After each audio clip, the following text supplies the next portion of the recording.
Hello, dear friends. We're glad to still have the opportunity to welcome you to today's International Online Forum, Global Crisis, the Responsibility. My name is Olga Schmidt, and I'm the president of the Creative Society Project. This broadcast today is being translated into 100 languages by volunteers and streamed on thousands of media platforms worldwide. Each of us here today, people from all around the world, volunteers from different corners of the planet who participated in preparing this forum, hopes that today's information will reach the minds and hearts of every person on Earth. What you will hear today may evoke shock, fear, and confusion, but it's the truth about our future that each of you deserves to know and deserves a chance to prepare for the alarming events that will happen in the next few years. We have come together and organized this forum because we understand that the most frightening crisis humanity has ever faced is threatening us, our families, and our children.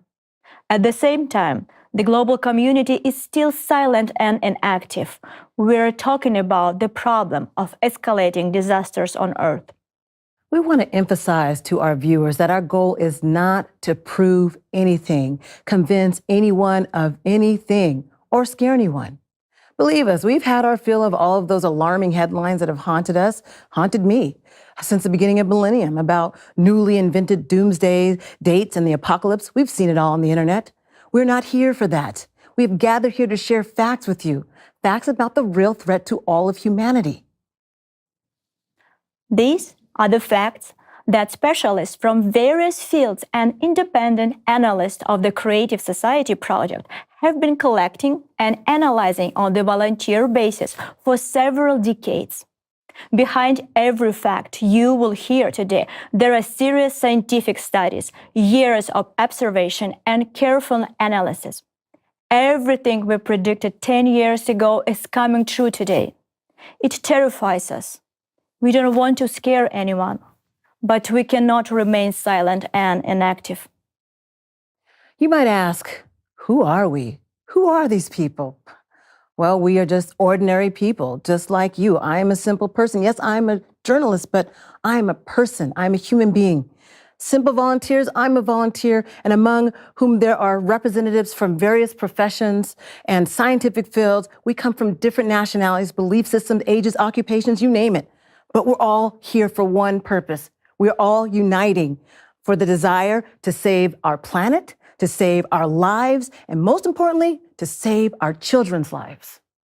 Absolutely. Throughout today's forum, you will hear from various speakers, experts, scientists from different fields of science, well-known bloggers, public figures, and ordinary people who care deeply about the future of humanity. Many speakers from various countries around the world will join us. And right now in the studio in Atlanta, USA, we have with us Marina Ovtsinova, who serves as president of Allat International Public Movement. Her research interest resides between the psychosocial impact of climate change and its relationship to transnational security. It is also worth noting that Marina is also active on Capitol Hill. She's currently pursuing advanced studies in public leadership at the Kennedy School of Government, Harvard University. With us also is Julia Najib. Julia is an investigative journalist, news producer, and award-winning journalist. Julia specializes in investigating contemporary societal crises.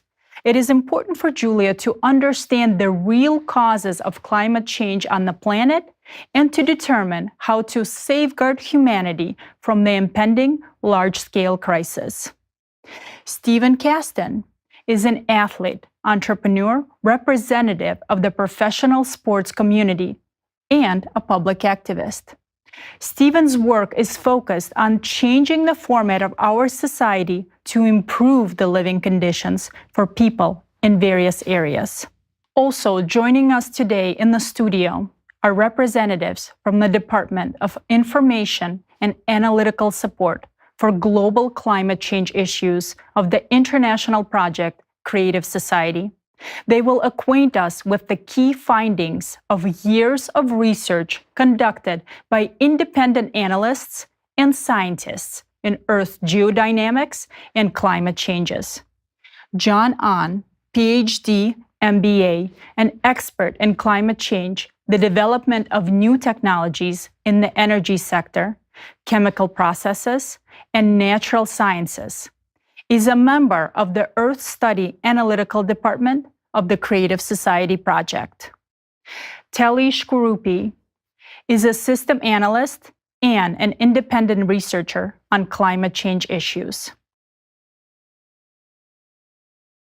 Today, John and Tali will tell us about the upcoming forecasts for large-scale climate events on the planet, what they are related to, and the threats they pose to humanity and each of us.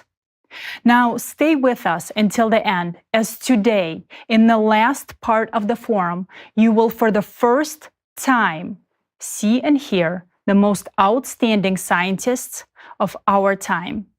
These are scientists who since 1996, for 27 years, have dedicated themselves entirely to studying the causes and consequences of climate and geodynamic changes on Earth. They are the pioneers of new world of science.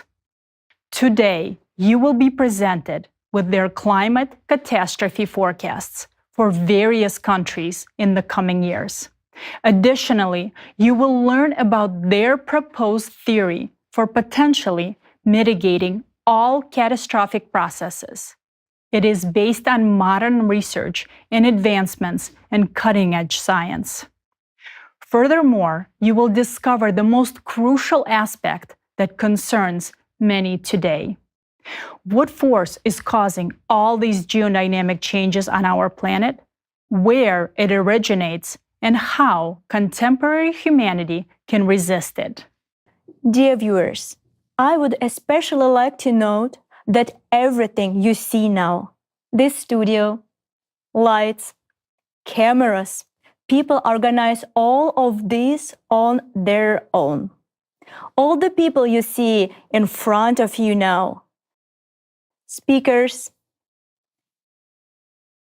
technical support, camera operators, all these people are volunteers. We did all of today's forum, ordinary people, using our own money saved from our salaries, money held for vacations and entertainment, using our own resources and time. Indeed, many of us have taken time off work to fully dedicate our time to preparing and participating in this forum.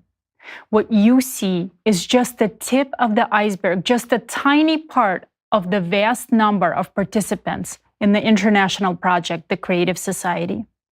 Our broadcast is being translated into 100 languages, and all the interpreters are volunteers as well. The streams on hundreds of different platforms and live broadcasts on social media are done by ordinary people themselves. As participants and representatives of the international project, the Creative Society, we dream of a creative society. This is our dream. Just like the dream of any sensible person, to create conditions where our children can live in stable, prosperous, and united world, where there are no wars, poverty, no incurable diseases, where every person lives in abundance, comfort, and most importantly, in safety. Considering the current situation in the world, the primary reason we have come together is the climate threat. Because if we don't address this issue, there will be neither a consumer society in which we currently live, nor a creative one. We must be clear and understandable to you. So we want to emphasize that our primary motivation and priority are our children's lives. If we preserve the lives of our children, we will also preserve this planet. Then we will have the time and opportunity to build both the creative society and an ideal one. By safeguarding our future and the future of this planet, humanity will sooner or later come to a unified understanding of the need for development in the creative direction, and incredible prospects will open up before us. Therefore, we take action ourselves, driven by our enthusiasm and personal motivation. Unfortunately, there are no organizations or governments that support us. You know, Olga, let's emphasize unfortunately, because if someone were actually sponsoring us, we would be able to have more information out there to the masses. We would be further along with our Creative Society project. All of you would have already heard about it and what's going on with the catastrophes worldwide. And you would already have heard about the Creative Society globally. They would have heard about it through mass media, television channels, and from all global media platforms. Yes, Julia, indeed. If we would be getting any help from anyone, this would be broadcasted on TV. But all of this is done by ordinary people. So you're watching this right now on YouTube, and you can see that there is restriction 18+ on it. And you know what? We put that intentionally because we want to have a chance to show you at least a little bit of that horrifying reality of consequences of escalating climate catastrophes. If you want to watch today's forum without censorship, please switch to Rumble. And regardless, even with that, we still had to leave out a huge part of the content because psychologically it's very heavy and it is a shocking material itself. And you're adults and you're supposed to understand that. The catastrophe is becoming much more severe and ruthless. And we have been talking about this for over a decade, but here in 2023, the destruction on our planet has reached such a fundamentally new level that we have never seen anything like this before. Even a year ago, there was no such rate of catastrophes and progression of global climate crisis around the world that we are witnessing today. This year, the series of devastating and anomalous earthquakes shook the world. The ones we've seen in Turkey, in Syria, Morocco, Afghanistan, Iceland, and much more, and other countries around the world. So many countries were affected. And you might have seen on the TV and internet people sharing pictures of red auroras. That has never been observed in such numbers around the world in places where that never has happened before. Oceans anomalously warm, more than ever in history of any instrumental observations. According to the forecast, this year will be the hottest in the past 125,000 years. I'll repeat, 125,000 years, and this year is not even over yet. Category 5 hurricanes have formed in all basins, all tropical ocean basins worldwide, for the first time in history. Let's compare this rate, this progression of climate catastrophes to a plane that was on a runway last year. It was speeding up, but this year it sharply took off. And now it's climbing up rapidly to the point of no return. Yes, the threat that we're currently facing comes from the outer space. It's not a climate weapon. It is a cosmic influence that occurs in our solar system every 12,000 years. And once every 24,000 years, this effect becomes even stronger and more dangerous. And currently, we're in the midst of the most powerful phase of this cycle. The cosmic influence affects the core of our planet and the cores of other planets in the solar system. This energy from the cosmic influence keeps increasing, leading to the heating and the imbalance of the Earth's core. The Earth's core has shifted and become unbalanced, and this has changed everything. The magnetic field, the Earth's crust, the oceans, the glaciers, the volcanoes, and the earthquakes. But it will get even worse. Supervolcano eruptions and mega earthquakes, floods that resemble the biblical flood. We can say this with 100% certainty because exactly the same events occurred in the previous cycles 12 and 24,000 years ago. But today, we have even more challenging conditions. Yes, John, it is very important to understand that previously, even through the worst catastrophes, life has always continued on our planet. And even though many species died out, but the life continued. But this time, because of the format of our society, which does not value environment, does not value human life, it only cares about consumption and money, we did something that has never been done on our planet. We killed the ocean. And right now, that protective mechanism that was supposed to cool down our planet through the peak of this 24,000-year cycle, it's not there anymore.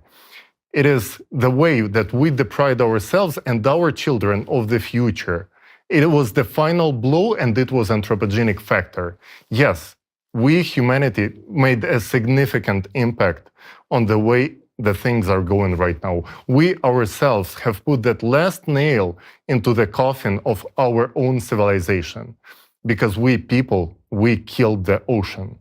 Therefore, this cycle, our Earth may perish alone with all the people on it. Just become like Mars, a barren, lifeless planet with no signs of life whatsoever.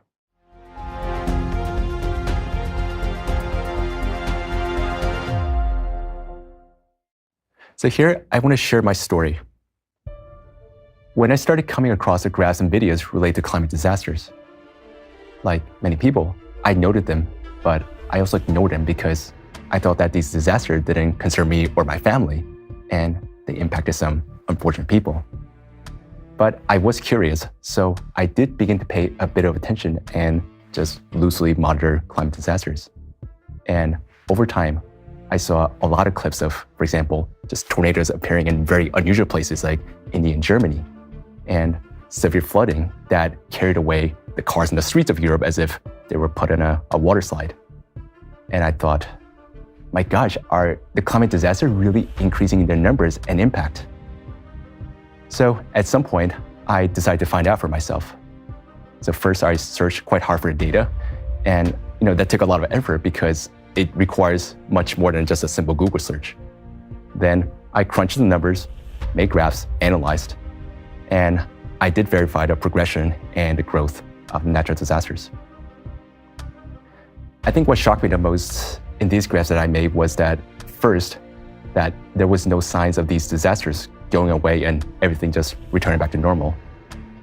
And second, I saw that they were growing exponentially, meaning that while the climate disasters, whether that be flooding, tornadoes, earthquakes, while they're already impacting millions of people worldwide and causing billions of economic losses today, they will cost trillions and reach billions of people in just a few years from now. And I realized that just by statistics, my family and I will soon be impacted. And this also meant the end of everything, the end of what I have built, any possessions, my reputation, and more broadly, humanity and all of us. So, I watched many doomsday movies and imagined how living in the last day would be like. And I felt really relieved when the movie was over and just quickly forgot what it was about. But now I understood that the situation was going to become a reality. And when that idea sank in, my heart felt very deep very heavy with a deep sadness. But at the same time, I felt somewhat light, less burdened because all the problems that I had on that day, and even all the ones that I had before, whether it was related to work, relationships, or whatever life problems, they all became trivial because I realized that that what was important was that I was alive, that I was still alive, and I still had the opportunity to be kind to my friends, my family, even to strangers. And there was still chance to change certain things at this time. So friends, the climate, I'm not just referring to temperature, but also, for example, the number and strength of earthquakes, volcanic eruptions. The climate is not just changing, it has already changed. And the consequences are catastrophic. Any reasonable person can see that. And next, you will hear about the stories from those who have experienced the climate disasters this year. It covers only several events out of thousands that occurred this year alone. But remember, the number and strength of climate disaster will grow even more, exponentially in the coming years. These emotions, just feeling of being just utterly helpless, that is what awaits many of us, you and your children, in 2024 and beyond, if we do not address the problem. So let's watch the video.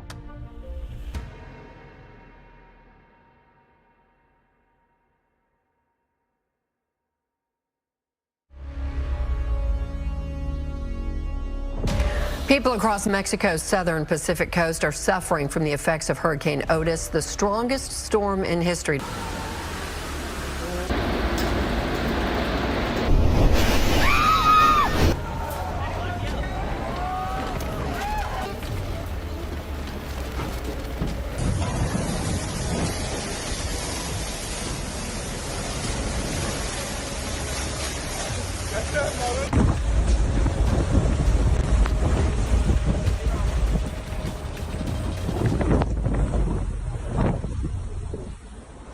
Yeah, Netta, and that storm quickly intensified from a tropical storm into a Category 5 hurricane in just 12 hours. The entire house. We lost everything. This cannot be happening. Acapulco is destroyed.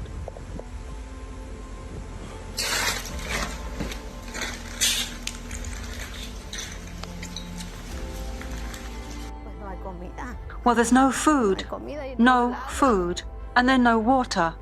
Honestly, it's terrible, because we don't even have water for washing, bathing, or using the toilet. These are the basic needs. And there's the issue of illnesses too. Water swept away everything. Everything.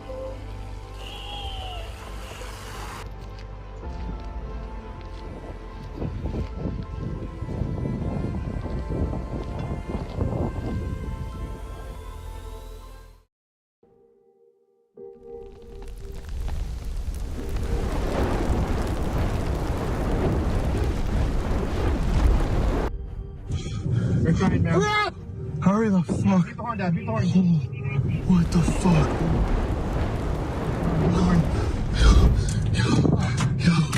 Yo, what the fuck? No. Guys, we gotta walk. Hell no, we're gonna die. We gotta walk somewhere over there by the beach. Oh fuck! MG, wrong turn! Oh shit! No, not like this! Not like this! Somebody's down right here. Somebody's down. Just go there. We cannot do nothing for her. Oh my god. Oh my god, bro. Just go there. Just go. We cannot do nothing for her. Both sides, to the left and the right, are on fire. Fucking scary.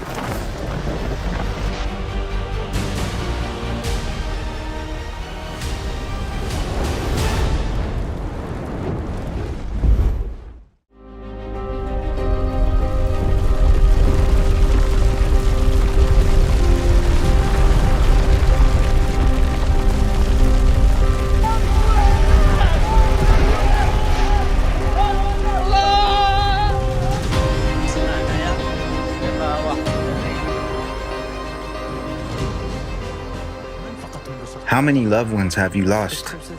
5 from my family. Mom, dad, 2 brothers, and grandpa.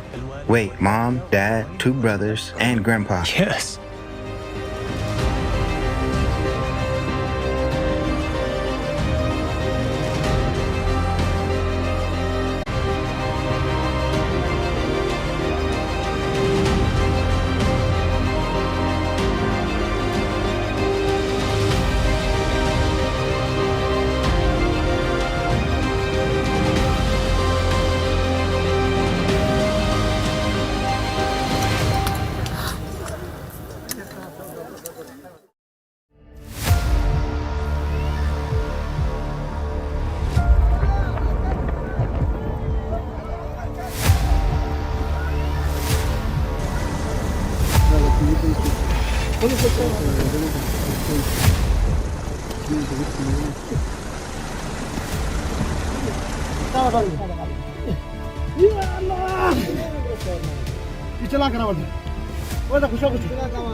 One of my sons died in agony, and 3 of my daughters were killed. My daughter-in-law is also sick, and I'm now bedridden.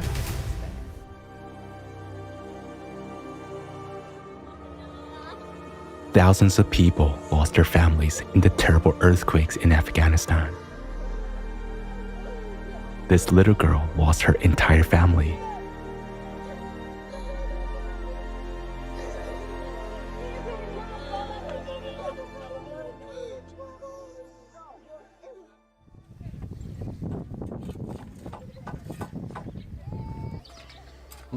We're desperate. We have no place to live anymore. If we go somewhere, I have to rent a house. But we don't have money to rent a house. I don't know what to do. Winter is also ahead. Many of my relatives, including my son, have died. My other son has been injured. Many people are still trapped under the rubble. I don't know anything about my mother, my daughter, and my son. I don't know if they are still alive. This earthquake has brought us a lot of grief. I lost 2 family members, my sister and my son. 13 of my relatives were injured. They need urgent help. You see what is happening here. Many casualties. In some families, everyone died.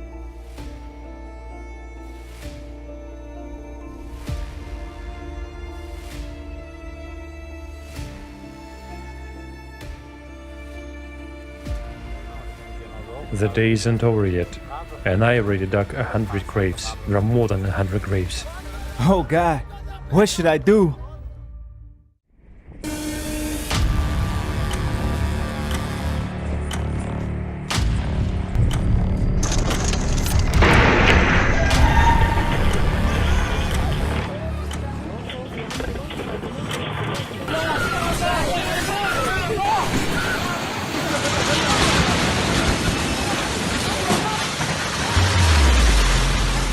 Building remained. Hatay was ruined. Hatay was destroyed. We had been searching everywhere for 2 days. There was no residents in any of the buildings. I've never seen such an earthquake in my life. My 3 children and my wife are lying under the rubble. This is the 3rd day of the earthquake. My children have already died here from the cold. Isn't it a shame that no one hears our voice? Here, the father of a 15-year-old girl killed near the quake's epicenter, refusing to let go of her hand.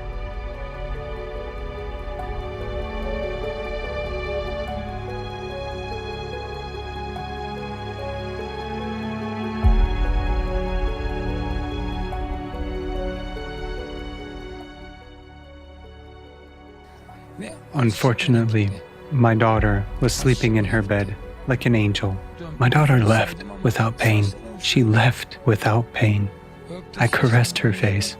I kissed her hair. I kissed her face. I had no other choice. I had no choice.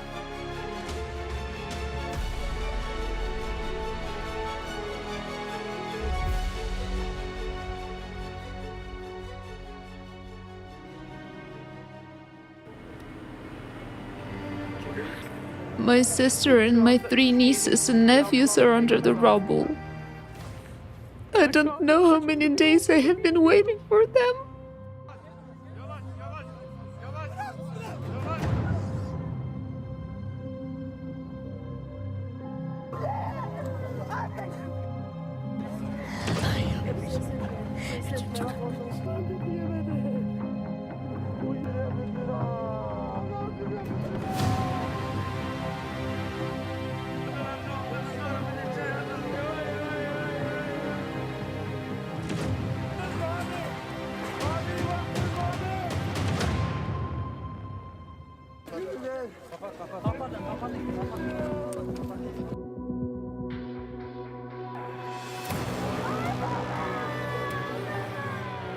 Fires are burning everywhere.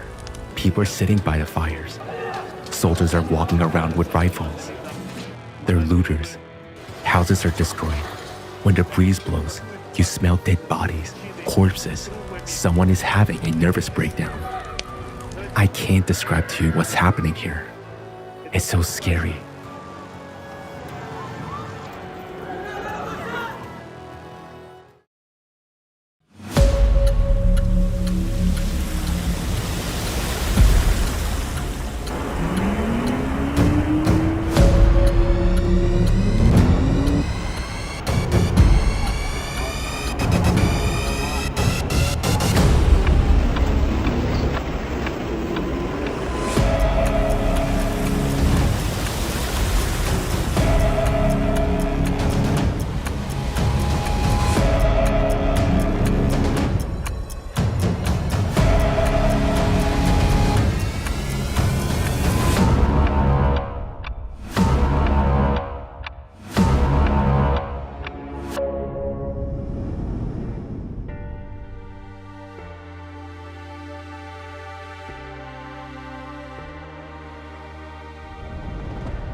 According to the Libyan Red Crescent, more than 11,000 people died in the city of Derna, and another 10,000 people are missing.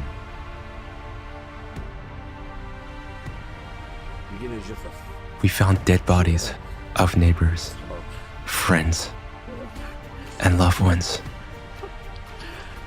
I cannot explain it.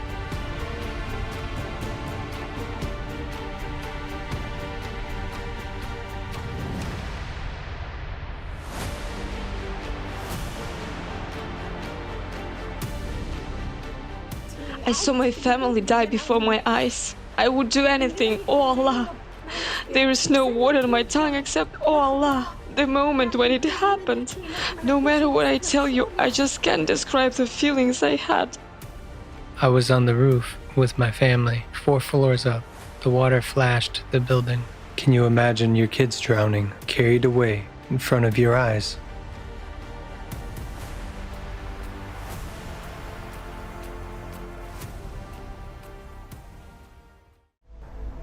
It's just hard sometimes, you know, like we got out and like a lot of people didn't, you know.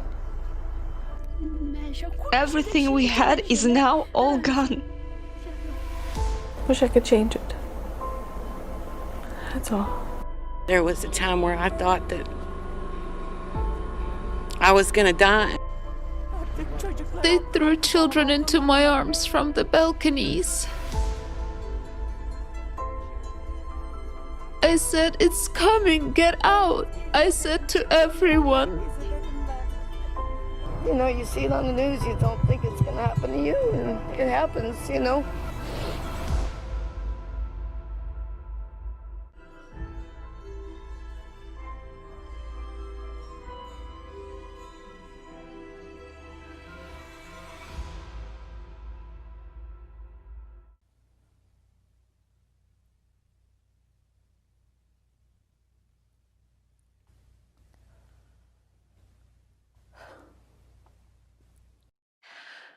You know, you only have to be human to feel what we just saw. And you don't have to be a mother, or a father, or aunt, or uncle. You only have to be human to know that those disasters are real.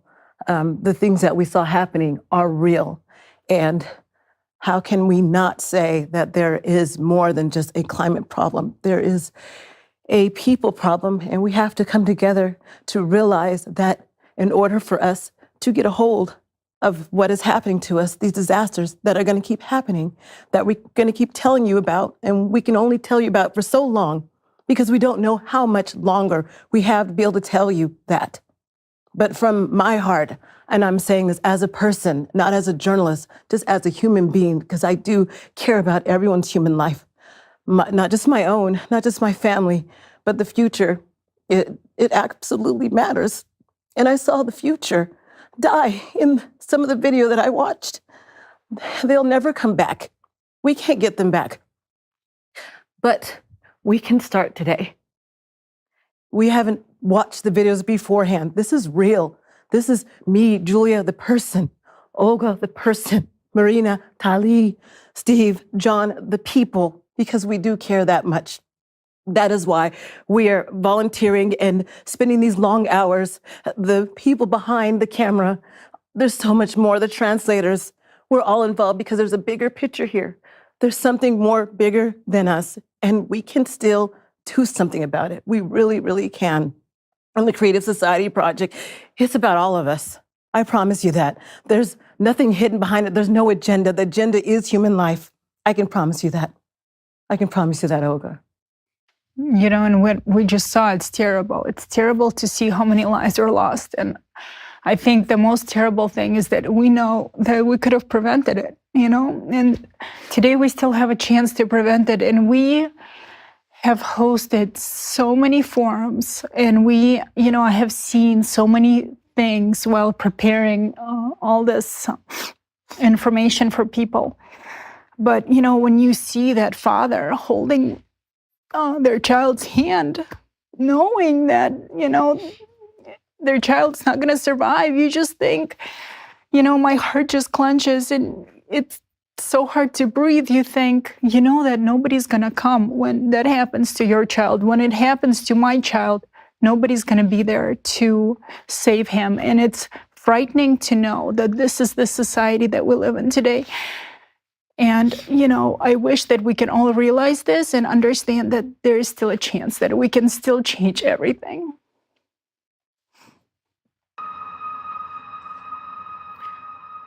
You know, the way that human mind works, we don't want to imagine ourselves in shoes of those people over there. But the difference between the people who organize these events with Creative Society is that we are not trying to imagine ourselves in some imaginary world where that is not going to happen to us or our families. It has nothing to do with fear-mongering. It has nothing to do with hidden agendas.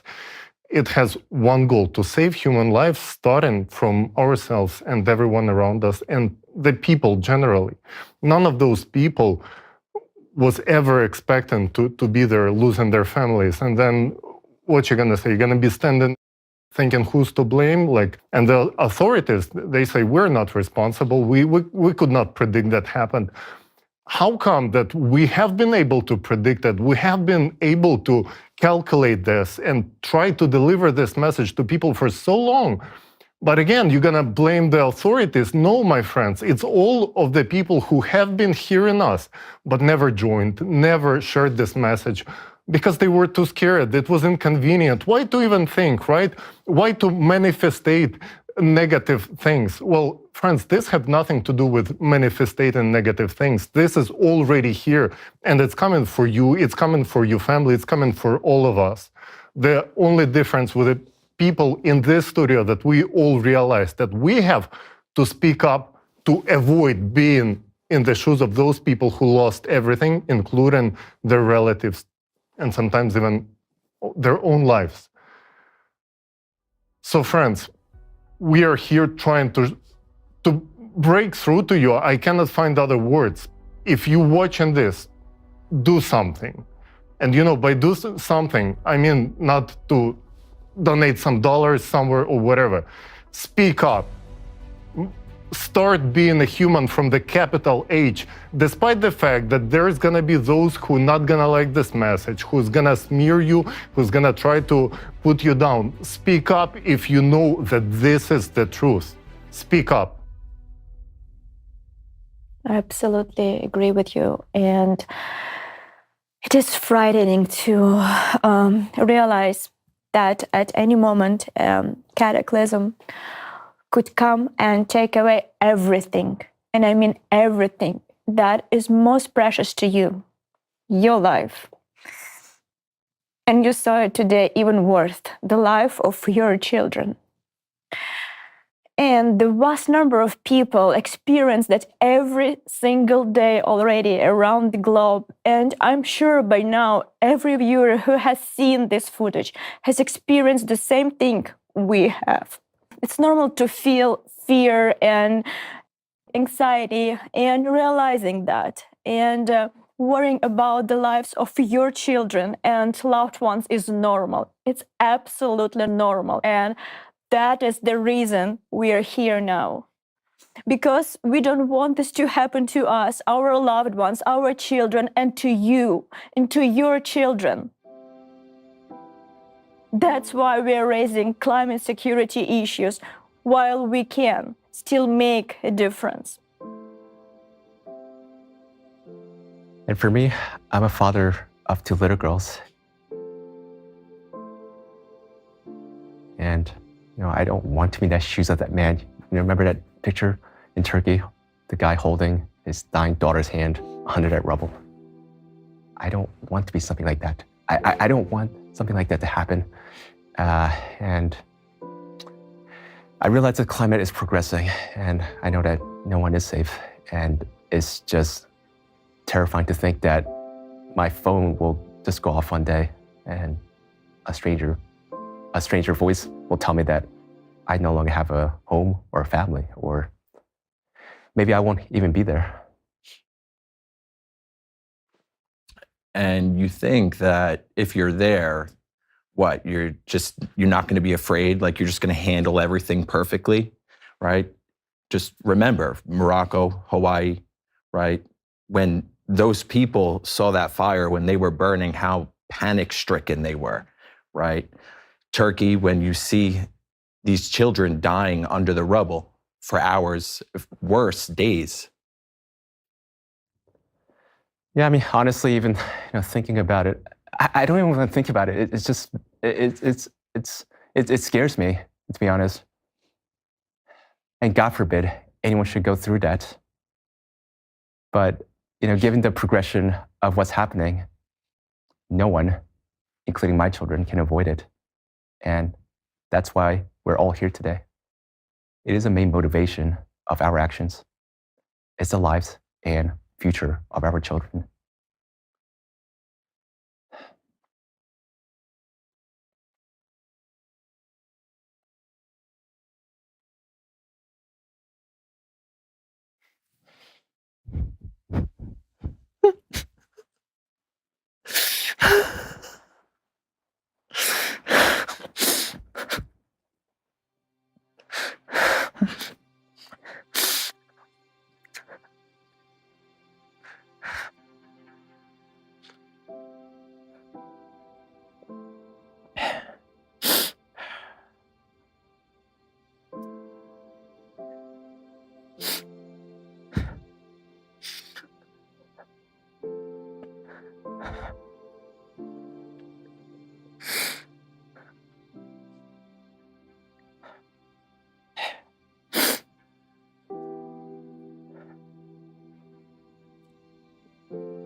And we're all here to tell you the real situation with the climate so that you can understand once and for all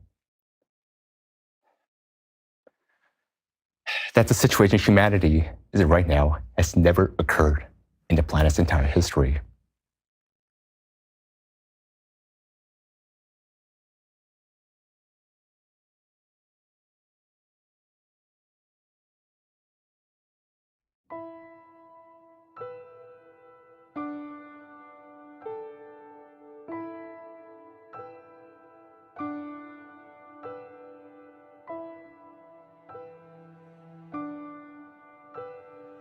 So we apologize to you, the viewers, for that raw human emotion. That's what it is, because we are human. We feel for our future. We feel for our children. Some of us might have children of our own, some of us do not, but it's still our future. We have a lot of important information, though, to be able to tell you today, so we want to move forward. We have a lot to tell you about, but we also want to be able to tell you that there is a way for us to be able to come together and do something about it. We just have to do something now. So I'm really hoping that you stay on, hear us out, hear more information that's going to help you, and that's going to help our future of our children. Friends, the scariest thing about all of it is that majority of people on our planet do not see themselves in these situations. They cannot even imagine or understand that any of this can happen to any one of us and any one of you at any moment, where you will find yourself, we will find ourselves in the middle of devastating natural disaster. I constantly come across these comments on threads on our videos where people saying, why are you scaring us? Why are you doing this fear mongering? Why are you compiling all these natural disasters into one film, trying to make it look scarier than what it is? Why doing this when climate is not changing? This is all just fear mongering. Fear mongering? The progression is going exponentially. Do you not understand this? These disasters are multiplying exponentially. And you will find yourself in this situation. Each one of us is already in danger. And this, what you have seen, you being in that video, is just a matter of time. The number of natural disasters around the world has been rapidly increasing in the past decades. And that is an objective fact.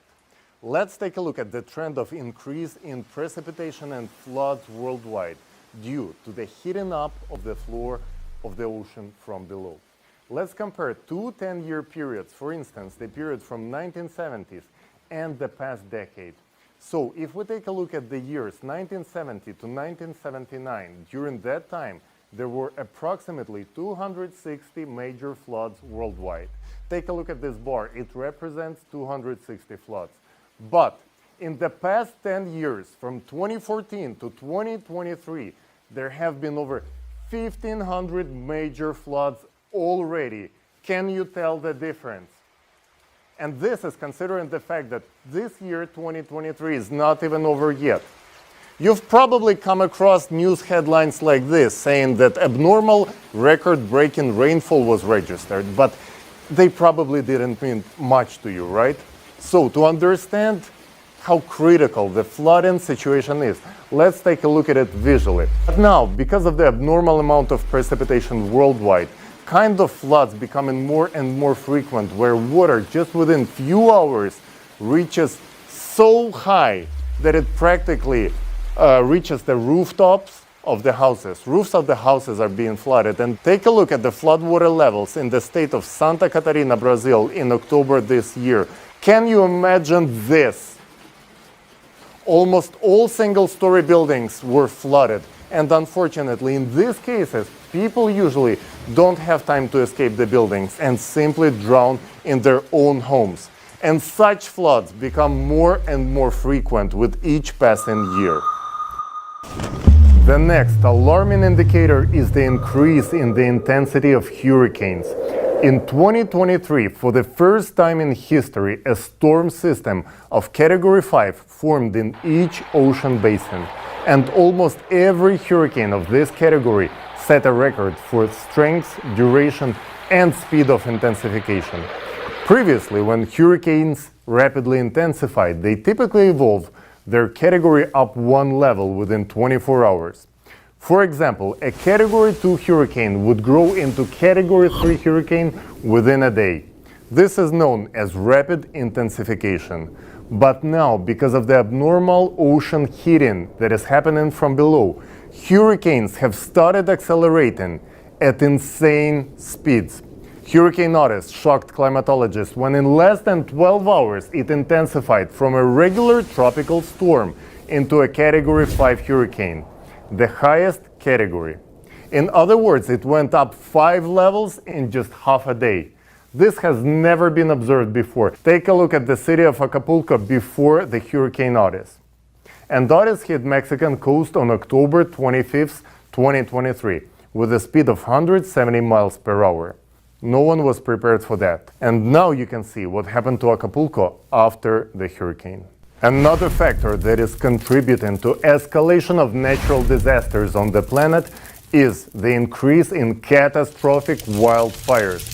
The areas destroyed by wildfires in 2023 in some countries exceeded the figures of previous years by orders of magnitude. Take a look at how dramatically the area of forest fires in Canada has increased in 2023 compared to previous years. And this is happening not only in Canada. Take a look at Australia in 2019. Take a look at Spain and Europe in 2022. This is our horrifying new reality. It is impossible not to notice how the number and power of destructive earthquakes have risen across the entire globe in recent years. Take a look. According to the USGS data, before years 2000s, there were 1 or 2 destructive earthquakes with a magnitude over 6 each year, and now they occur 8 times more frequently. What is a magnitude 6 earthquake? Take a look at the devastation caused by them. In fact, earthquakes with a magnitude over 6 have been recorded on all sensors across the planet since 1964, which makes it an entirely objective parameter. Along the Pacific Ring of Fire, the number of earthquakes with a magnitude above 3 have risen 6-fold. In the 90s, there were 10,000 of them, and now there are over 60,000 per year. What is especially alarming is the increase in seismic activity in the volcanoes, indicating their activation. Some of them are supervolcanoes, such as Campiflagre or Taupo. I'd like to highlight an important point for you.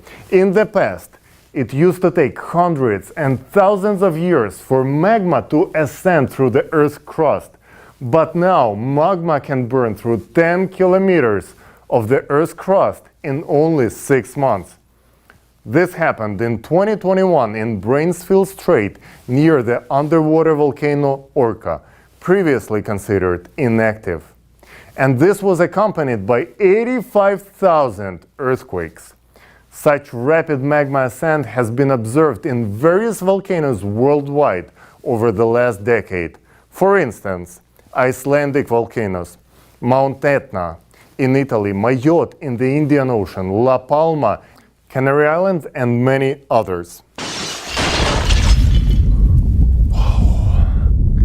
So, the climate and geodynamics of our planet have not just changed dramatically over the past 30 years, they have catastrophically shifted. The trend of increase in natural disasters over the past 10 years have become even more pronounced and will only continue to escalate. Nothing like this has ever been witnessed before in the entire observed history of our planet.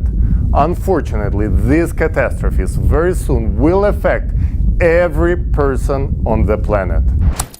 And the leading cause of all these climatic catastrophes is the cyclical external cosmic influence. So what made us consider that outer space is the leading cause of the abrupt climate changes on Earth? It's the fact that similar abrupt changes have started appearing in other planets of the solar system, simultaneously with the Earth. And this points to the common cause.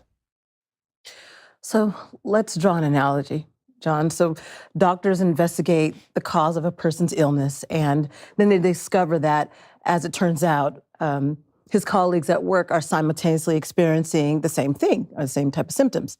So this helps him understand that the cause of the illness is the same virus, or similarly Earth and other planets, right, have similar symptoms, is what you're saying, if I'm getting this correct, indicating the common causes of their illness? Yep, that is exactly right. And that's a really good analogy, and thank you for that, Julia. And in front of you right now, there's a table that shows a climate change that have appeared on the planets of the solar system within just a few recent decades. And notice their numbers are growing from year to year, just like on our planet. Save this table for yourself to study it in more detail. Each fact here is supported by scientific research from various research institutions around the world. All right, I could see what you're talking about. But I bet a lot of people, even after seeing this, they want to know how the scientific community know that such changes are actually taking place on these planets, and hasn't it happened before? So for this, let's listen to the comment on this from Dr. Yelena Podlachikova, a space physicist. Yelena is a leading researcher at the Leibniz Institute in Potsdam, Germany. She also received the International Zeldovich Prize for discovering the nature of the solar flares.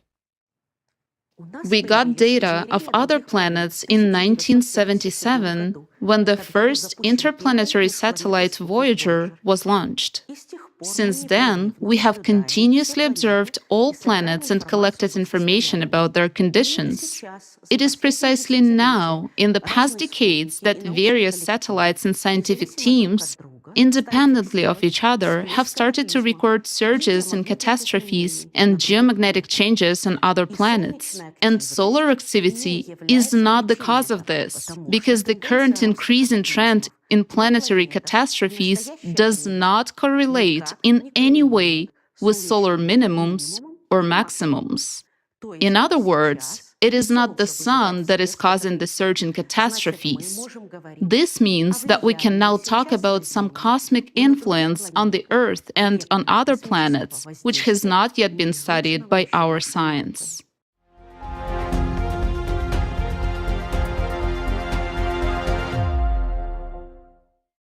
Thank you very much, Yelena. Another thing that we know for sure about the cosmic influence through the observations is that it awakened underground activity on planets.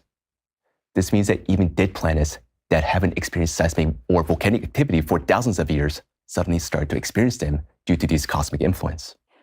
So to give an analogy, it's like a dead body, say of some mummies of pharaohs, which has been cold and lifeless for thousands of years, and suddenly shows signs of life as if it received a new surge of energy. That's exactly right. Okay. And this cosmic influence does precisely that. It adds additional energy to the planet. As a result, a dead planet begins to show activity that cannot be explained by anything other than cosmic influence. And the most clear proof of this is a planet closest to the Earth.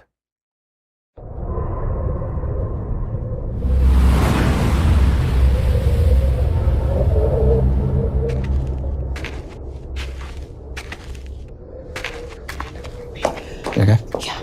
Okay. Thank you. Here on Mars, a lifeless, dead planet. They've never recorded Marsquakes caused by underground activity on Mars before. So what do we mean here? Are we talking earthquakes? No, earthquakes happen on Earth. We're Mars. Marsquakes are happening here right now, although they shouldn't be. Mars is thought to have died 3.5 billion years ago from an unknown catastrophe. Oh, I see. Because when I look around, what you mean is that this place is scorched. It's all burnt up. But except for this strange duck. I mean, really?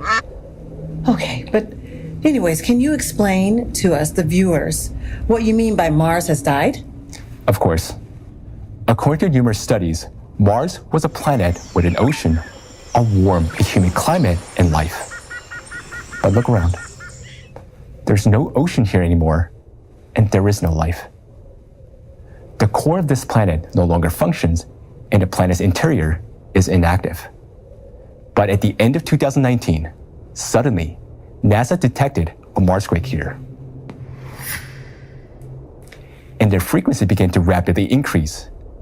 As of today, in just such a short period, over 1,300 Marsquakes have been recorded, and their numbers are only growing. The most powerful Marsquakes in the entire observation period, with a magnitude of 5, occurred in May 2022. This indicates that Mars, once considered a dead planet, has actually come back to life. Seismic processes have been activated, suggesting that the planet is alive within. What's this? Is this a Marsquake?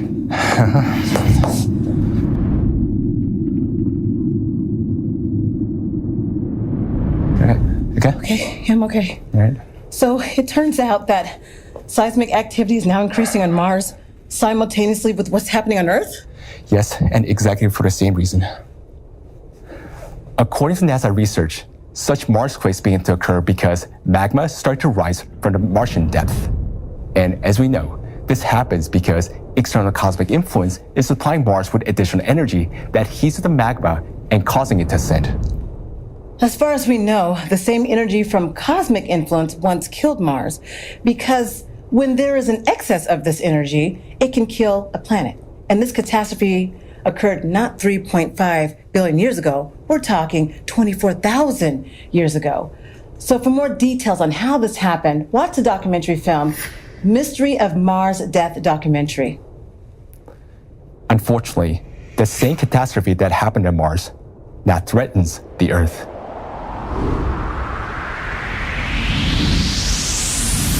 It's crazy for me to think that our own planet can turn into the same lifeless body as Mars. I don't know about you guys, but I don't think anyone would want that.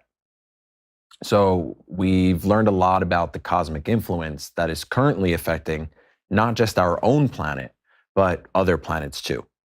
Let's draw some conclusions for our viewers. Okay, friends, so the external cosmic influence started impacting all bodies of the solar system several decades ago. And this influence brings this additional energy boost to all planets across our solar system and the sun itself. And that's the impact that is growing every single day. The next important point to understand is that this cosmic influence affects solely the cores of planets. To visualize this influence, you can compare it to a flashlight beam shining from the depth of the space through the galaxy to our solar system. Right now, our planet is entering this beam of light. This energy stream is currently passing through us, through the Earth lithosphere, mantle, directly to the core beneath our feet. And this energy, figuratively speaking, charges the core of our planet. To make an analogy, it's kind of like a wireless charger for a cell phone, but instead of a cell phone, it's our planet Earth. And instead of that charger, it's that energy from space. So the core of our planet Earth, in this case, is acting like a battery in a cell phone. It's charging, it is heating up, it receives this additional energy from space. And as a result, it heats up. And that heating up triggers more catastrophes on the surface of our planet. Right. And in addition, this cosmic influence hasn't been thoroughly studied by our modern science. One might ask, how did we realize that the influence is something new? That it's not gravitational, electromagnetic, neutrino-related, or cosmic radiation? It's precisely because this type of energy affects only the cores of planets. And let us now explain why. Why don't we make this information even more clear to our viewers by briefly recalling how planet Earth is structured? Oh, absolutely. Great. Could you pass me that peach, please? Thank you. So this peach represents our planet Earth. And let's imagine that the upper layer, the skin of the peach, is the Earth crust. It's about 40 kilometers thick.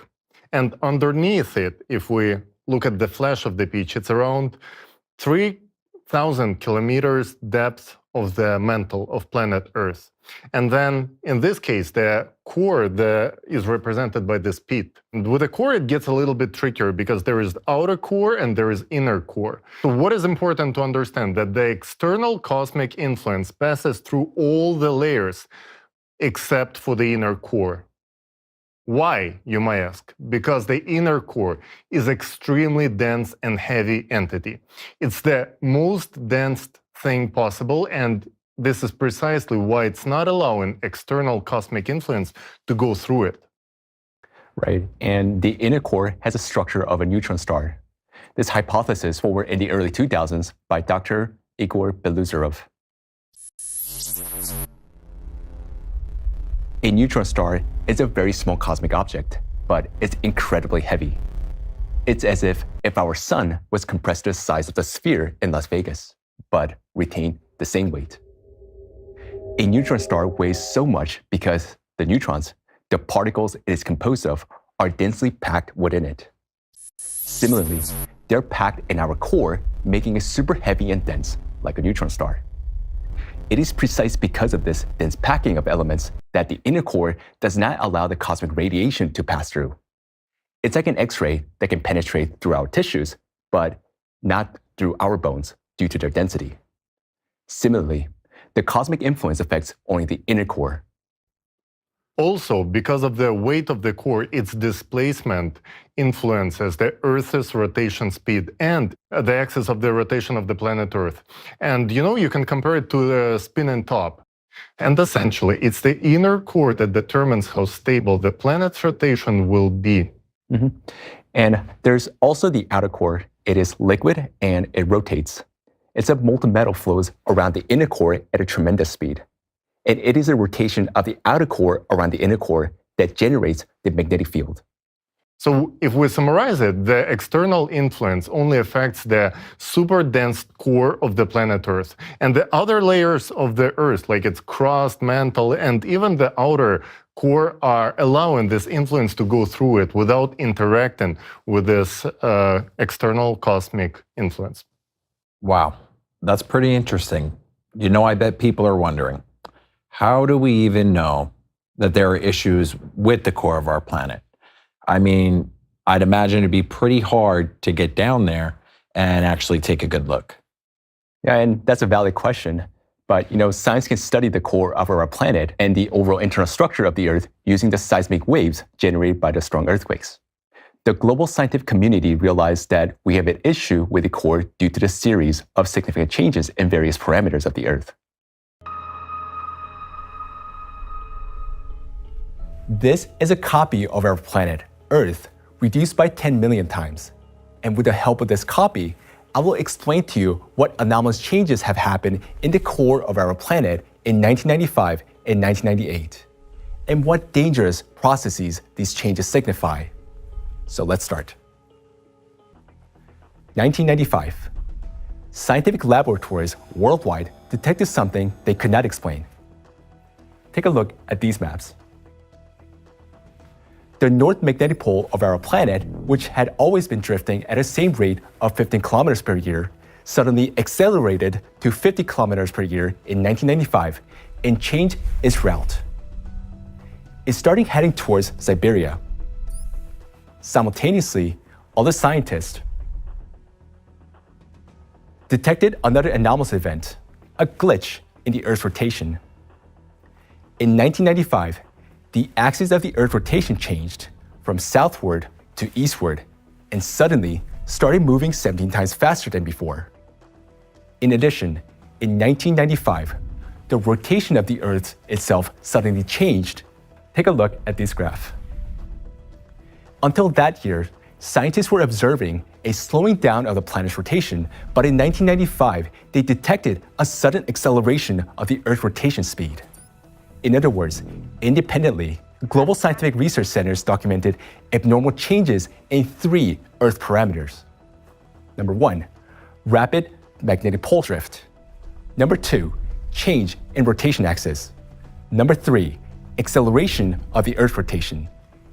Please note that these 3 parameters depend solely on the core of our planet, because it is a core that creates a magnetic field, controls its rotation and its axis. So changes in these parameters signifies that in 1995, suddenly something has changed in the Earth's core. And we now know what it was. Because in 1995, the energy of external cosmic influence started to overheat the core. So our planet's inner core became imbalanced. This process can be compared to how, during the movement of a car, the engine began to overheat, and in various parts start to jam against one another. Similarly, due to the overheating of the inner core, the motion of all layers of the Earth began to be disrupted. Unfortunately, back in 1995, global scientific community did not give much importance to the fact because they had model of anthropogenic climate change in their agenda. Only a small group of scientists had a foresight and drew attention to the Earth's core becoming imbalanced. But even they could not predict the scale of consequences it will lead to, which are affecting us right now. So, learning about this alarming fact that our core has become imbalanced, people are asking, how do we see this manifesting in our everyday lives? What sort of signs do you think we should pay attention to? Right. So another sign of the heating and imbalance of the core is the sudden accelerated weakening of the magnetic field. A specific example of this is a South Atlantic anomaly, a huge dent in our magnetic field which has doubled in size over the past 60 years, according to a NASA study.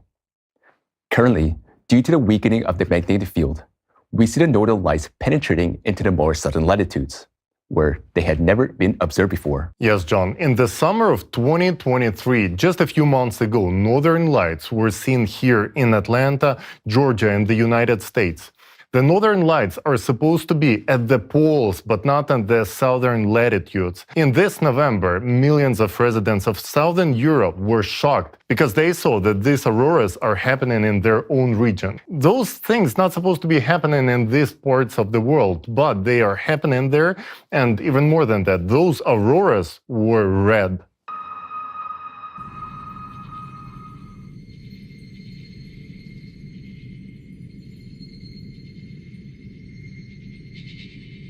Guys, there's nothing to admire here. The fact that the northern lights appear in southern latitudes is a sign of a major problem. This is a very alarming indication because the protection that is provided by the magnetic field against the cosmic radiation is now much weaker than it used to be. So you might ask, so what? Let me answer that. Soon, the magnetic field could weaken so much that we'll be completely defenseless against the harsh space radiation, and the UV rays from the sun will burn our skin. Such auroras are black spot for all of humanity. Yes, absolutely. Such anomalies that are happening to the magnetic fields actually have a huge number of side effects and even fatal consequences when it comes to human health. And you have no idea how much your own health, our dear viewers, is affected by this. For more details, please check Global Crisis, There is a Way Out, International Online Forum. So, as we can see, one of the manifestations of the core imbalance is the weakening of the magnetic field, which leads to anomalies. And auroras is a prime example of that, especially the red ones. Those significant changes to the core of our planet, they started happening in 1995. But then something even more strange happened 3 years after. So 3 years after anomalous changes in 1995, scientists recorded the next unprecedented phenomenon, the displacement of the Earth's core. Look at how it happened. This occurred in 1998.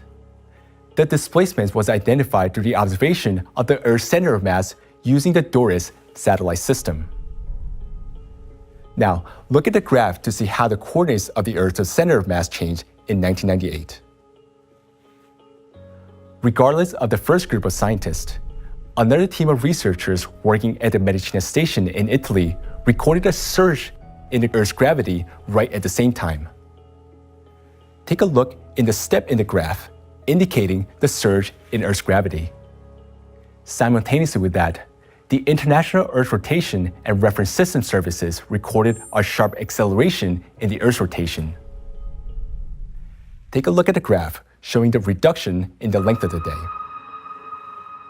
Do you notice a sharp drop in 1998, the year when the planet's rotation accelerated? Simultaneously, measurements taken by the DORIS satellite laser ranging system observed a drastic change in the Earth's shape. That is, it expanded in volume. Look at the graph depicting how the equatorial radius of the Earth changed in relation to its polar radius. The planet anomalously started expanding around the equator and contracting around the poles, although before, the trend was completely opposite.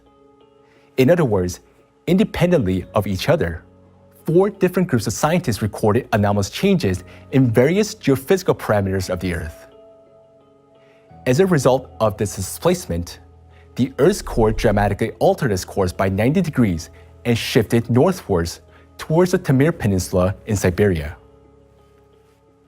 According to the opinion of Dr. Barkin, Professor of Physics and Math, Professor Smolkov, Doctor of Engineering, Professor Arushunov, Doctor of Geophysical Sciences, and many other scientists, this became the cause of changes in all layers of the Earth. Thus, a comprehensive analysis of the research indicates that a grand event occurred in 1998. A displacement of the Earth's core, triggered by the impact of the external cosmic influence during the cataclysmic phase of the 12,000-year cycle.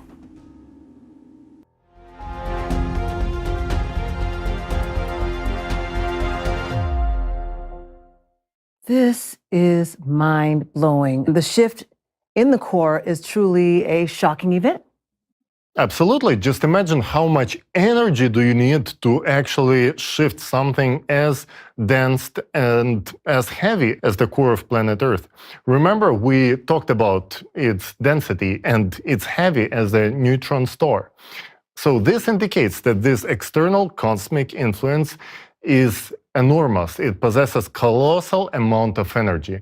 Moreover, Professor Barkin, he did the research and he was stating that this shift, this bounce of the core, has occurred synchronously on all planets of the solar system. The external cosmic influence constantly brings a massive amount of energy to our inner core, and this energy transforms into the heat. And that heat, that heating up of our core, heats up outer core, which in its turn heats up the mantle around it. And that's when it gets hotter, that's when the magma around it gets hotter. And that liquid magma goes to the surface. So our heart, the Earth's core, pumps magma like a pump. The magma rises as a result of increasing centrifugal forces, like in a centrifuge. Okay, so I'm trying to get this all straight in my mind. So the washing machine, right? It works on that same principle during a spin cycle. Under the influence of emerging centrifugal forces in the drum, the water is wrung out of the laundry. Similarly, magma begins to be pushed out of the Earth's interior. I think that's how that goes. Yes, that's absolutely right. And that's a very great analogy, Julia. Yeah, and due to the centrifugal forces, the magma rises, heating and eroding the mantle. The material in the mantle becomes more fluid, increases in volume, and approaches a crust. As the hot magma rises towards the Earth's surface, the pressure drops. This leads to a sudden release of dissolved gases, similar to what happens in decompression sickness for a diver. The escaping gases behave like air bubbles during cavitation, that is, boiling of the blood. I understand what you guys are saying, but many people might not completely grasp it. Do you think we can elaborate just a little bit more? Certainly. Let me explain this with a very simple example. Can I have a bottle of soda, please? Thank you so much. So this is our mantle. This is exactly what is happening on the interior of our planet. A lot of bubbles and a lot of very hot liquid magma that is coming.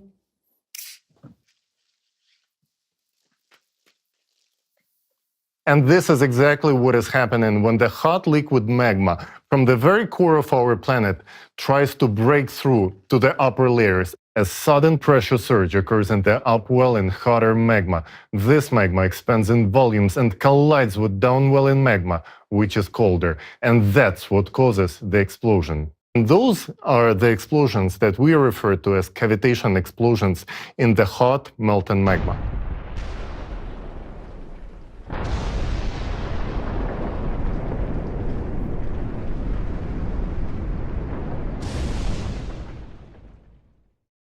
So you may think, but we don't feel them at all on the surface.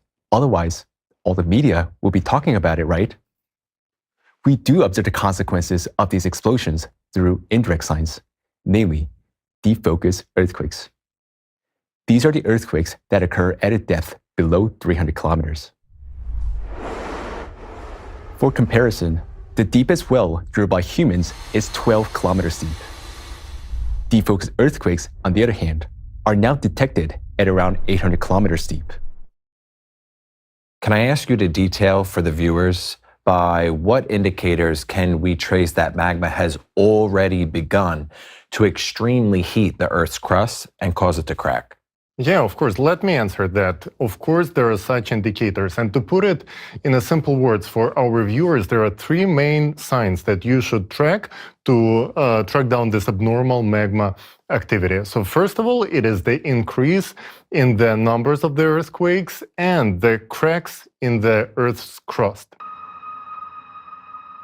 Second of all, it's the increase in heat below caused by magma that is rising up to the crust. And third, it's the actual breakthrough of magma, so-called volcanic eruptions of magma. And abnormal manifestations of all of these indicators have been processed and have been tracked down since 1995. We can see that something really changed after that. That's when everything went way more active. And let's examine each one of these manifestations in details. After this, you're going to be able to monitor consequences of magma rising in your own region, so as worldwide.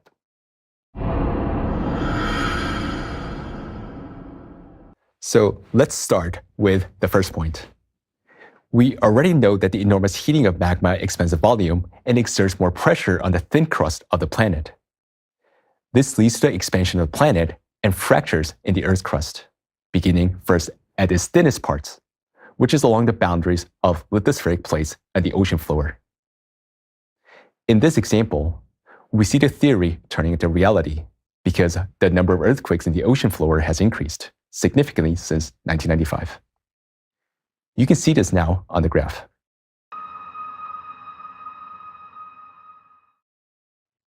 So the Earth starts expanding from within like a balloon. That's the best way I see it, and I'm trying to explain that also to the viewers. So because of this, it literally begins to crack at the seams. These seams are usually in the ocean, though, and it's on the seams that the earthquakes increase. Yep, that is correct. And Professor Arthur Vitorino of Maryland Institute was the first to identify the increase in the number of earthquakes on the ocean floor since 1995. Let us now listen to his commentary. What intrigued me most was the fact that the number of earthquakes was starting to increase rapidly on the ocean floors. And I said, Jay, this looks kind of interesting because it sort of coincides with a large jump in temperature that we saw in 1995.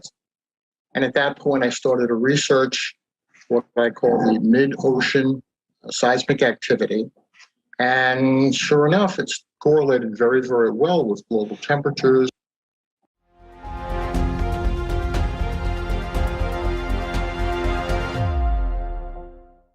Thank you, Professor Vitorino.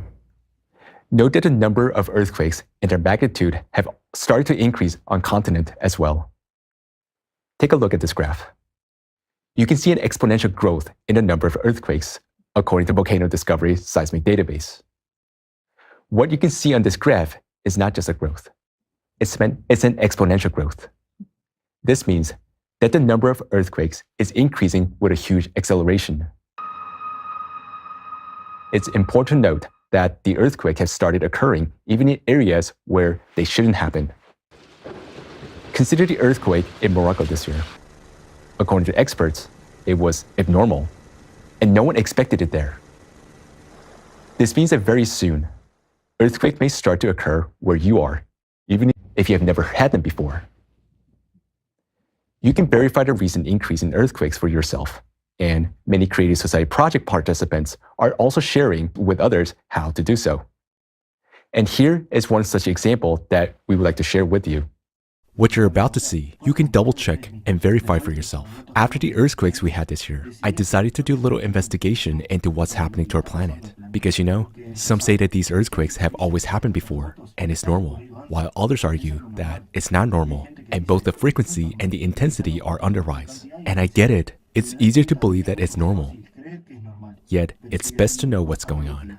So I checked the website of USGS. That's the US Geological Survey.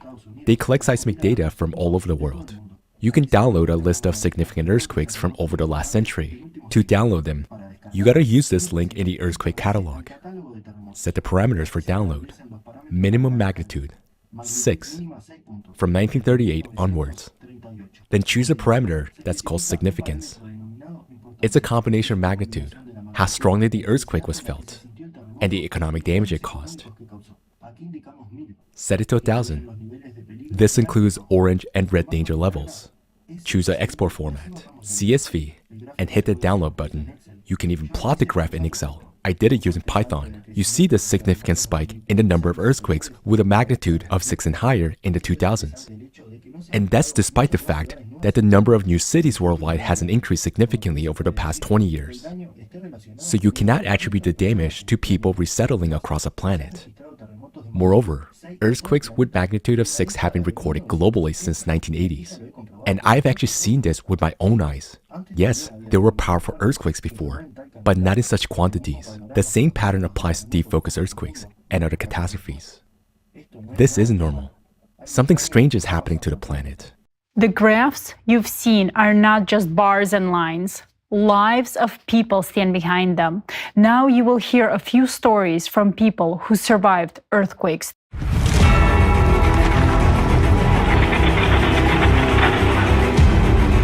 It didn't stop. It was really, really scary.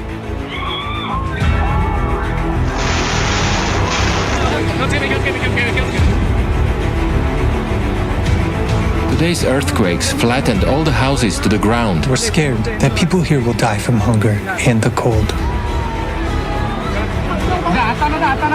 Now all the houses have been reduced to rubble. There is no place to stay, nothing to eat. My son and his wife are under the rubble. There was no one there to recover the bodies.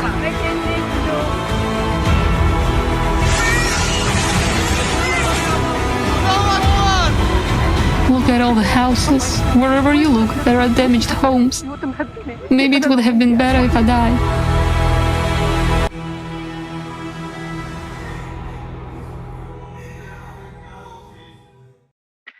We empathize with the grief of each person affected by these catastrophes. Unfortunately, due to the progression of catastrophic growth, the number of such stories will grow exponentially. You might think that condolences are the only way to help these people and every person on the planet. We often hear the question, what can we do about natural disasters? As we mentioned before, salvation from escalating catastrophes is possible. Even earthquakes can be not only predicted few weeks in advance, but they can be predicted 6 months in advance and prevented. This is only possible by uniting the scientific potential of humanity.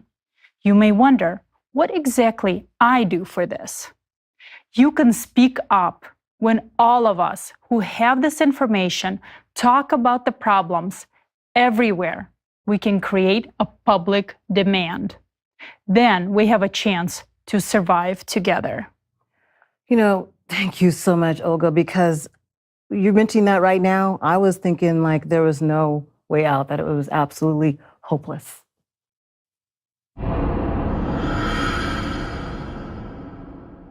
Tully, you mentioned that another sign of magma activation is the cracks formation in the Earth's crust. Let's explain in a little bit more detail how this manifests.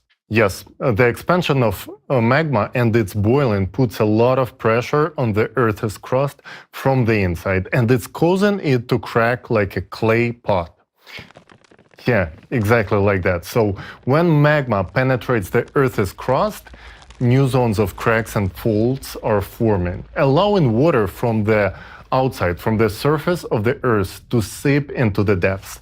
This leads to rivers and lakes all over the planet to dry up, which you can see in massive amounts. So if you notice sudden drying of water bodies in your region, that could be a worrisome signal of magma ascent. In addition, the sudden, abrupt acceleration of the Earth's rotation pushes anomalous heated magma from the depths to the surface. This results in a very catastrophic and terrifying process, which can be called the inhale and exhale of the Earth. The breath of the Earth. As a result of a sharp acceleration in the rotation of our planet, rising red-hot magma begins to melt the mantle. When enormous masses of the Earth's mantle and crust melt, and these solid materials become liquid, they increase in volume. As a result, the Earth simply expands from within and begins to increase in volume, and multiple cracks begin to form. In other words, the expansion of our planet's volume creates deep cracks through which water from water bodies seeps to great depths, causing entire lakes and rivers to disappear. This planetary water withdrawal can be compared to an inhale. Currently, our planet is making an inhale. The next stage will be an exhale, At the moment when the planet's rotation abruptly slows down, there will be an expulsion of a huge amount of water from the inside out. And there is much more water underground than on the surface. Just imagine the amount of water that will emerge from underground when the planet exhales. In the past, during this stage, when water came out from underground, it flooded and covered huge mountains. Such global floods have occurred repeatedly on Earth, as evidenced by numerous archaeological findings. These serious floods, which practically erased traces of human civilizations, could not be simply caused by the melting of glaciers. The inhale and exhale of the Earth, that is the true reason that first leads to the drying up of rivers and lakes, what we are all witnessing today, and then to global floods.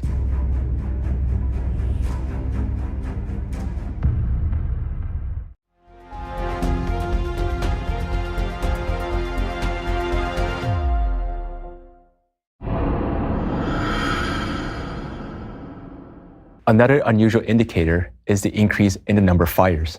Now, let me explain what I mean. Gases such as hydrogen and methane are rising from the depth through the cracks and faults in the crust.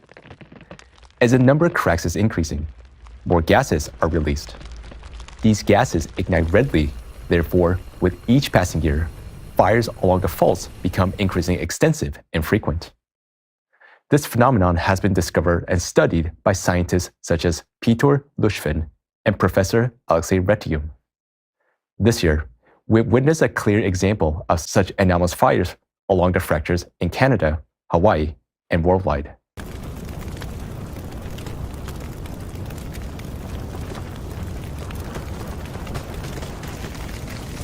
These fires were horrible. I mean, the amount of sorrow they brought people. I mean, we saw it for ourselves, and I'm sure people who are viewing have seen the same thing that we saw. Maybe they didn't. Maybe go back and look at that.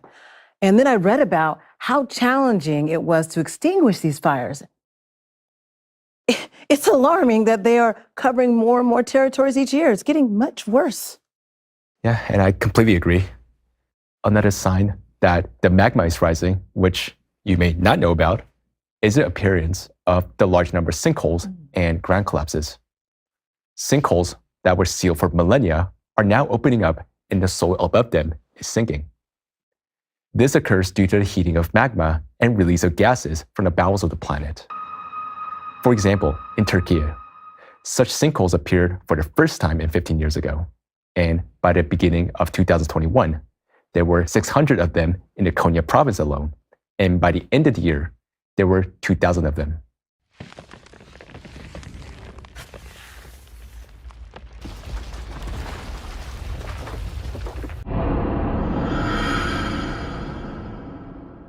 Today, it is commonly believed that the record temperature rise in the atmosphere is due to human activity. However, it's obvious that this warming is, first of all, affected by the magma uplift. Yeah, right. And now let's talk about the second piece of evidence that the magma is rising, which is the heating of the lower layers of the atmosphere, oceans, and glaciers due to new magma rivers are formed, eroding the mantle and approaching the crust.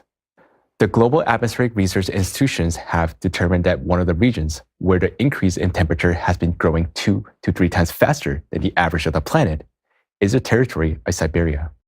It was in this direction that the course shifted in 1998. Because of this, magma beneath Siberia rose to the surface fastest. And now, there is a huge magma chamber burning its way through the crust of Siberia. Heating of the Earth's interior leads to abnormal melting of permafrost and gas explosions under the ice. In the Arctic part of Siberia, winter fires have appeared under the snow. And in the areas above fractures, the icy water in drinking well became hot. And the frequency and the intensity of earthquakes are increasing. Let's now listen to Dr. Egon Chalakian about this. Dr. Chalakian is a visiting researcher at Harvard University, particle physicist, international tax law and intellectual property law professional with a national security background.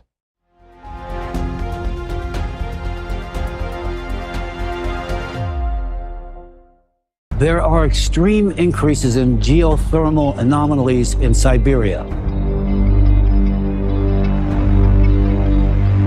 The number of gas emission craters is increasing in the northern regions, with intensified methane and hydrogen emissions being realized from the inner Earth. In the event you have not yet noticed, mud volcanism on the Arctic shelf is becoming significantly more pronounced. All these facts unanimously point out that the dynamic warming of Siberia today, which is 2 to 3 times faster than the rest of the world, is primarily due to an increase in endogenous heat coming from the Earth's depths. Siberia is warming from below. As a result of the core's pressure towards Taimyr, deep magnetic headspots form beneath Siberia, actively lifting magma closer to the junctions of the lithospheric plates. Consequently, heat accumulated beneath Siberia's upper mantle layers, and the thin lithospheric crust started the process of melting from the magma. In essence, the rates of lithospheric melting are accelerating due to the increasing temperatures and fluidity of the magma itself. So what now awaits us? The uncomplicated, simple, vividly clear answer is simply place a cube of ice on a heated stove. What happens? The ice melts quickly.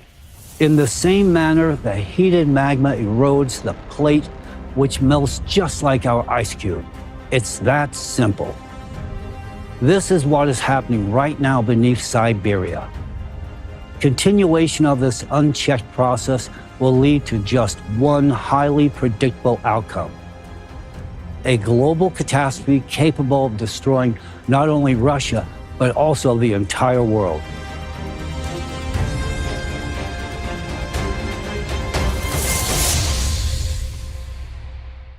Thank you, Dr. Chalakian. Another sign of abnormal heating of the Earth's interior is the melting of glaciers from the bottom up. The phenomenon of glaciers melting from below because of the increased heat flow from the Earth's interior is currently studied by a considerable number of scientists around the world. For example, an American geologist and researcher, James Kemmis, has been studying this process for many years. He knows that the Thwaites and Pine Island glaciers in Antarctica are melting from below due to an increased heat flow from the Earth's interior.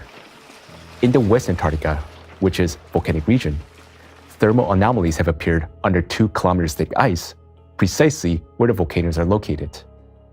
This is because since 1995, a huge magma chamber has become activated beneath the thin crust of Antarctica in the Mary Bird Land region. You can learn more about it in the video in the glacier melting. Also, a similar situation is observed in Greenland. Since 1995, a magma chamber beneath the central part of the island has been activated, which accelerates the ice melting regardless of the season. There is also another very dangerous sign of magma ascent, and that is the heating up of the ocean floor from below. Magma rising from the depths in huge volumes, and it infiltrates the oceanic crust just like a worm burrowing into the wood. As a result, waters of the ocean floor are heating up and rising up to the surface.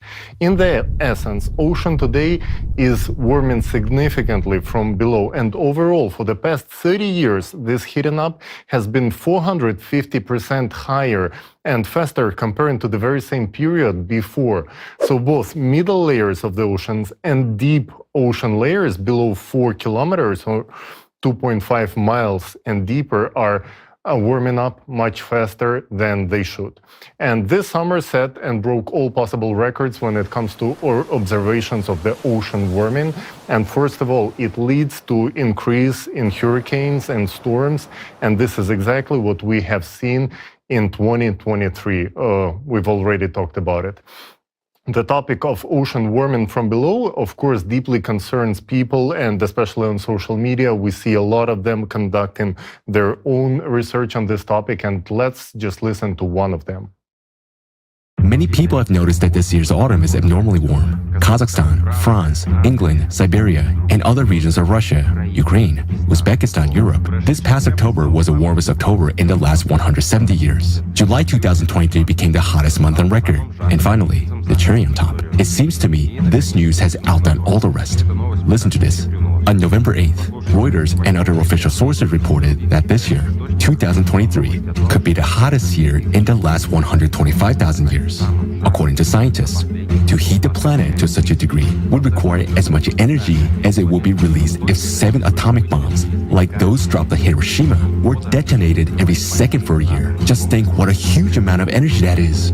To put it simply, that's 2,500 times more than all the world's power consumption in 2022. Where does so much energy come from if humanity doesn't detonate those bombs? What if I tell you that it's just the beginning? Next year will be much hotter. What does it have to do with polar auroras on November 5th and 6th? But first, a small warning. What you will hear next can shock you a bit, but this is the truth. And if you want, you can verify it for yourself. To understand where the heat comes from, look at the graph here. The blue line represents the heating of the ocean at a depth of up to 700 meters. That is the upper layers of the water. The red line is a heating of the water at a depth of over 2,000 meters. That is the deeper layers of water. And this graph shows that in the ocean's depth, the water is warming faster than on the surface. Imagine a kettle of water on the stove, and the water starts to heat. Why?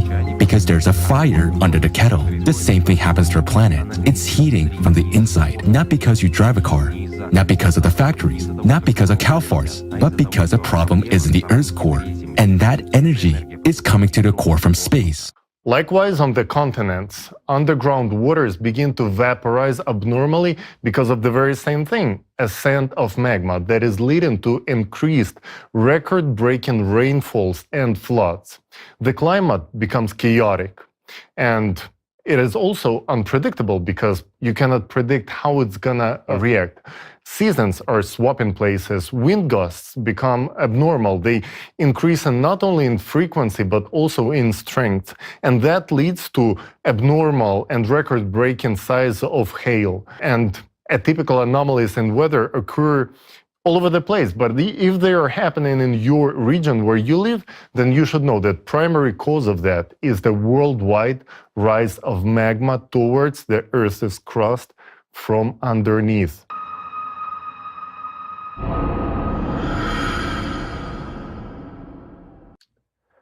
And now the third, the most frightening and final piece of evidence that the magma is rising is the magma itself reaching the Earth's surface. Currently around the world, the number of volcanic eruptions is increasing and reactivation of long dormant volcanoes is becoming more frequent. Furthermore, various anomalies are recorded in eruptions, notably the rapid ascent and eruption of exceptionally fluid lavas. You know, when we talk about fluid lava, not all of our viewers may understand what makes fluid lava unique or how it differs from standard lava and why its appearance has alarmed so many scientists. Could you explain this in more detail? Sure, I can do that. Now, for example, the Coimbre Vieja volcano in Canary Island used to erupt with this type of lava. And in 2021, it began erupting with this type of lava. Oh wow, what a fire-resistant duck that is. Well, at least there is someone who doesn't care. But in fact, such abnormally liquid and hot magma much faster melts the Earth's crust, just like what is happening right now in Iceland, in the town of Grindavik. There are more and more cases of such rapid magma ascent around the world. And since cavitation explosions are also becoming much more frequent, magma heats up, expands in volume, boils, and very soon we will see volcanoes activating all over the planet. And let's not forget that on planet Earth we have 25 supervolcanoes, and many of them have already started to show alarming signs of activity. For example, Yellowstone, which we covered before, or Campi Flegrei, so-called Phlegrean fields in Italy. And from now on, it will only get worse. Boy, oh boy, we are facing terrible threat, and many people do not want to acknowledge it. I mean, that's the reality of what we're dealing with. But we have plenty of evidence that is telling us that the Earth is getting destroyed from within. We can establish this through various signs. For example, the increasing the number and strength of earthquakes around the world, okay? Probably in some of your backyards. By the emergence of new volcanoes and the eruptions of the old ones. That's clearly evident. By heating of the ocean and the melting of glaciers from below. By changes in climate and weather. That seems to be obvious to some of us. All of this indicates the magma rises towards the Earth's crust and heats it up. This causes the Earth's crust to crack and melt. It is very dangerous because the Earth's crust is the thin layer on which we live. If these processes continue to escalate, though, it will result in a huge catastrophe for all of us. Yeah, and that's why people often wonder why we're so certain that everything is heading towards such a massive catastrophe. And how do we know that it will only get worse from here? Well, we know how the situation will continue to develop because currently we're experiencing what our planet has faced in the past. These changes, caused by cosmic influence, occur once every 12,000 years, and we happen to be living in that very time. This is a cycle. Today, the number and intensity of cataclysms on the planet are growing exponentially. Humanity is facing a terrible catastrophe that occurs on the planet every 12,000 years, while every 24,000 years, it is more severe. How do we know that catastrophes occur on Earth with such periodicity? At different times, this hypothesis has been independently suggested by American and Soviet scientists, as well as researchers from different countries. Modern scientists can reconstruct the Earth's history by studying ancient ice layers known as cores, examining rock formations, fossils, and various soil layers.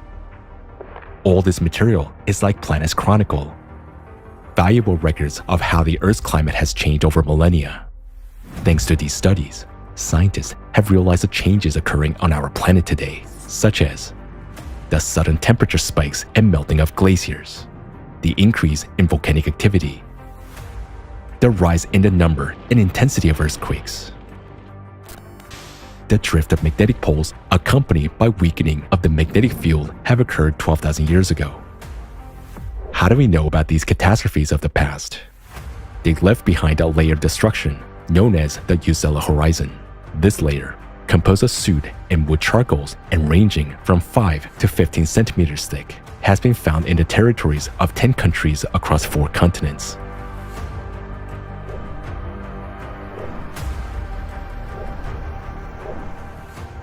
That is the so-called black mat layer that separates the Pleistocene from the Holocene, and it is loaded with soot, amongst other things. But this black mat layer was known for decades, and one of the interesting things about it was that below that black mat layer, remnants of extinct megafauna had been found, but rarely, if ever, found above it.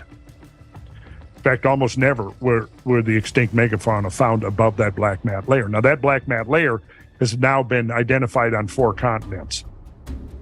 German geologists discovered that the layer formed during the massive eruption of the Lachersee volcano in Germany, and its ash was detected throughout Europe. Scientists attributed the layer to a gigantic forest fire caused by volcanic eruptions. A similar layer of coal and ash formed at the same time was found in North America and named the Clovis Horizon.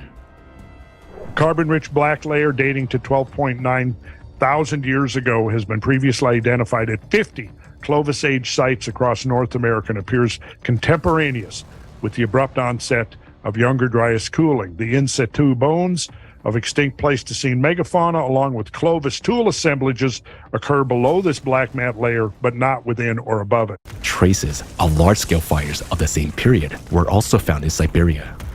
In addition to the Lachersee volcano, dozens of volcanoes and supervolcanoes erupted simultaneously around the world. Look at the map to see where they were located. Eruptions affected every corner of the world, according to numerous studies by other groups of scientists. At the same time, there was a sudden melting of ice, catastrophic floods, intensification of winds, and a rise in sea levels. What kind of catastrophe was this? 12,000 years ago, the global temperature surged by staggering 15 degrees Celsius over the course of several decades.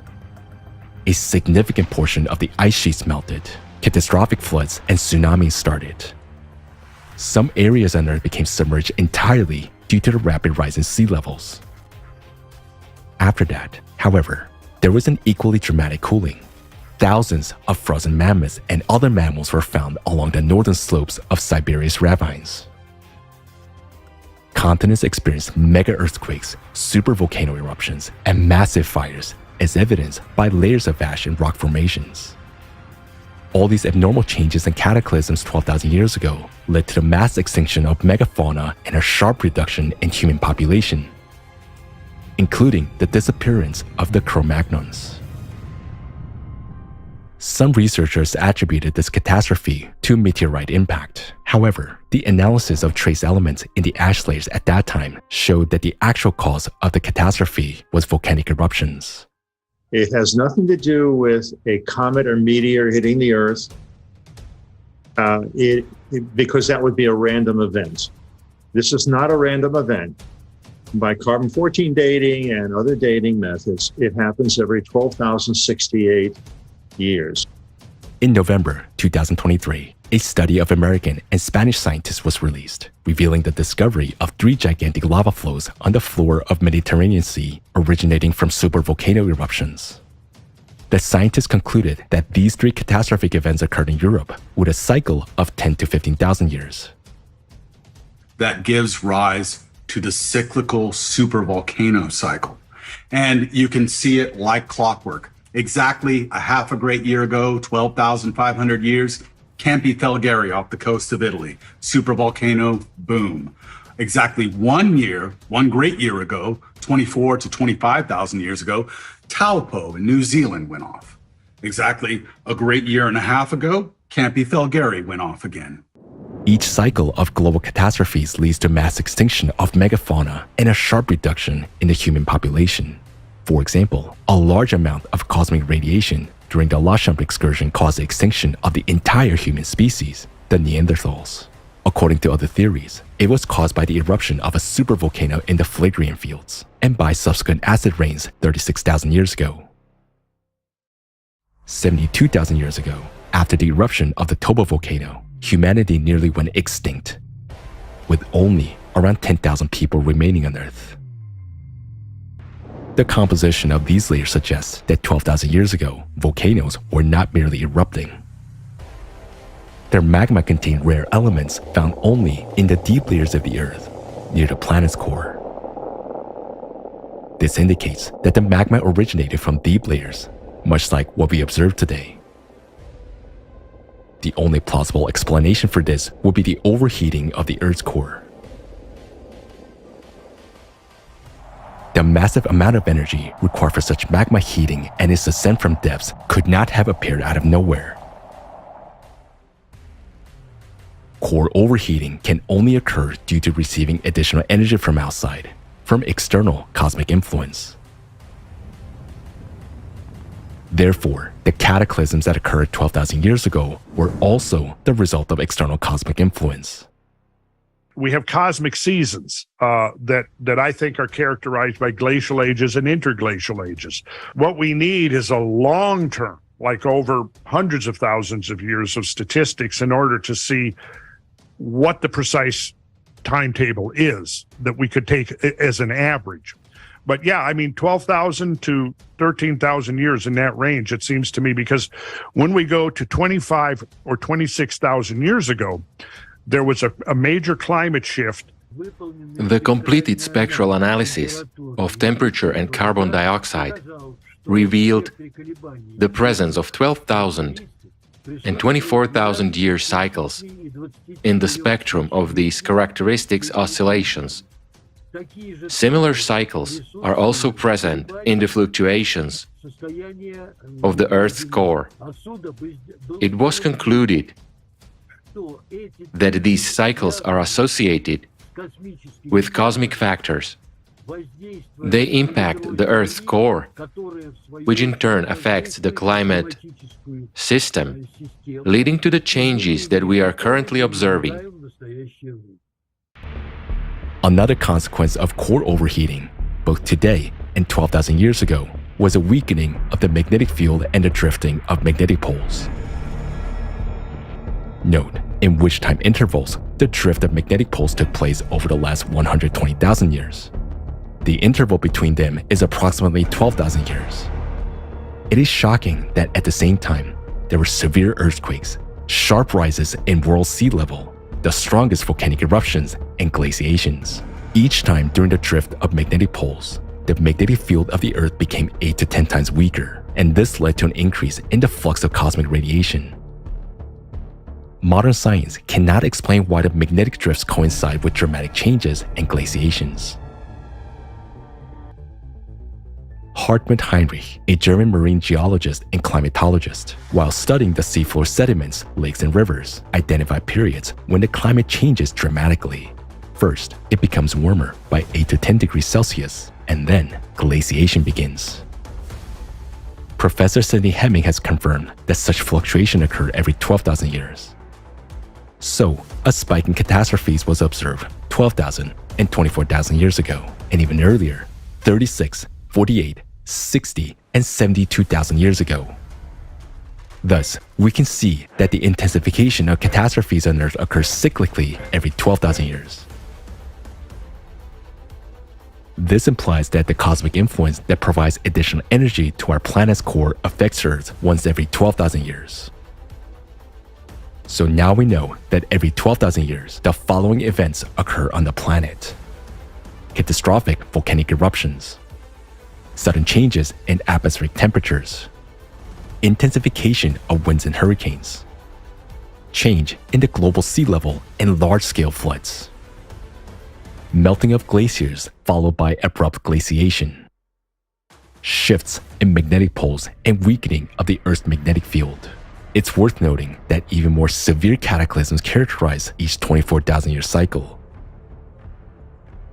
The bad news is that today, we're not just living during the time of external cosmic influence. We're living during the 24,000-year cycle, which is even more destructive. We will fully enter this cycle in the year 2024. This means that the energy affecting the planet's core and the intensity of the destructive cataclysms will increase significantly. This cyclical cosmic influence can be likened to a flashlight in the fog, in the darkness. There is a concentrated beam of light, and there is a scattered illumination around it. Only the scattered portion of this cosmic light is now reaching the Earth. The concentrated beam hasn't even touched us yet. And we're already witnessing a rapid increase in the number and intensity of cataclysms. It's only going to get worse from here. However, despite the fact that the planet has been going through cycles of catastrophes for millions of years, the current cycle may be the last for it. The ocean was a key mechanism that allowed our planet to go through a cycle of cataclysms. It naturally dissipated heat from the Earth's interior. But now, humans have added plastic and hydrocarbons into the ocean due to oil spills. We started doing something that no one had ever thought of before: producing synthetic hydrocarbons that we know as a plastic. Before us, there was no plastic in the ocean. And starting from the 1950s, the all plastic produced on the planet sooner or later ended up in the ocean. Since plastic does not biodegrade and decompose in the environment, it stays as it is, and significant portion of it simply breaks down into tiny particles, known as the micro and nanoplastics. These particles permeate the entire depth of the ocean, and practically every drop of the ocean contains nanoplastic particles. Due to its specific composition, microplastics have a unique property: they disrupt the ocean's heat conductivity. So, the cause of a disruption of the ocean's function is the anthropogenic factor, and more specifically, it is the plastic that we have created, and now it is everywhere in the ocean. And instead of removing heat, the ocean has become like a thick blanket for our planet. And the planet is exactly what needs to be cooled. This led to the fact that the ocean ceased to effectively cool the Earth's interior, excessively heated by the core during the cyclical cosmic influence. This is exactly the reason behind the increase in the number of explosions inside the mantle, which we record as defocus earthquakes. This is the first time this is happening on such a scale in the entire history of the planet. Thanks to the study of coral reefs in the ocean, we know that in previous cycles, the ocean effectively dissipated heat. Now, they are dying from heating, while in the previous cycles, they continued to live. According to our estimations, the planet will enter the cycle under the direct rays of external cosmic influence at the end of 2024. However, the cataclysms, which, according to our preliminary calculations made more than 10 years ago, were supposed to begin in 2024, are already occurring in 2023. Unfortunately, the cataclysms are outpacing our optimistic forecast of how much time we have left. Based on all the facts and gathered data, it can be said confidently that we're entering an era of immense catastrophes of unprecedented power and scale. Wow, what a time for us to be alive. So let's draw a brief conclusion. This time, it will be much worse because, first, we're living in a period of cataclysms of 24,000-year cycle, which is more catastrophic than the 12,000-year cycle. Second, the ocean is dead. That is, it has lost its ability to cool the planet, or in other words, the ocean cannot dissipate the heat. And third, we're still doing nothing to prevent climate catastrophes at a time when all the processes are already accelerating. It would be wrong to say that we are doing nothing at all. In any case, the Creative Society volunteers try to do everything they can. Unfortunately, our abilities are limited because we are ordinary people and do not have serious support from those with significant resources, even though the threat is the same for everyone. Yes, ordinary people do a lot. And instead of receiving help, they are pressured. And right now, we so critically need help from those who have any opportunities and capabilities to warn people of the coming catastrophe, because the future of all humanity depends on it. Despite our persistent efforts over the years to convey the information about the climate, comparing a vast amount of facts, explaining to them, and substantiating them with scientific data, there are still those who do not understand, who doubt the seriousness of the processes taking place in the planet because they lack the intelligence to grasp the complexity of what is happening. Let's use a simple, straightforward example to show what is actually happening to our planet and what awaits all of us in the near future. To understand the global consequences of external influence on our planet, let's return to the comparison of the Earth to the peach. Imagine that this peach has been placed in an oven, and then the oven is turned on. What do you think will happen as a result of heating? First, the peach changes its tilt because the flesh inside starts to melt, and the seed moves, just like the Earth's core. Then, notice how the skin begins to swell from the inside, just like the Earth is currently swelling due to internal heating. And now, look at how the skin breaks open, and the melted flesh starts to flow out of the peach, just like magma.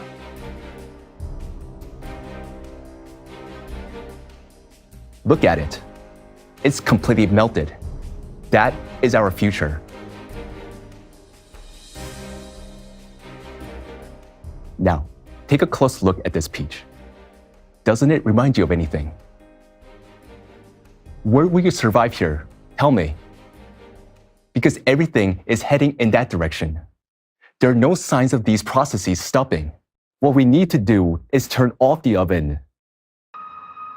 Friends, I know you may feel some dissonance. Why are we talking about such serious things with climate, with some jokes here and there, and somewhat it may seem even fun? But friends, I want you to realize that right now, what is happening around the world is a huge stress for those who don't know about it. But all of us, we have been living with this stress for many years, trying to convey it to people. So to continue to live with it, for those of you who just found out about all of this, to make it easier for you to understand, and we're trying to explain it in some simple and understandable ways.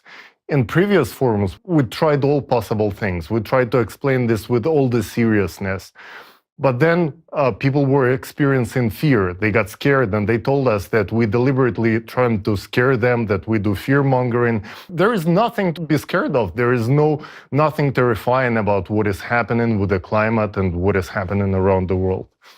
That's why we are trying to ease up all this terrifying horror with this very same duck, for example, just to make it easier for you to understand what is happening. You know, we have absolutely no intention of scaring anyone. Our main goal is for people to understand what is happening and realize that there is still a real chance to save themselves, their children, and the planet. We want our motivation to be understood by everyone because what drives us is our children's lives and their future. And honestly, our lives too. We want to survive to live a full life. For us to survive, everyone must understand that he or she can do a lot. One can act like a responsible, caring parent, looking into your children's eyes and deciding to act. Each of us can start paying attention to what dangerous processes are happening within our planet right now. Just raising awareness might seem like a small thing, but it actually means a lot. The sooner people understand the essence of what is happening with the climate, the better chances that we have of reaching those on whom our future depends on. And our survival depends entirely on the outcome of that group of scientists, which has yet to be assembled. If we want to live and want our children to survive, we must inform people about the planetary threat. Only then will our politicians and scientists learn about the real threat from the climate. That's when they can set aside their ambitions, postpone their personal urgent matters, and start dealing with what should have been dealt with at least 10 years ago. Humanity has no greater problem than the climate and geodynamic changes on Earth. The sooner people realize that, the sooner we unite, and the sooner we can solve this problem. To be heard, we need to speak loudly and together. No one can do it individually, but together, we can reach out and draw attention to the climate. When we speak loudly and together, then we will be heard. Otherwise, an unfortunate outcome awaits us. Look at what happened to this peach. The same thing happened to Mars. The same thing could happen to our planet. I would like to address everyone who watches us. We, as humans, are the ones living on this thin skin of the peach, as I just stated before. It's terrifying to imagine what will happen to us when our peach, Earth, heats up. If you can understand the seriousness of the climate and the geodynamic changes on the planet, if you are a rational and responsible person, and if you truly want to live, especially if you have children like I do, like many of us right now on this panel, then you have to be with us. You just have to understand that there is a bigger picture to all of us. All of this means so much more than just us on this panel. It's our human lives. And you are human, and we care about your life. We see this as the only way that we can save ourselves, our lives, our children, our planet, our future. I am telling you right now, I have not seen another option. I've researched up and down, and this is the best option. Please hear us. Yes, Julia. Thank you. Thank you very much for your honesty and your sincere opinion on this topic. I absolutely agree with you. Our only option is to come together and create a public demand to unite the world scientists to find protection from external cosmic influence. Unfortunately, today, due to their narrow specialization, many scientists cannot fully grasp the criticality of the climate situation because of the limitation of modern science. Despite all the work done by Allatra scientists and participants, they have not been understood by the wider public. Simply because most people didn't want to delve deeply into the presented information, analyze and compare. However, there are many intelligent and talented individuals in the world, and these people from various countries have joined Allatra. And Allatra, as an international organization, grew rapidly. Such rapid growth of Allatra and widespread popularity among people started to frighten many, especially those in countries with totalitarian regimes. Evidently, they thought Allatra as an organization was secretly gaining strength, intending to wait for the right moment to enter the political arena. Therefore, those particularly concerned about their political future actively tried to fight Allatra. Consequently, in countries where this occurred, fake and false publications about Allatra started to appear in large number. Allatra was literally under attack. Many of you, dear friends, have heard about what happened to Allatra and its participants in Ukraine. We hope that this is just a tragic misunderstanding and that all of this will be resolved soon. As the president of the Allatra International Public Movement, I want to clearly declare that we have not, are not, and will not engage in politics.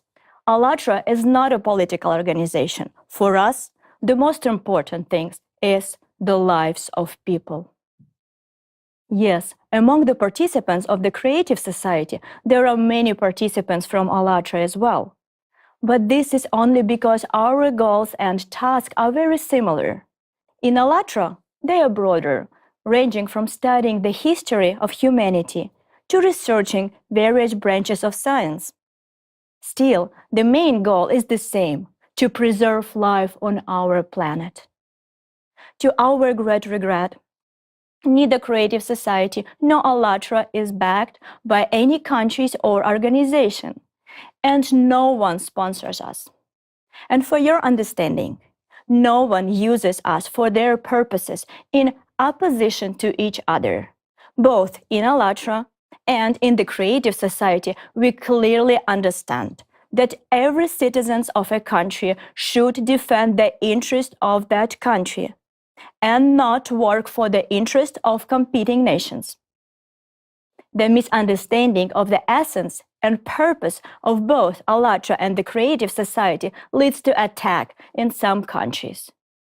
To think that politics interests Allatra or the Creative Society is the grave mistake and a sad misconception. We understand the situation with the climate too well.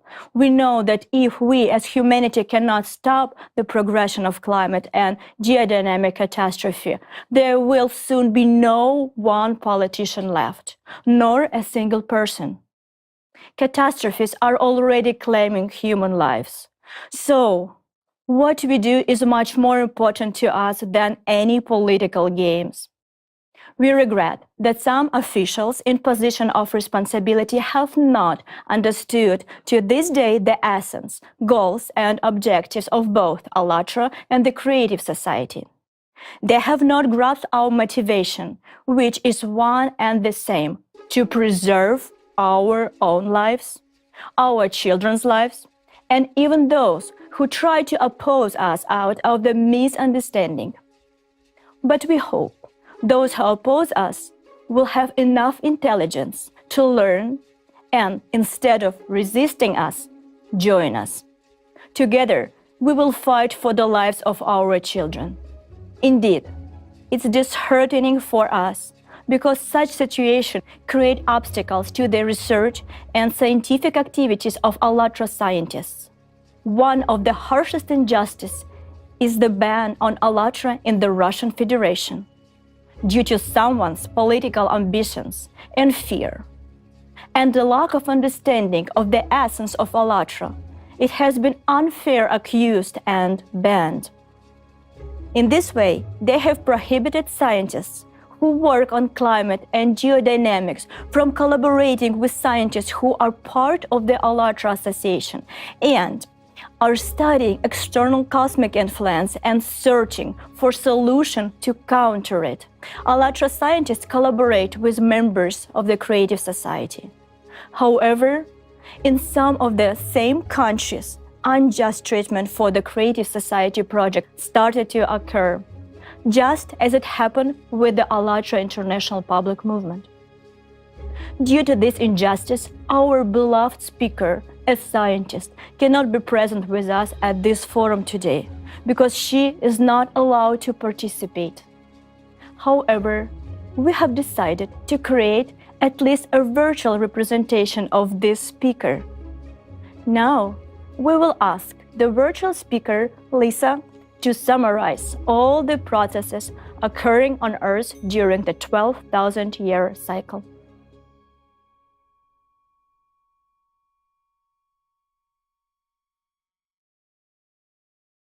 Greetings, dear friends. Happy to be here.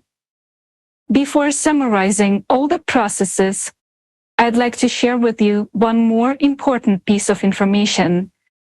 Without this information, the picture of the ongoing processes on Earth as it enters the 12,000-year cycle of catastrophes will be incomplete. As you already know, there is an exponential increase in the number of a mysterious phenomena on Earth, deep focus earthquakes. The mystery of these earthquakes lies in the fact that they are recorded beneath the Earth's crust, not within it. To understand the oddity of this phenomenon, let's recall the structure of the Earth. The Earth has three main components: the core, mantle, and crust. The mantle is very hot and vicious. You can say it's pliant, like clay or a slime. There are molten streams of this substance in the mantle called liquid magma. The Earth's crust is a thin, brittle layer on the surface. It can be compared to a cracker. It breaks. That's how ordinary earthquakes occur in the Earth's crust. But deep focus earthquakes occur beneath the Earth's crust, within the mantle, which is pliant like a slime. There is nothing there that could break. Deep focus earthquakes can be called intramantle explosions. Since 1995, an exponential increase in the number of these earthquakes has been recorded. As you may remember, a number of sudden changes in the Earth's geophysical parameters were also recorded in 1995. The most powerful deep focus earthquakes occur at great depths, 500 to 600 kilometers, precisely where we currently observe the greatest temperature contrast in magma flows. Look at the graph. These depths are highlighted by the red rectangle. Intramantle explosions have also begun to occur at depths ranging from 75 to 200 kilometers, although they are currently not so powerful yet. You can see on the graph how these earthquakes have been increasing in depth. The increase in earthquakes at depths of 50 to 100 kilometers in the upper mantle layer indicates that magma is now rising close to the Earth's crust, whereas there are almost no explosions below 800 kilometers because the mantle substance at these depths is almost completely melted by magma. Explosions at depths up to 800 kilometers are extremely powerful. One such explosion is much stronger than the entire nuclear arsenal of humanity. We have no weapons comparable in power to these intramantle explosions. Now imagine what would happen if these explosions reached the depth of the Earth's crust. One such explosion could wipe an entire country off the face of the Earth. Why did this abnormal phenomena, deep focus earthquakes, start occurring since 1995? This is a dark spot in science because as of now, the majority of scientists don't even comprehend the threat posed by deep focus earthquakes. The danger of deep focus earthquakes is significantly underestimated by modern geologists who fundamentally misinterpret the processes occurring in the Earth's crust. This misconception leads them to overlook the fact that our planet is rapidly approaching a catastrophe. This misconception allows present-day geologists to turn a blind eye to the increasing number of deep focus earthquakes. Their error stems from the assumption that our Earth hasn't changed in size for billions of years and that the Earth's features are solely determined by the tectonics of the lithospheric plates.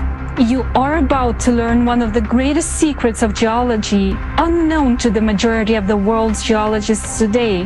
However, if this remains a secret, it will have devastating consequences for the life of each of us. For you to understand this, allow me to briefly describe the modern theory of the Earth's crust structure. According to the principles of plate tectonics, the lithosphere is divided into several plates that move across the mantle. Continental plates are thicker, while oceanic plates are thinner. In the ocean, the plates move apart as a result of mantle substance intrusion, where new oceanic crust is formed. This process is known as spreading. The Mid-Atlantic Ridge is considered a prime example of spreading. It is believed that along the margins of the Pacific and Indian Oceans, the edges of oceanic plates subduct beneath the thicker continental crust. Moreover, it is believed that the plate is sinking under its own weight. This imagined process of one plate sliding beneath another is called subduction. In fact, this is just a theory, while in reality things are quite different. The theory of subduction zones emerged because deep focus earthquakes began to be registered exactly in these regions. And since science posits that earthquakes can occur only in the brittle plates, scientists concluded that the crust extends so deep into the mantle. However, this idea is incorrect. The fact is that the oceanic crust doesn't subduct under anything. It is simply impossible. Therefore, the cause of deep focus earthquakes is completely different. And now you will see this for yourself. The modern theory of subduction zones fails to answer the following simple questions. Question 1. How can an oceanic plate with a density ranging from 2.8 to 3.2 kilograms per cubic centimeters sink deep into the mantle, the density of which ranges from 3.6 to 4.6 kilograms per cubic centimeters? In other words, the density of the mantle, even in its upper layers, is almost twice as high as the density of the crust. Therefore, plates cannot sink into the mantle under their own weight, even to shallow depth. This is impossible due to the laws of physics, and it's all the more impossible because the rocks inside the mantle are under enormous pressure that increases with depths. It's like trying to push a cracker into a piece of thick rubber, like a tire. How can a plate go into the mantle like a knife into butter without experiencing any resistance from it? This is absolutely impossible. Question 2. The speed of plate movement ranges from approximately 2 to 12 centimeters per year, and the temperature in the upper mantle averages 1,200 degrees Celsius. Attention! How can the plate at such a slow speed not melt inside the mantle over such a long period and not shatter into small pieces under such pressure? Because their theory suggests that the plates sink into depths of 700 kilometers, which would take hundreds of millions of years. Question 3. The plates are believed to subduct into the mantle at angles between 30 degrees and 90 degrees. I mean, according to this theory, the plate would be bent at these angles. However, a plate cannot withstand even minor bending without deformation. Look, the entire ocean floor is covered with fractures, indicating the brittleness of the plate. Therefore, during subduction, series of cracks tens of kilometers wide should have appeared. Where are they? These cracks have not been found in the subduction zone areas. Question 4. Every layer inside the Earth is moving. There is plate motion, mantle motion, and core motion. The core in particular rotates faster than all other layers of the Earth. There is a regularity. The further a layer is from the core, the slower its movement speed. As you already know, plates move at a rate of 2 to 12 centimeters per year. The mantle, which is closer to the core, moves faster than the Earth's crust. This means that any end of the plate, for whatever reason submerged into the mantle, would be torn off by the mantle's flow. But it doesn't break off, because it's just not there. Question 5. The lengths of mid-ocean ridges where the crust is accreted significantly exceeds the lengths of subduction zones where access plate material supposedly crawls in. So what does this imply? More crust accretes than crawls into the subduction zones?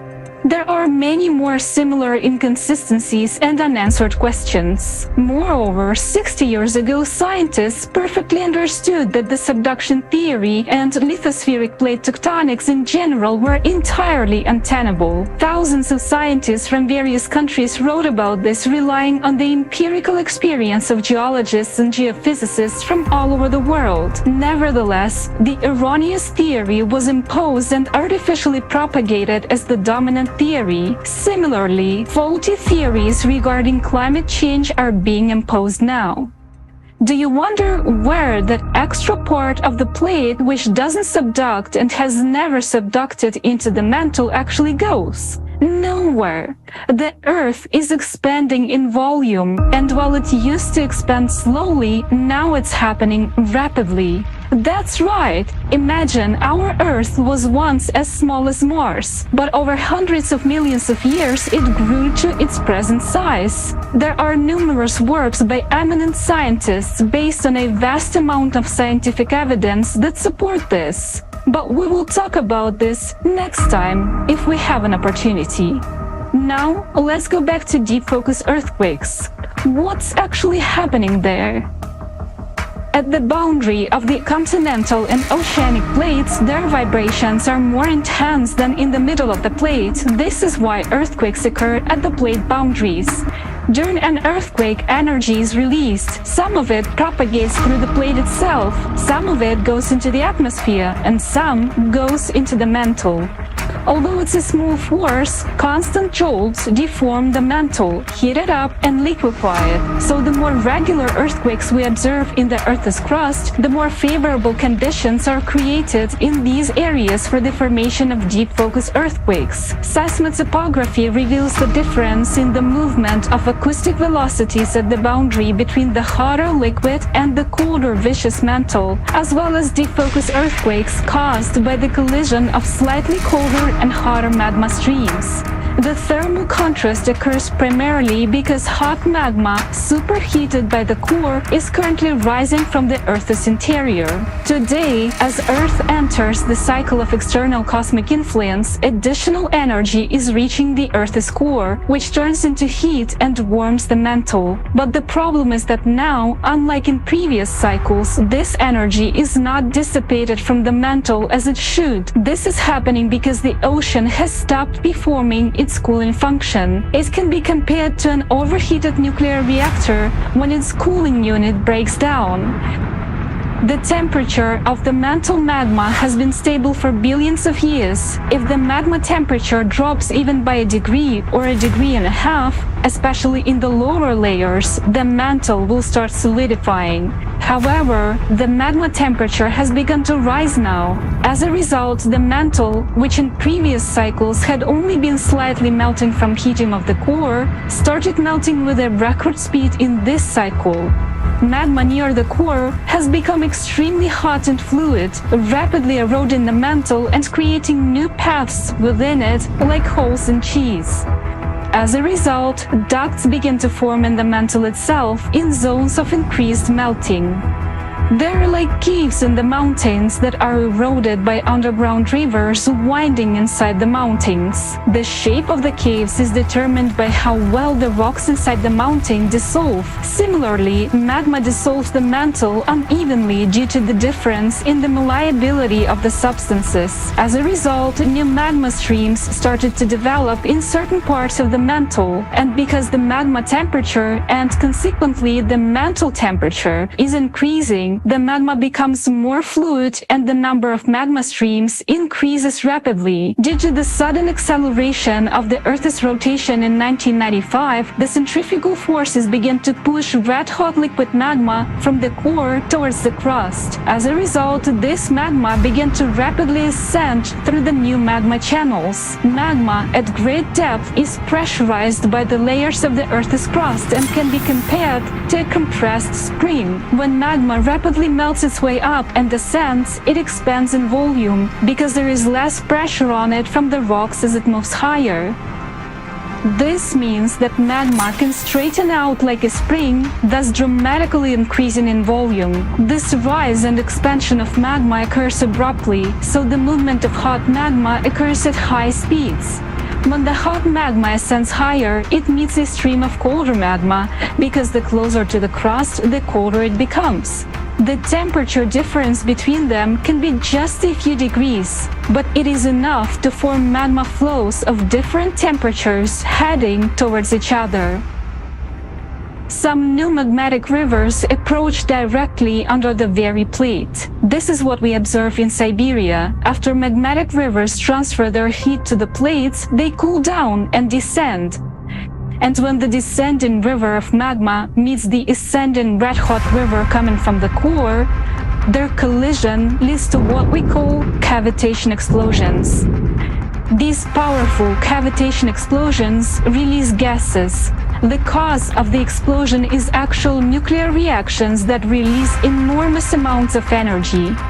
It would be more accurate to call it an instrumental nuclear explosion. However, we call these explosions in the mantle cavitation explosions only because of the associative similarity. It is these explosions that are being registered as deep focus earthquakes. The greater the contrast in temperature, velocity, and pressure between the colliding magma rivers, the greater the explosion. In terms of power, these explosions are equal to millions and billions of nuclear bombs, and they have never occurred in the mantle in such quantities before. Take a look at the map showing the frequency and number of deep focus earthquakes in recent decades.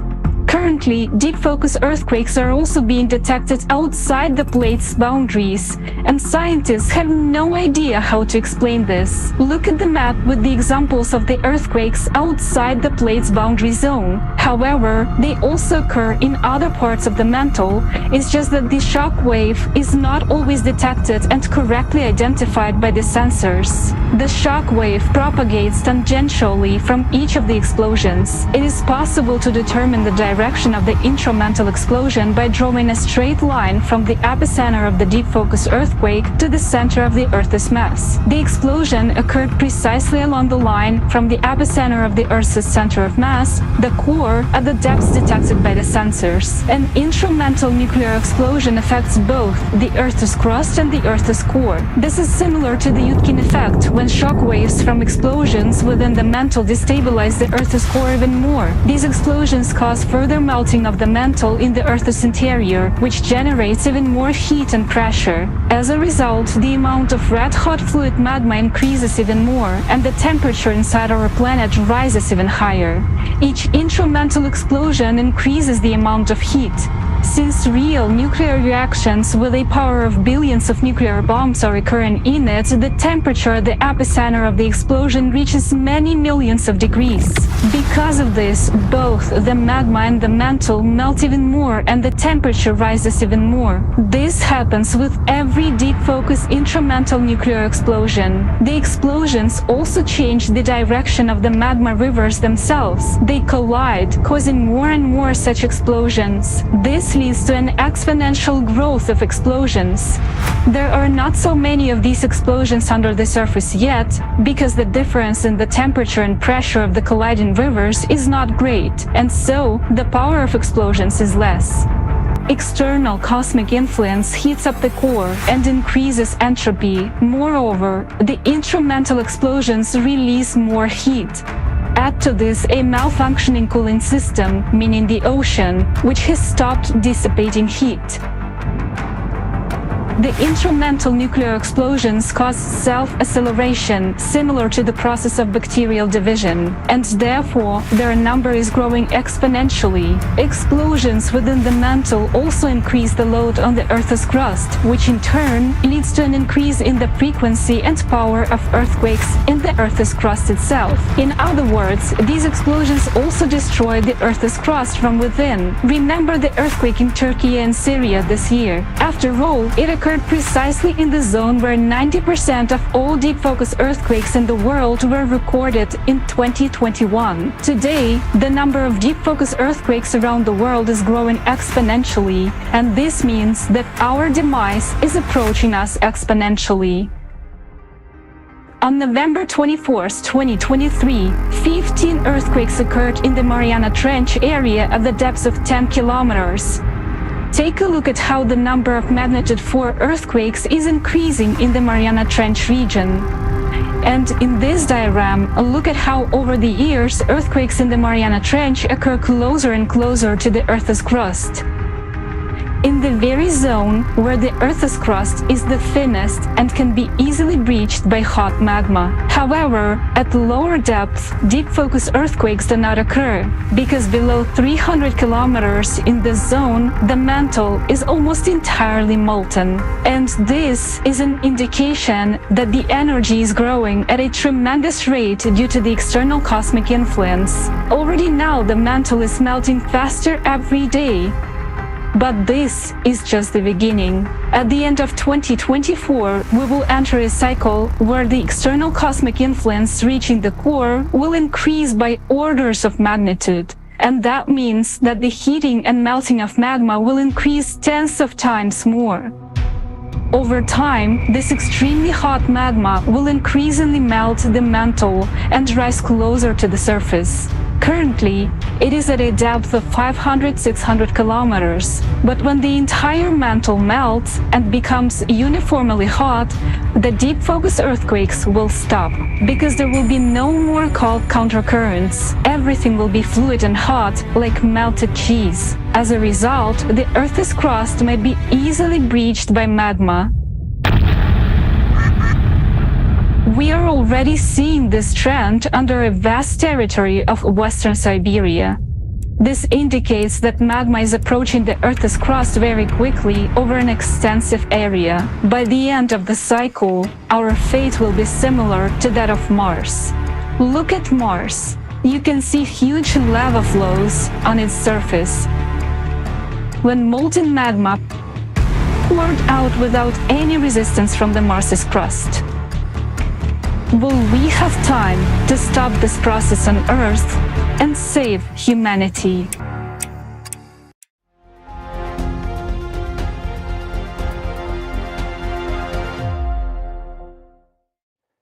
It's sad for the duck, but the current trend is that the climate catastrophes are growing exponentially. What does that mean? Remember how explosions in magma multiply like bacteria? So right now, the number of catastrophes is growing exponentially due to increased heating in the Earth's interior. The characteristic of exponential growth is that initially, it grows slowly and almost imperceptibly. Then suddenly, it starts growing many times over.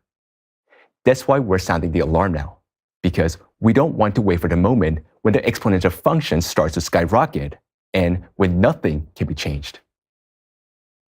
Let's look at the graph showing the increase in the number of earthquakes extended along the exponential function for the next 5 years.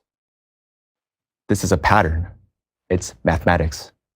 There's no other way to put it. What does this mean to us?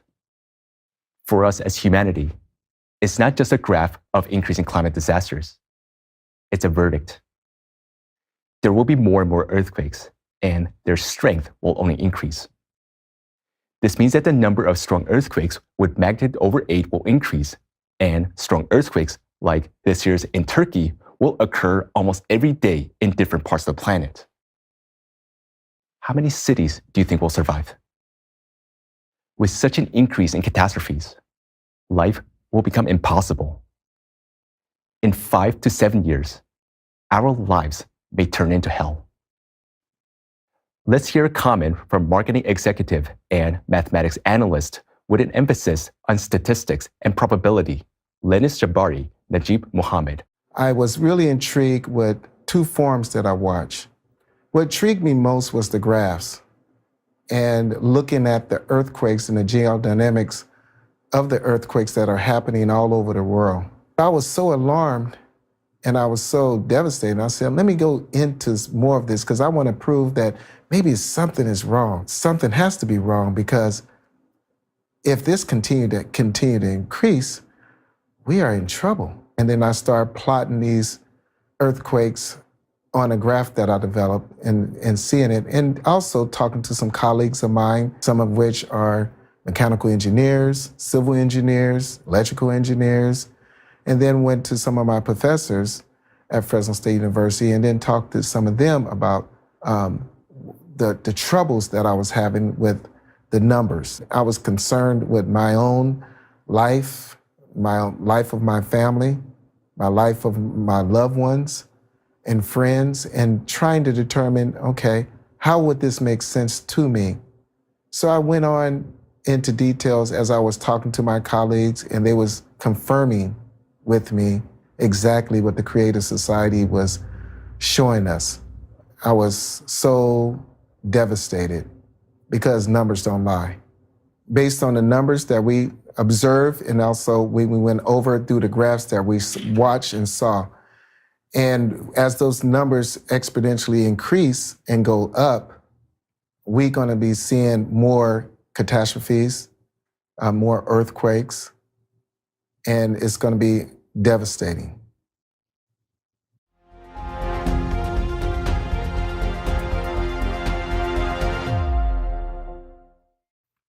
Of course, it brings up the question, which we often hear, based on all the data, what is the final point?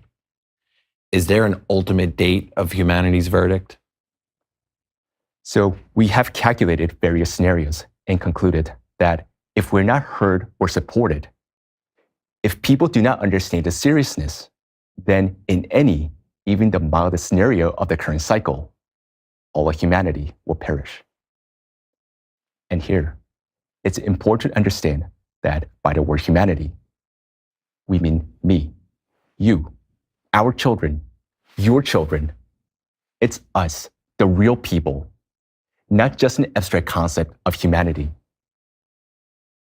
According to our mathematical model, the death of the planet will happen no later than 2036.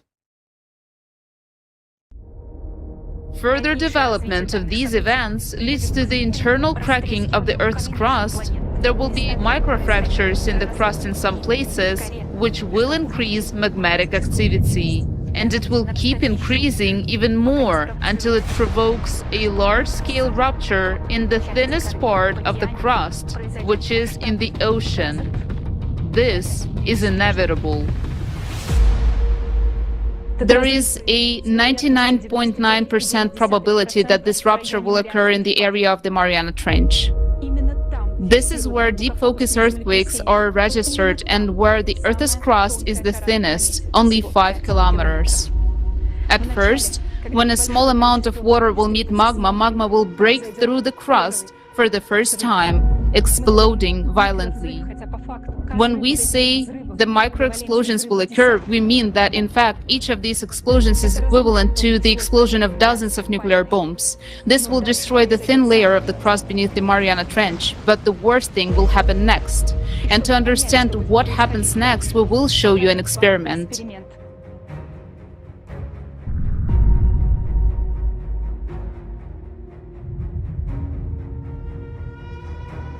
You see what happened when the water met red-hot metal? Now multiply it by 100 billion times. A gigantic volume of magma from the magma plume will rip the Mariana Trench in an instant. Billions of cubic meters of water will meet billions of cubic meters of magma. Due to the sudden breakdown of ocean water molecules, oxygen and hydrogen will be released under tremendous pressure at the floor of the Mariana Trench. A huge explosion will happen. This explosion will be equivalent to thousands of times of the entire stockpile of nuclear weapons available on Earth. Under extreme pressure, the ocean won't just boil, it will explode. This will rise a huge column of steam mixed with dust.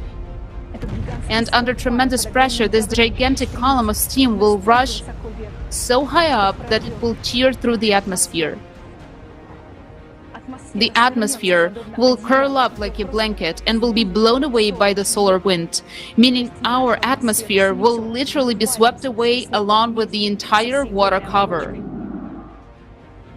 Also, at the same time, This gigantic explosion will cause a powerful hydraulic impact directed inside our planet, because 11 kilometers of water in the Mariana Trench is an enormous pressure at the point where the explosion will take place, and that pressure will in turn be reflected in the hydraulic impact. There will be a very powerful blast wave directed into the center of the planet, into magma, which will spread tangentially and will provoke additional cavitation processes. This will lead to an abrupt expansion of magma in all directions by a factor of 10. That means that there will be 10 times more magma. This will literally tear the planet from the inside. With such an impact, magma will behave like a gaseous substance. All volcanoes, cracks, fractures, all boundaries of lithospheric plates will burst and erupt simultaneously. The Earth will be flooded with lava flows, just like as it happened on Mars.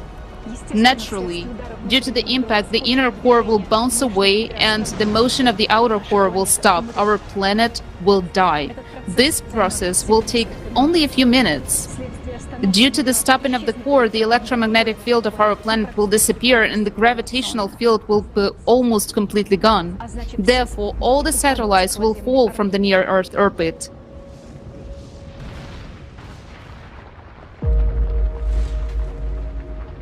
Including the moon. But we, humans, will no longer be threatened by this, because as a consequence of these events, we as humanity will already cease to exist completely.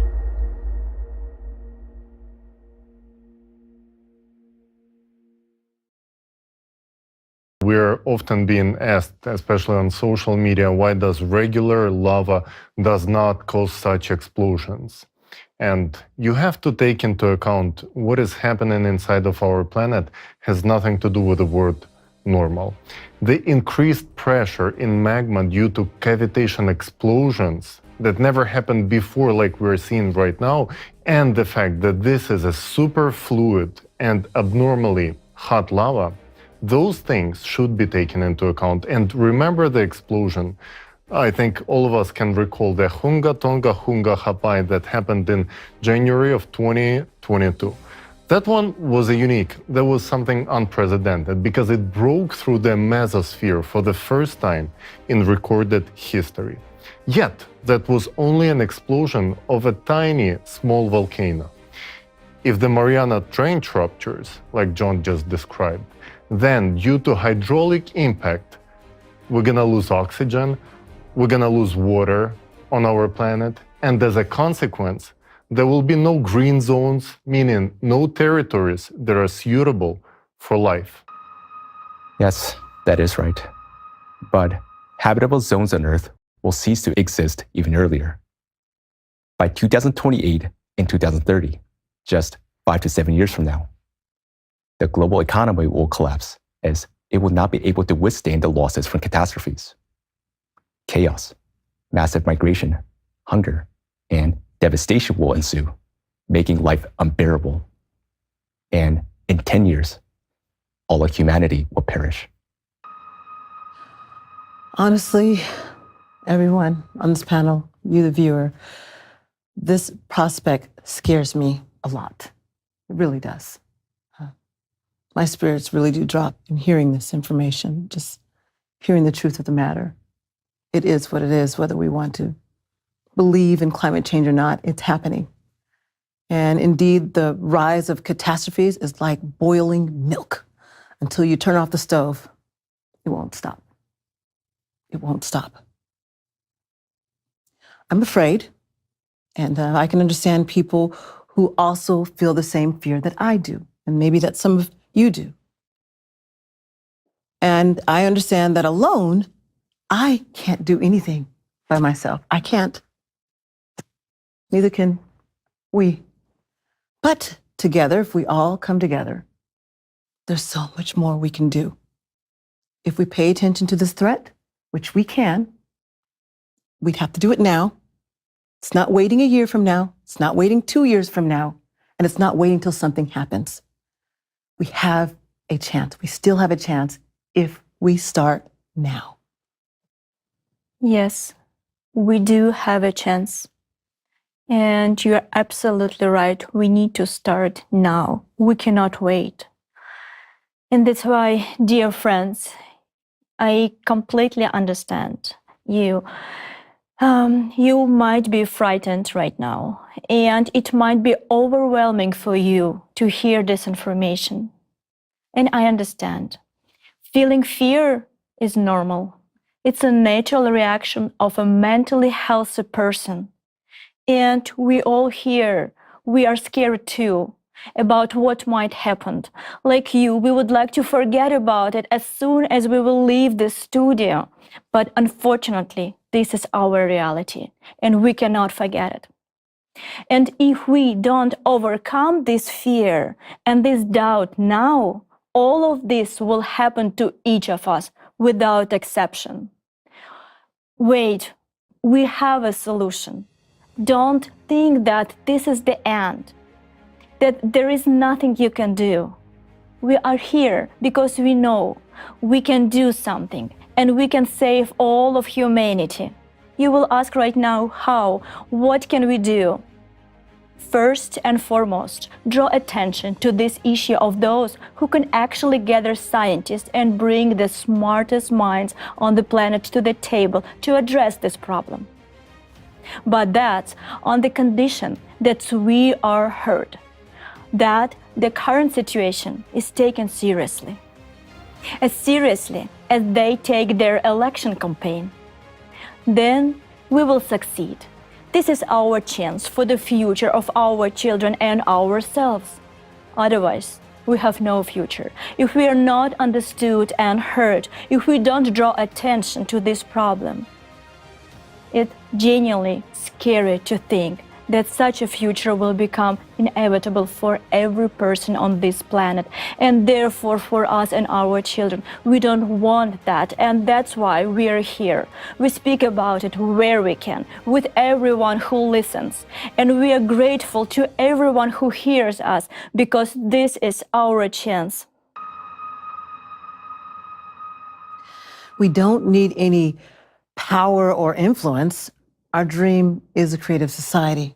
There's so much more, and we can make this dream a reality. We really can. We just need life and a chance for a better future. But it would have to start now. And if and when humanity survives, as we decide to come together, sooner or later, the creative society will be built. It will be built. I know some of you watching out there, you just don't know what it is to do. And that's okay to not know what to do. And it's okay to ask, what can I do? Maybe it's in social media. Maybe it's with just giving the word. Maybe you think, I don't have enough power to do anything, so I'll just call a friend and tell them about it. That's okay too. That's a start. So either through this evolutionary development or by the will of humanity, the creative society will happen with your help as we all come together. It's inevitable if humanity is to survive.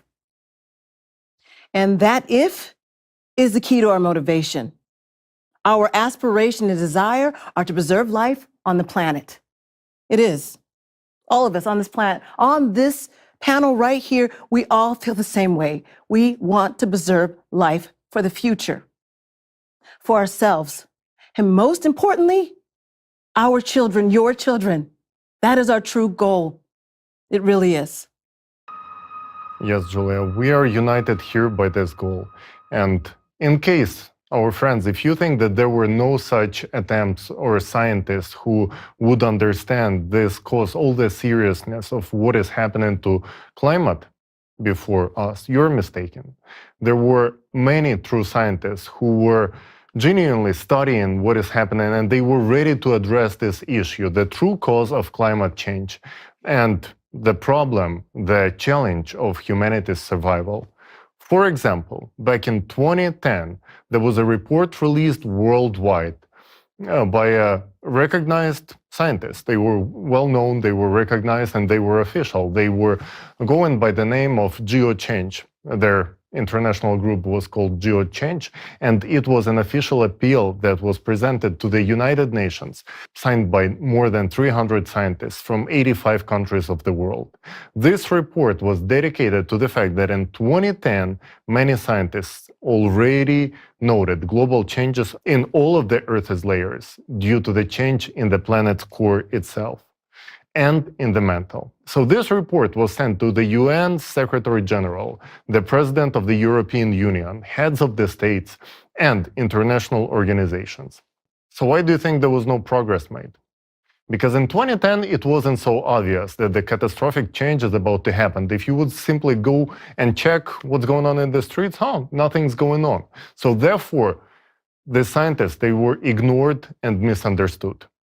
Instead of recognition, instead of support, they faced threats, blackmail, and layoffs from their jobs. Some even lost their lives, and not because of their own willingness. All because of their statements. Those were too serious and would have affected the political structure and the economy of the countries. So it was easier to fix this issue the way it was fixed.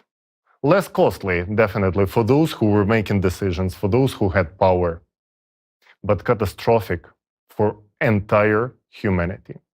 Decision makers not always making the best decisions, and especially when they're too busy with their day-to-day issues. Therefore, scientists faced such a tremendous pressure. Of course, repressions were terrifying. And therefore, the scientists who were even knowing the truth, they got scared, and some of them retracted their statements. They said, we didn't mean that. Understandable. We all are ordinary people, and we don't want to see those challenges. We're not looking for trouble. We're not looking for additional complications with our lives. And therefore, sometimes, simply because of the desire to live nicely without worries today, we deprive our children of their future. And the rest of the humanity as well. But there were a group of scientists who went all the way. And these are the Allat scientists. Thanks to them, we now have the opportunity to reveal the truth about the rise of catastrophes due to the 12,000-year cycle. Our current report is based on the work of scientists who have been studying this issue since 1996 and searching for a solution. There are also scientists who joined in to openly spread the truth.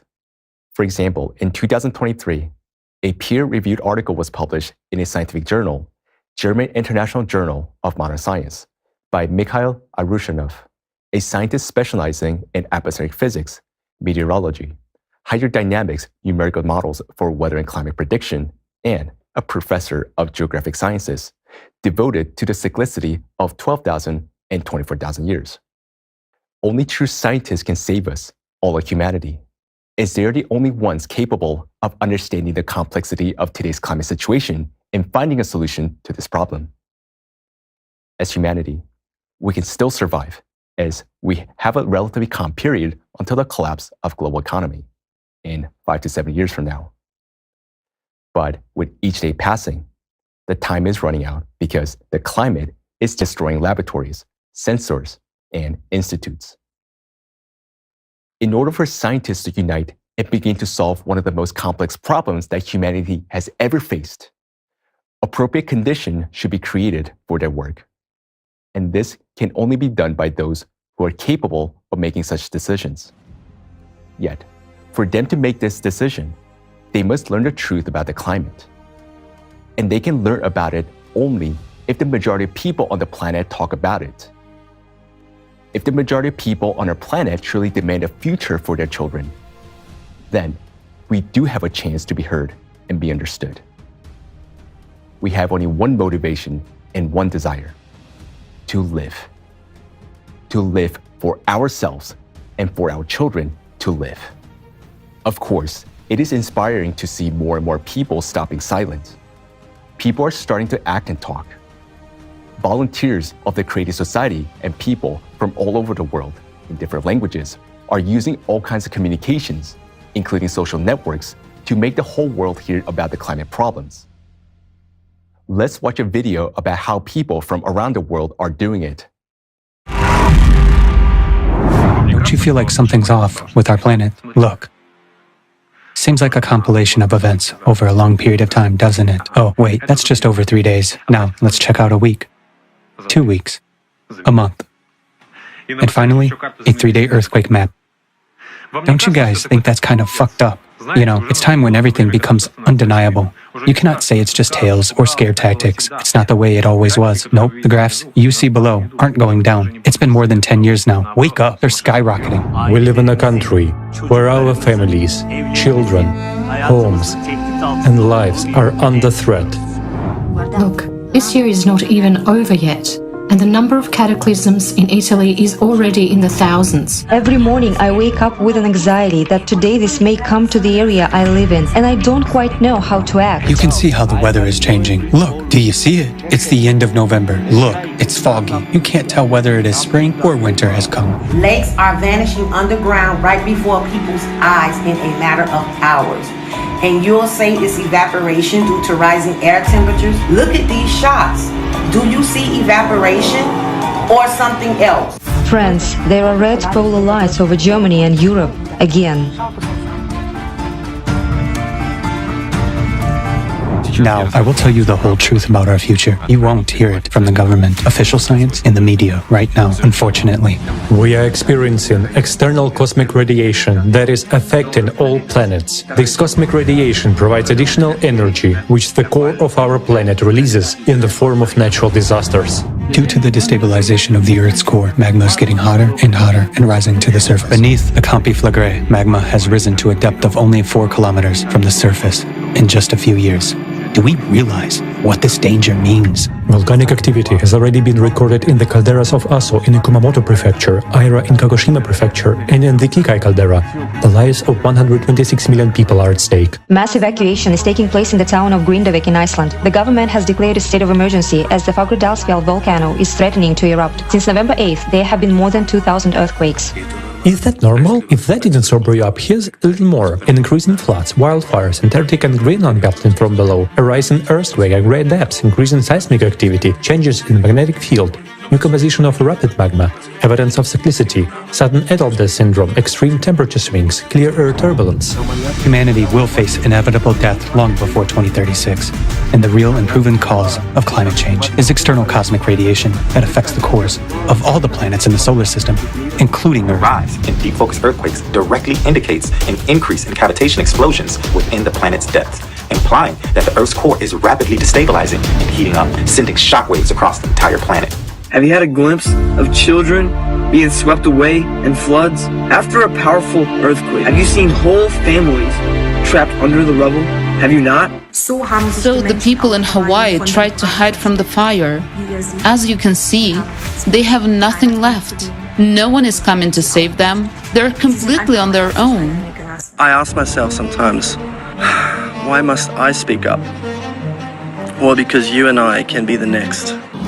So it's necessary for people to start becoming aware so that they can demand from the official science a report on what is really happening. We can overcome these threats only by changing the format of society and prioritizing human life, and only through joint efforts. People, we have the last chance to save ourselves. We must unite and gather scientists from all over the world. Only then we will be able to cope with all the cataclysms happening now. People need to unite and call for the creation of a unified scientific center capable of confronting the climate crisis.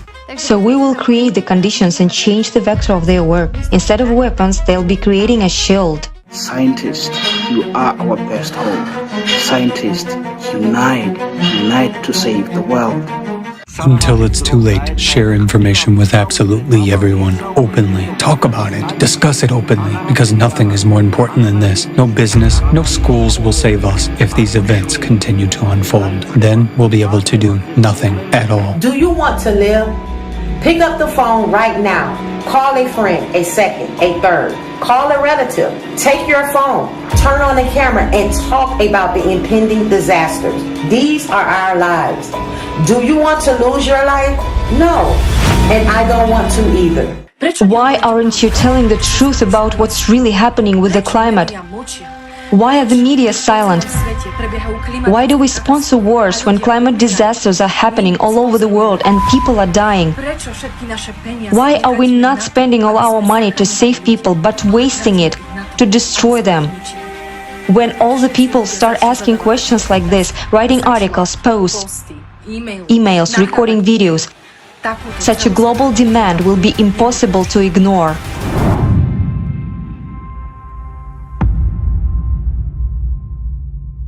Dear friends, through our forum, we want to reach out to each and every one of you, every person on this planet. You can help change the situation. Thanks to you, we can draw the world's attention to the real climate threat and alter the course of tragic events. We must not allow our humanity to disappear and our planet to perish. There are two plans on how to do it. Plan A and Plan B.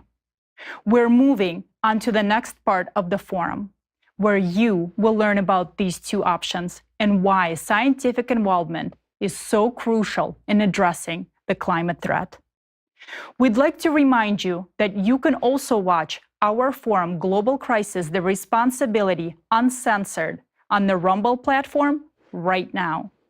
Please share the link and invite your friends and acquaintances to view it. We have no one else to rely on for spreading information except for you. We've also been joined by new speakers here in our studio today. We have with us Olga Kofton, who is an entrepreneur, marketer, designer, and blogger. Allegheny Mata, who is a healthcare interpreter and social activist. Also with us is Jason Bell, Staff Sergeant, U.S. Army, retired, Bachelor of Science, University of Michigan. Let's once again carefully and impartially outline the point where we as humanity find ourselves right now. Our planet has entered a cycle of external cosmic influence. The energy from this influence is destabilizing our planet's core, leading to magma heating and causing a surge in cataclysms on Earth. But what's even worse is that this heating that's happening right now is heating exponentially, accelerating due to the dying ocean, as we've discussed. And everything is heading towards a global catastrophe, unlike anything in Earth's history and our humanity has never seen before. Now let's answer the question together. What should we all do? What should every single one of us do?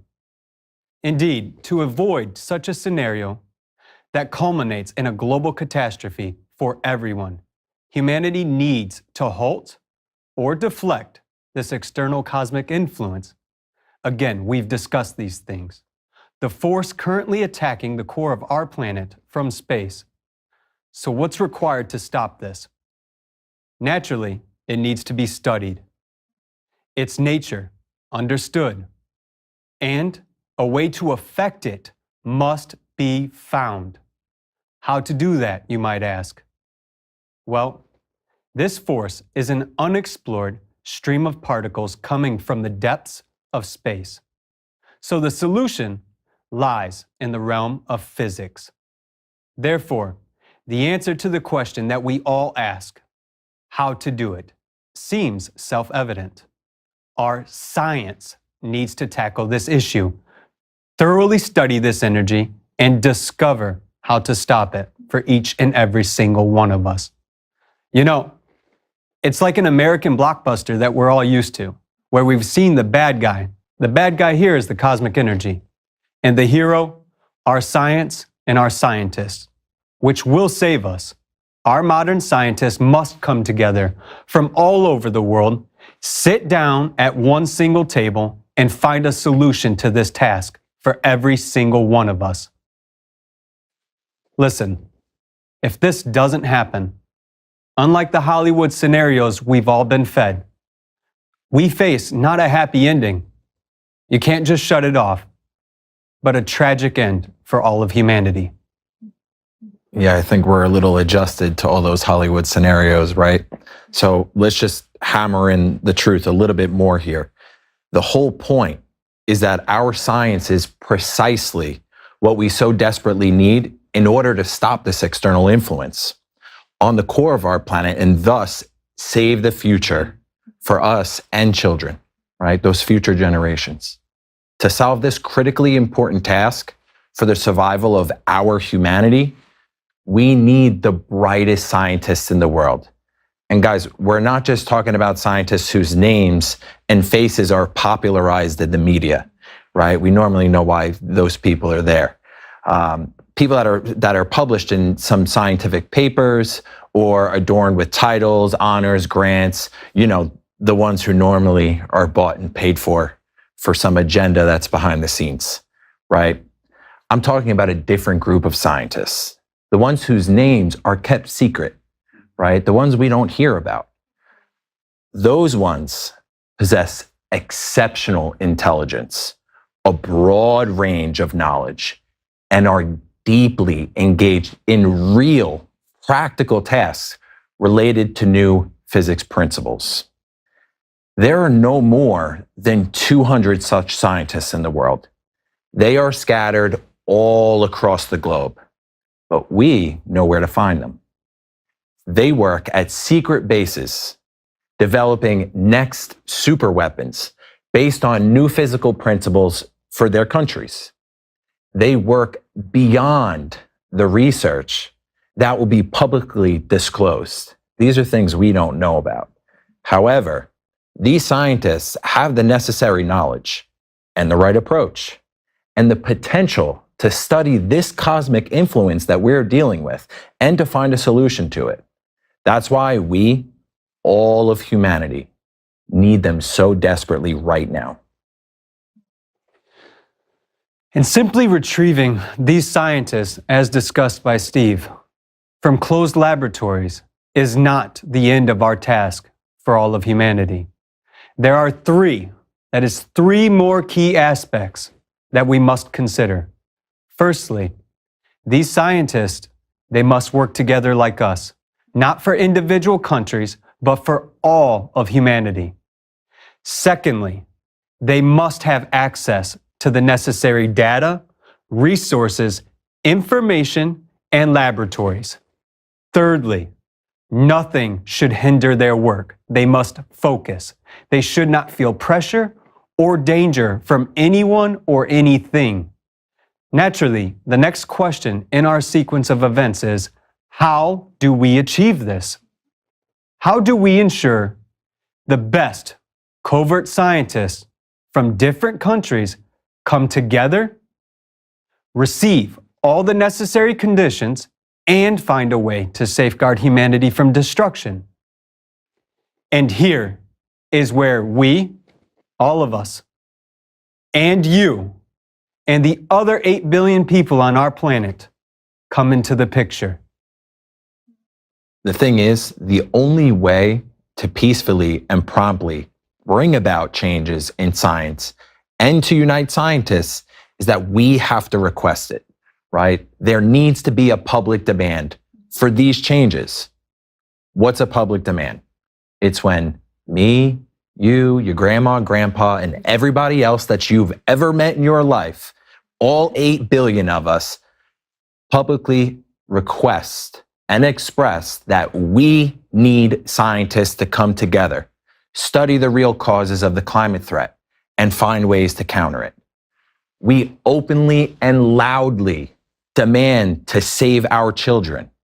We want our children to stay alive.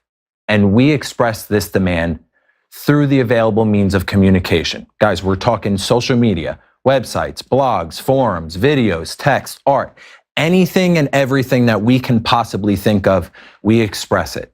We talk about it. And most importantly, we never stop talking about it.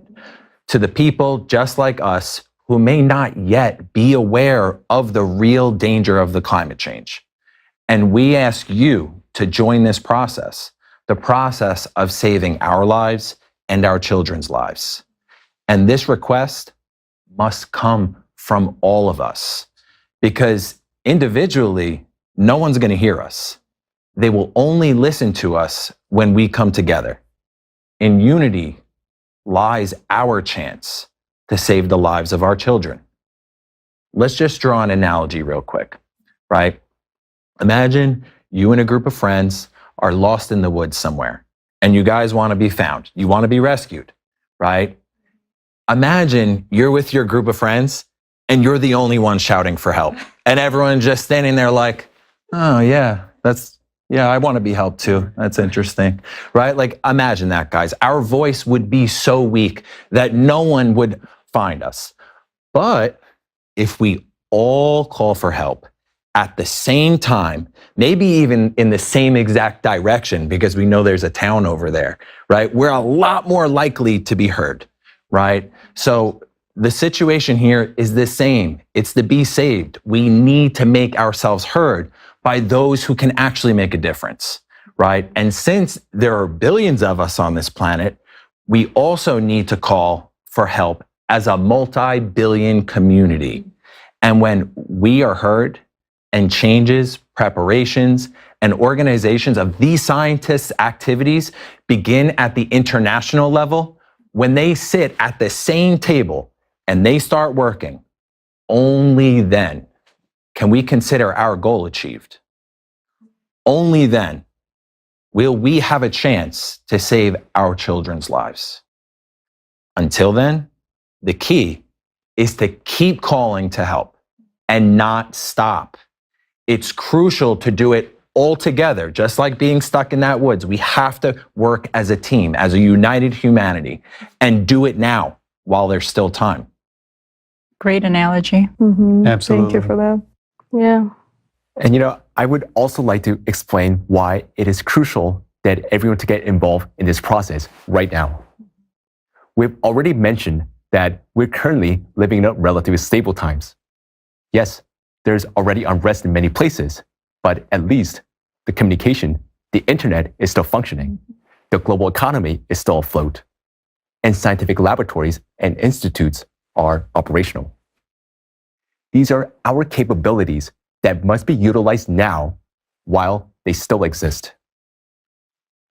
In 5 to 7 years, all of this may no longer be available. Every year, more and more research centers and laboratories fall under the impact of climate catastrophes. Our capabilities are diminishing. Moreover, when the situation becomes so critical, even if the buildings or equipments are preserved, will the scientists have the time and capacity to delve into the complex problems of physics that require complete immersion and comprehensive research? No way. Or will these scientists at that time worry about how to secure their and their children's lives and solve the massive domestic and economic problems that will inevitably accompany climate chaos? Will they be able to tackle new physics challenges at that time? No. That's precisely why they must start searching for solution right now, as early as possible. Otherwise, it will be too late. Furthermore, I would like to emphasize that the task ahead of them is comparable in its complexity to those on which humanity spent 100 to 200 years before any scientific breakthroughs were achieved. And now, a similar breakthrough needs to be made in 1 to 2 years.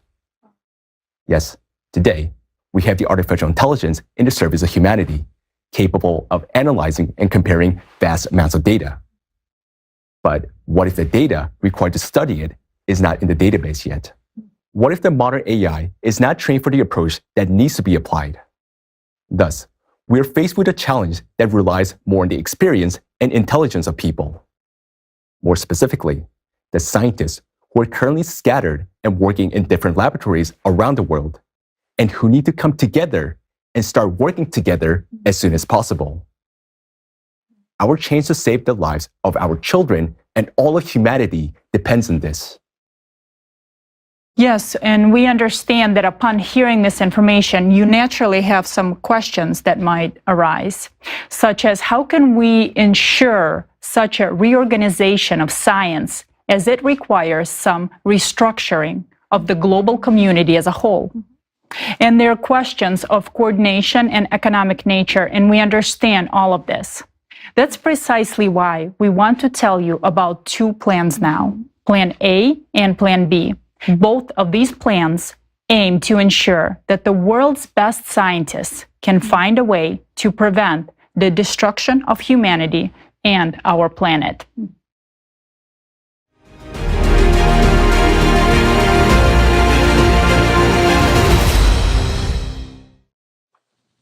So, let's start with the Plan A. The first proposed solution for uniting global scientists comes from American scientist Dr. Egan Chalakian, a visiting researcher at Harvard University and retired particle physicist, international tax law and intellectual property law professional with a national security background. Early on in his career, he served as a legislative tax analyst assigned to the President's Commission on the International Trade and Investment Policy, the White House, Nixon-Ford administrations. And while affiliated with the Harvard Legislative Research Bureau, he simultaneously served as a legislative tax analyst attached to the Joint Taxation Committee on the Committee on Ways and Means and Finance, U.S. House of Representatives and Senate. During his early career, Dr. Chalakian likewise served both the Reagan Kitchen Cabinet and Reagan White House as a legislative tax analyst as well. Egan Chalakian counts himself exceedingly fortunate to have served 4 standing U.S. presidents during his career and 3 standing assistant secretaries of the United States Treasury Department. Dr. Chalakian holds like-level qualification within the particle physics, material sciences domain, with his name duly cited in all 4 volumes of CERN Laboratories' Future Circular Colliders study report. We often hear the question, why are not most scientists talking about the geodynamic and climatic progression caused by the 12,000-year cycle and the danger it poses to all of us? Because the only people who don't speak up are those who don't seriously delve into the facts and data. And those who have studied, cross-checked, and analyzed everything themselves cannot remain silent. Dr. Chalakian is the scientist who delved into the essence, cross-checked all the data, and independently came to the same understanding as us. All the facts, graphs, and trends in the increase of catastrophes indicates that this process will not slow down, but accelerate at an alarming rate. Consequently, we need to take urgent measures. Dr. Chalakian is the person with outstanding intelligence who quickly grasped the gravity of the situation and put forth a rational proposal. He proposed the creation of International Scientific Center, essentially an international interdisciplinary alliance of the world's best scientists who will work on solving the climate problem and saving our planet. Let's listen to how Egan Chalakian envisions implementing this unified international scientific center.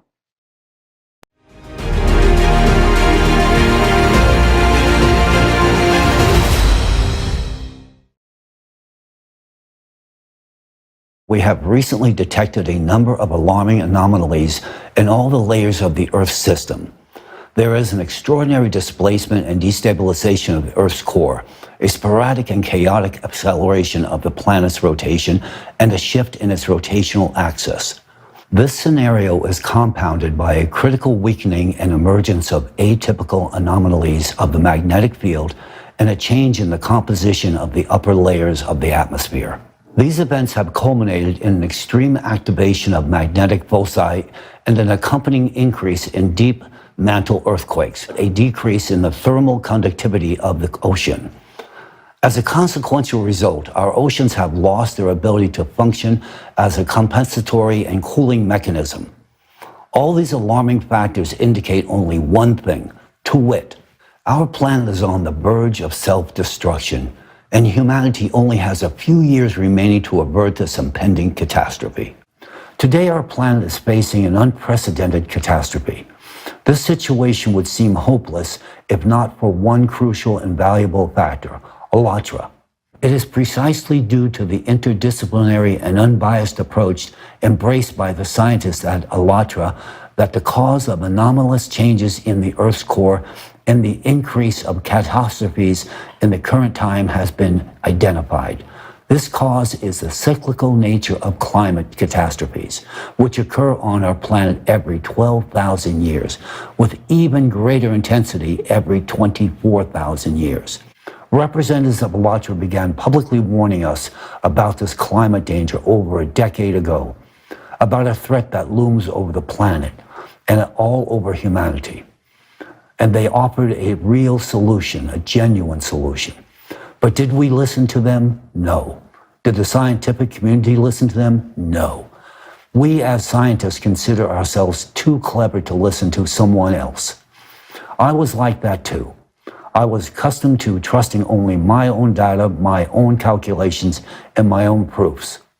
And now, I myself meticulously examined all the data provided by Allat, verified the mathematical model that predicts the geometric progression in the growth of climate disasters, and I confirmed that, unfortunately, it is accurate. I, Egon Chalakian, as someone who was involved in developing the methodology for analyzing the reliability of information used by the CIA and other intelligence agencies today, meticulously examined this mathematical model. I possess sufficient professional experience and competence to confirm the fact that it is truthful, accurate, and reflects the actual dynamics and the trend. Yes, it's not a reassuring trend, but that doesn't make it any less real. Any scientist can verify this independently by simply conducting their calculations using open data. This mathematical model is absolutely real, just as real as the fact that modern humanity has less than 10 years to take swift and vigorous action for its own survival. Front and center, it is necessary to establish a unified international scientific center to bring together the finest scientific minds from around the world to address the issue of climate collapse. For effective operation, this center must be equipped with access to all necessary equipment, satellites, observatories, and research stations across the entire globe. It is crucial to emphasize that such an endeavor will demand extraordinary, unlimited funding, as solving a task of this magnitude will require the dedicated commitments from all laboratories, research centers, colliders, and the like that exist today. We will need to continuously collect and analyze data from practically every corner of the Earth, from all its layers, ranging from the core to its near space environment. Only through such means can we establish control over the processes currently driving us toward destruction and terminate them. Secondly, it is imperative that we immediately cease all wars, military conflicts, disagreements, and geopolitical disputes.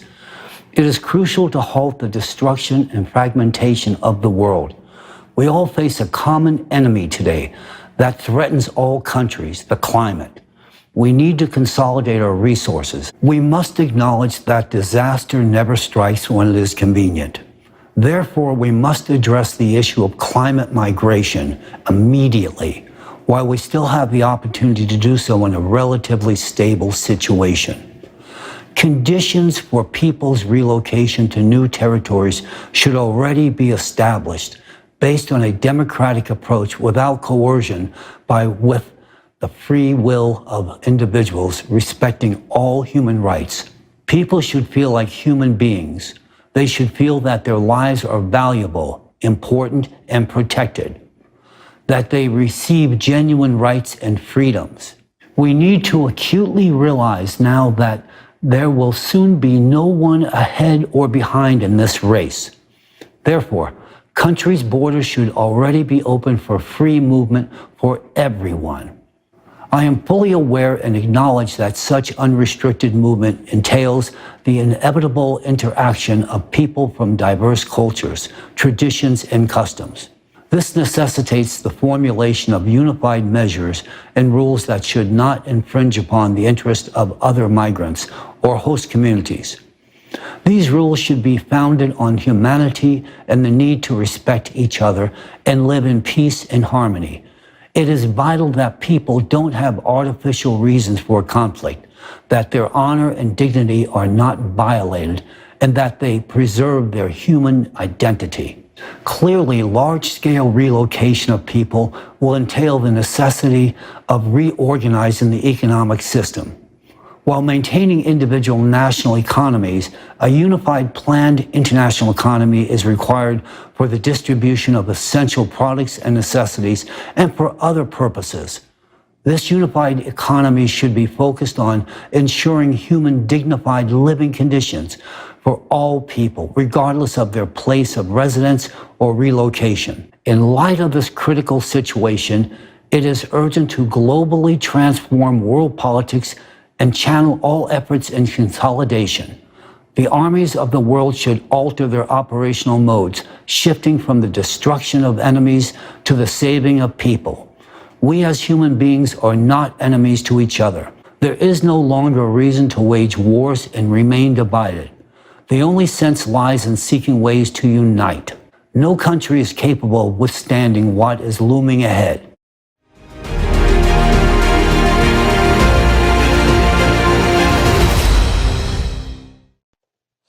Thanks to Dr. Chalakian for using his knowledge and intelligence to truly understand the essence and value of the work of Allatra scientists and to grasp the reality of the climate threat. We appreciate Dr. Chalakian for his concern for the fate of the world, for his courage, and for the initiative he puts forward. This initiative holds immense significance for the entire global scientific community. Let's briefly summarize what Egon Chalakian's proposal entails. Dr. Chalakian proposes the creation of a unified international scientific center that would bring together the world's best scientists to address the climate threat. To enable this scientific center to function effectively and fulfill its missions, Dr. Chalakian outlines several necessary conditions. Ending all conflicts on Earth while maintaining the existing political system and power structure unchanged. Addressing the issue of climate migration. Establishing a unified global planned economy. Organizing global politics with the focus on consolidating all countries.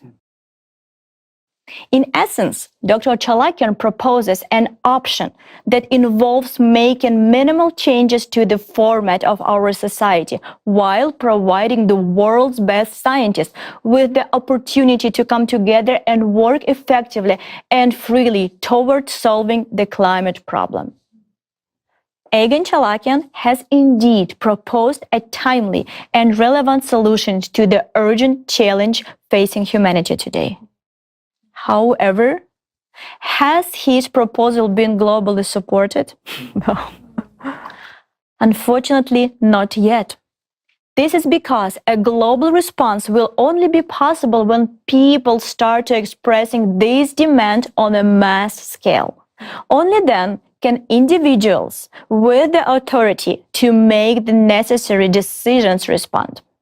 When all people begin discussing the real causes of the climate threat and demand to secure the safety of their children's lives, conditions will be created for scientists to unite and work together productively. This means that we, and most importantly, our children, will have a real chance to survive.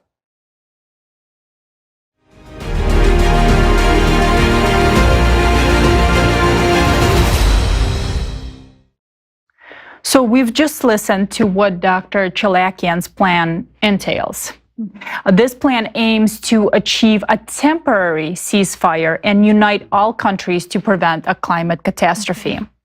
Once a solution is found, everything will return to how our society used to be. That's the first option. In both Plan A and Plan B, we must change the current societal norms to bring together the best scientists to address the climate threat. To address the real climate threat driven by the cycle, Plan A requires the unity of scientists and the creation of conditions for their successful work. This means ending all political and economic disputes and conflicts, and a temporary halt to all military conflicts. But if we as humanity choose to make these changes to save our lives and the lives of our children, changes that include improving economic and political relationships and ending all military conflicts between countries, then why should we revert to the old format of the world after resolving the global climate threat? Good question. The world we currently live in is the one marked by political tensions, crisis, and wars, and it poses real threats to the lives of our children. Given that we are embarking on such profound global changes, wouldn't it be better to immediately build the kind of world where there never be any political, economic, or any other crisis, and most importantly, no wars? In other words, the creative society, a society where the value of life takes precedence, where our lives and our children's lives are of the uttermost importance. That's the essence of Plan B. Now let's delve into the details of Plan B. Plan B involves a complete shift from the current consumer-oriented society to a different format.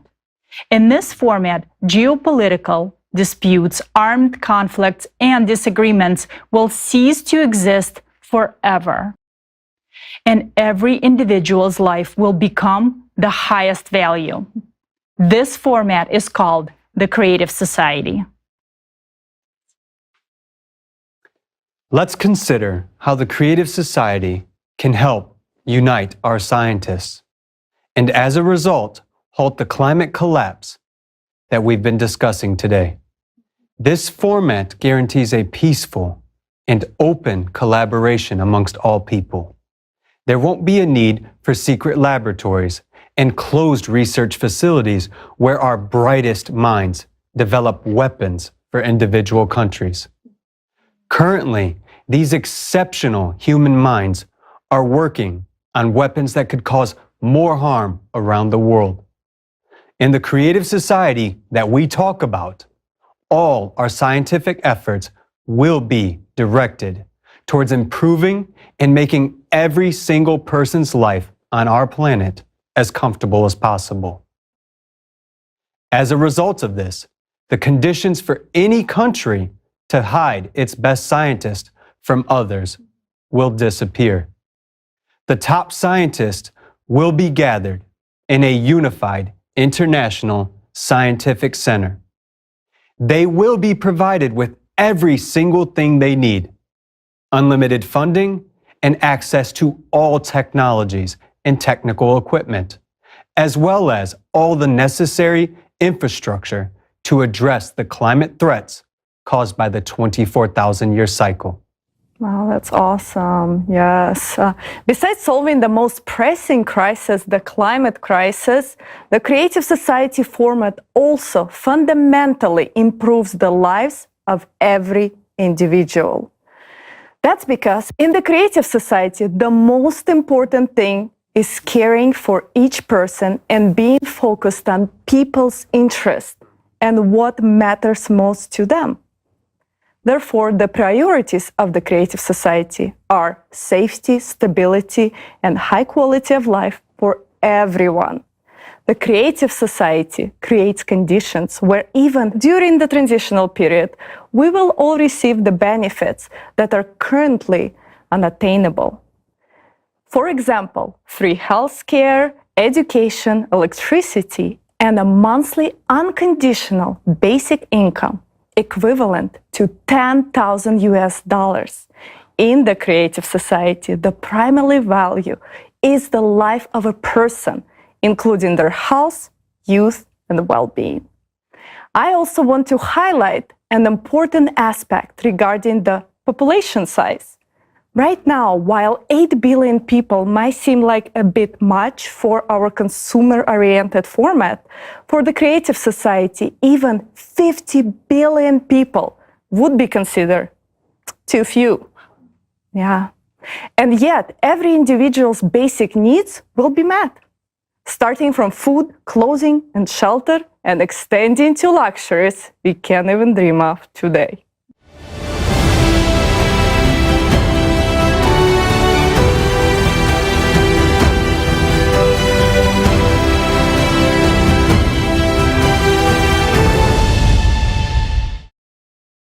In addition to all of this, even technologies that currently sound like science fiction to many people, or are not profitable for a business, in the modern economy will be available.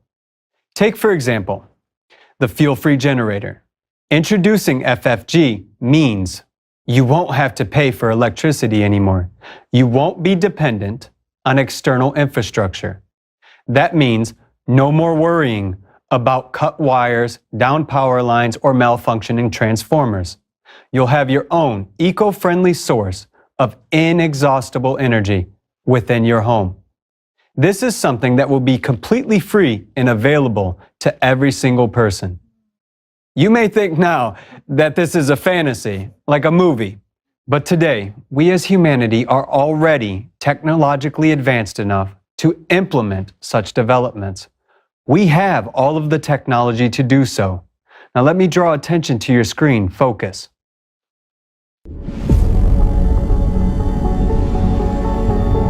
How many people can our planet sustain?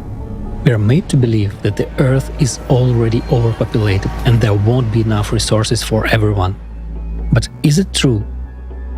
In this video, we'll present the facts so that you can draw your own conclusions. Territory. Currently, more than 8 billion people live on the planet. It seems like we occupy a huge territory. But look at the map. The areas marked in yellow have the same number of people as the rest of the landmass.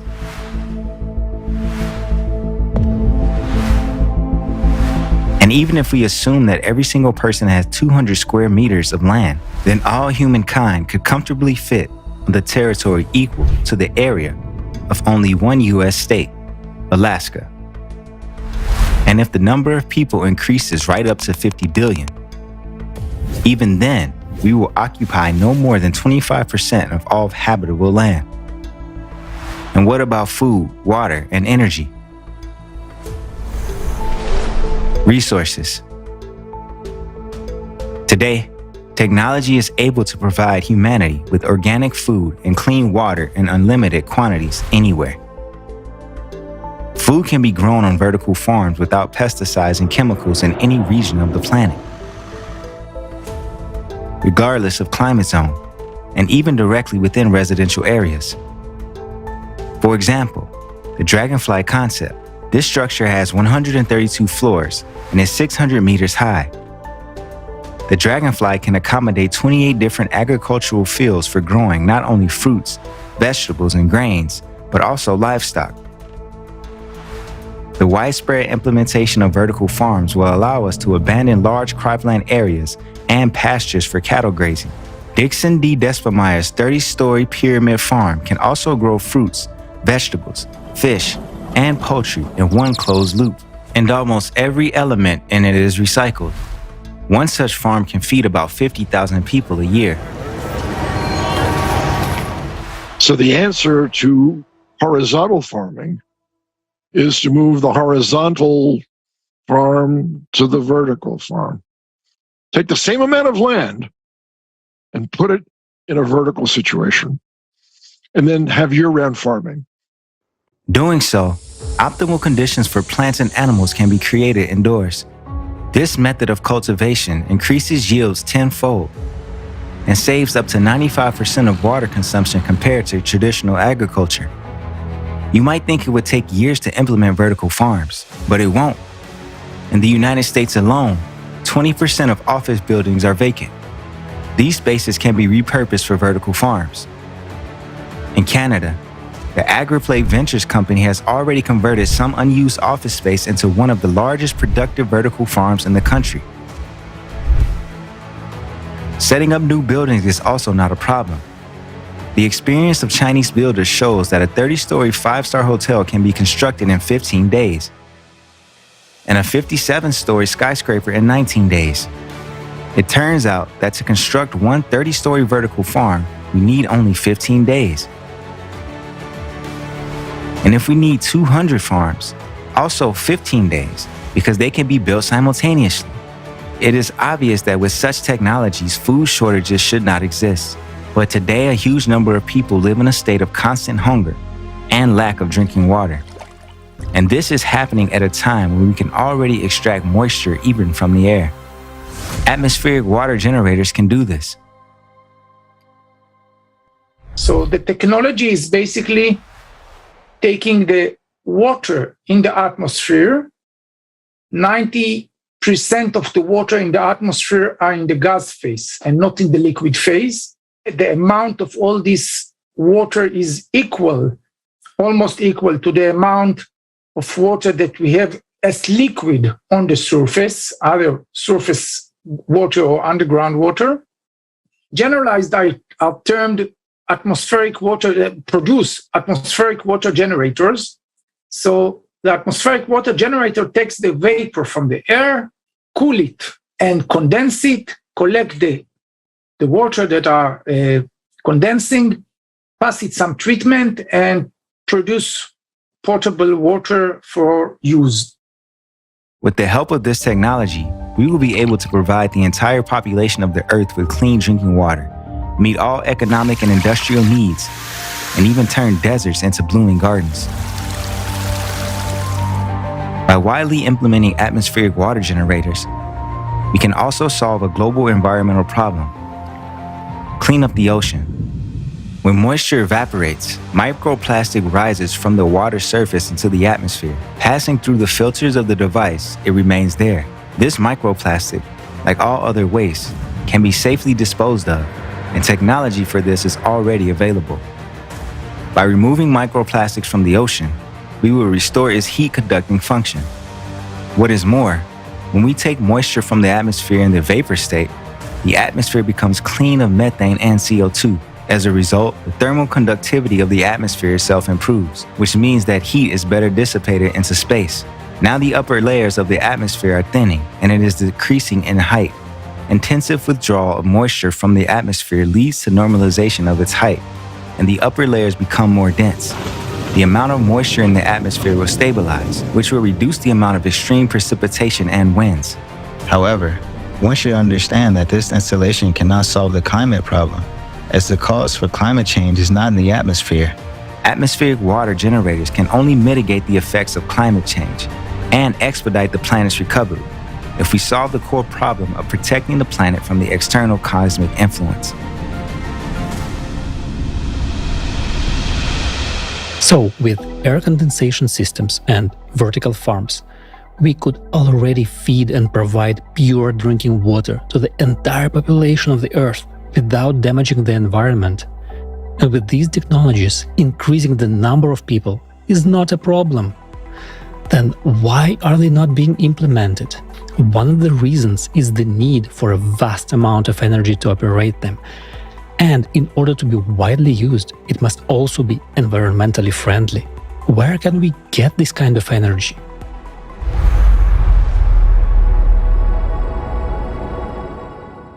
In today's world, where energy is becoming increasingly expensive and dangerous, where climate and geodynamic changes threaten our lives and the life of the planet itself, where billions of people suffer from a lack of resources and opportunities, there is a technology that can change so many things. And this technology is a fuel-free generator, or abbreviated as FFG. A fuel-free generator is a device that can produce an unlimited amount of clean, affordable and safe electrical energy from virtually nothing, so to speak. It doesn't require oil, coal, gas, or nuclear fuel to operate. The FFG converts into electricity the energies that are already present around us in an unlimited quantities. FFGs can be based on various principles such as magnetic fields, vacuum energy, cold fusion, anti-gravity, and others. A fuel-free generator can bring immense benefits to people because FFG doesn't pollute the environment and doesn't create radioactive waste. Moreover, it can operate in any conditions, anywhere and at any time. Such generators can power homes, factories, vertical farms, transportation, communications, spacecraft, and even entire cities. Imagine a world where you forget what it's like to fill up your car, charge your phone, or pay for electricity because energy is always at your disposal. Well, such a world is an absolute reality because it's all possible right now. Fuel-free generators have been invented, tested, and used in various parts of the world for over 100 years. Today, many experts are working on developing FFGs and achieving impressive results.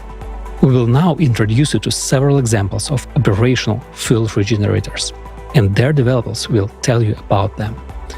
What you will see is only a small fraction of the vast number of fuel-free generators that exist today. Especially for the participants of the Creative Society project and the forum Global Crisis, The Responsibility, FFG developers from different countries have given interviews explaining how their devices are designed and how are they used. In October 2023, the Creative Society volunteers were invited to the International Thorium Energy Conference, which took place in Switzerland. We encountered a wide variety of approaches to generating free energy. For example, scientist and developer Hartmut Dobler demonstrated a power station that generates energy from vertical water energy. Inside a water-filled column, there are buckets that continually move up and down. When the buckets reach the bottom of the column, air is pumped into them, causing them to float. They release the air at the surface, flip over and sink back into the water, and so on continuously. This circuit transfers rotation to a generator which powers a compressor and produces additional electrical energy. This installation, about 8 meters high, was located for about 3.5 years in the town called Spich, near the city of Cologne. The generator produced about 58 kilowatts of power, while the compressor consumed about 4 kilowatts. Thus, we had an output capacity of 54 kilowatts of electricity, which we dissipated on the heating element.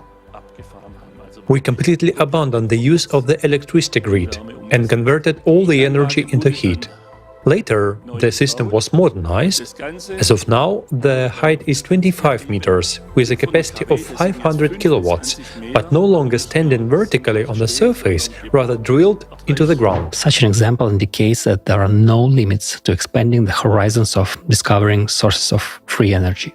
Another scientific breakthrough in the field of clean energy is the system developed by Dr. Robert Holcomb, MD, and co-founder of Holcomb Scientific Research, an Irish-based research company.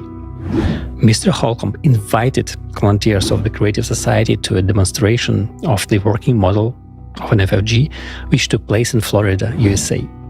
The system harnesses the energy of moving electrons in iron atoms, converting it into a useful electrical current.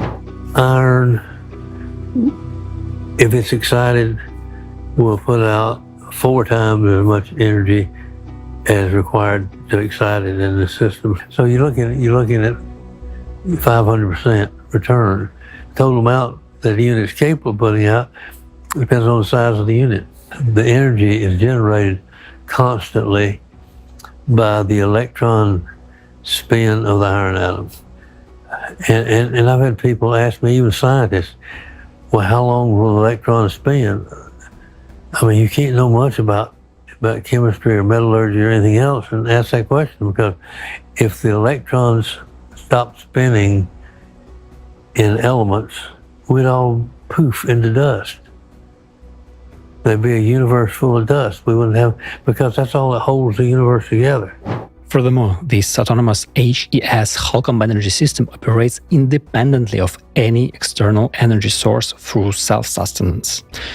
In other words, it provides itself the energy while simultaneously powering any electrical devices. The Holcomb energy system is self-powering and self-sustaining. This single unit right now is powering our 12,000 square foot facility. Unfortunately, we cannot introduce the offer of the next device as they have chosen to remain incognito for security reasons. The fact is, in today's consumer society, FFG developments are, to put it mildly, not welcomed by the traditional industry. This researcher also demonstrated an unconventional approach to the laws of physics for harnessing free energy. In particular, he managed to bypass Lenz's law by using the power of magnets and gravity. He discovered that there is an energy addition in a generator with a rotor made of permanent magnets, and he linked this phenomenon to the gravitomagnetic effect. This phenomenon is unique, so to say, because presumably we extract energy from the quantum vacuum, that is, from the quantum fluctuations of the vacuum.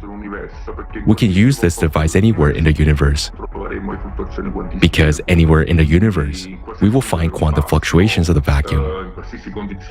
In other words, at any point in space, under any conditions, let's say, of a magnetic field, if we talk about the geomagnetic fields of the planets, currently, our device has an efficiency of 200%. The purpose behind creating this device was to simply demonstrate that we have the ability to extract energy without using fuel.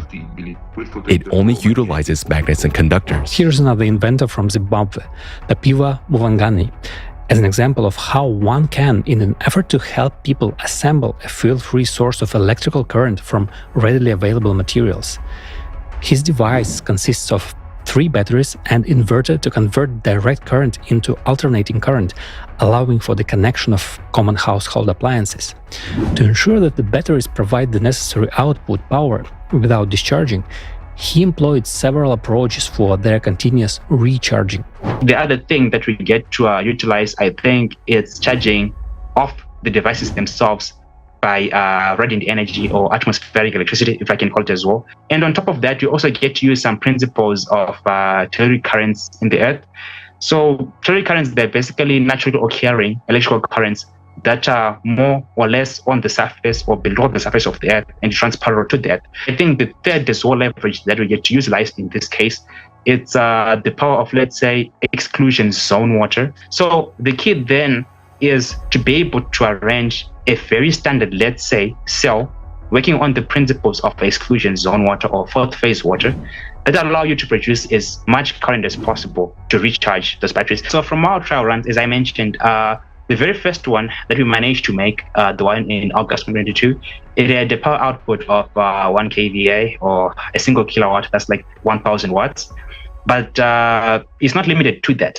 An inventor from Kazakhstan managed to use the lever rule and force of gravity in a highly unusual way. Marat Palmakhov managed to make a regular water wheel rotate endlessly without the need for an external power source. In his invention, he used a generator set in motion by the water wheel. The energy it generates is directed back to supply power to the wheel. The device self-sustains and provides electrical power to the consumer. What is the principle of operation of a hydroelectric power station, HPS? Water is fed under pressure and spins the turbine. I've created something similar, except without water pressure, using a flywheel instead. A certain amount of water is directed onto the flywheel, which spins the pulley, and that will rotate the generator. The generator, in turn, will power its own battery, its own pump, and then continue supplying power for further consumption, including the law of the lever. Accordingly, the longer the lever, the more energy will be transferred. The next device we will tell you about was developed by the German mathematician and entrepreneur Holger Thorsten Schubert. In an in-depth interview exclusively for the Creative Society, he explained the operational principles of the device created by his team, known as the neutrino power cube. It is essentially a sandwich of many alternating layers of graphene and doped silicon. The technology is based on converting the kinetic energy of particles into electricity through the vibrations of graphene atoms that absorb this energy. Neutrino voltaic is an energy harvester. It doesn't produce energy. It converts existing energies, and we have a lot of energy around us. That's what it's all about. Our trick is that we create large physical surfaces. The energy created is much weaker. That's why in a cube like this, which looks very compact, but has up to 1,500 square meters of wafer surface area. That means that, basically, this cube is nothing but a folded giant-sized solar cell interacting with non-visible light. As a result, we obtain a net output power, what we currently have. It could have been made in different sizes. An output power of 5 kilowatts, which is enough for a large flat or a small house. If you need more, you just take 2. Mr. Schubert also shared with the Creative Society participants his motivation to continuously progress in the development and widespread implementation of FFGs in the world community. Energy supply has something to do with peace, with life, with education, with light. Those who do not have energy are not able to compete at all in today's world. Power grids of many continents are isolated. The wars that we wage today in this world, the geopolitical conflicts, always have their causes in the distribution of the last resources of fossil fuels. In my personal view, and this is why I also lead this project, I imagine that if this kind of energy supply becomes prevalent in the future, the world can be a little better and more peaceful. And for this, it is worth overcoming all these problems and difficulties that I have gone through in the last 15 years. And if you take all these billions and billions that are being spent on armament, it could be used to provide people with energy, food, education, and solve all these issues. And now, here's what I'm going to tell you. Today, we're already at a stage when it's impossible to stop it. Today, we are at the point where too many people have understood how it works. The examples you've heard today are a compelling testament to the fact that unlimited, clean energy is already available to us for industrial and domestic needs.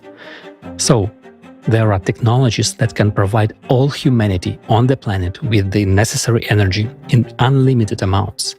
8 billion people, and even 50 billion. History shows that every new billion people gives an impetus to the development of civilization and allows making a technological breakthrough that elevates us to a higher level and opens up new opportunities for society.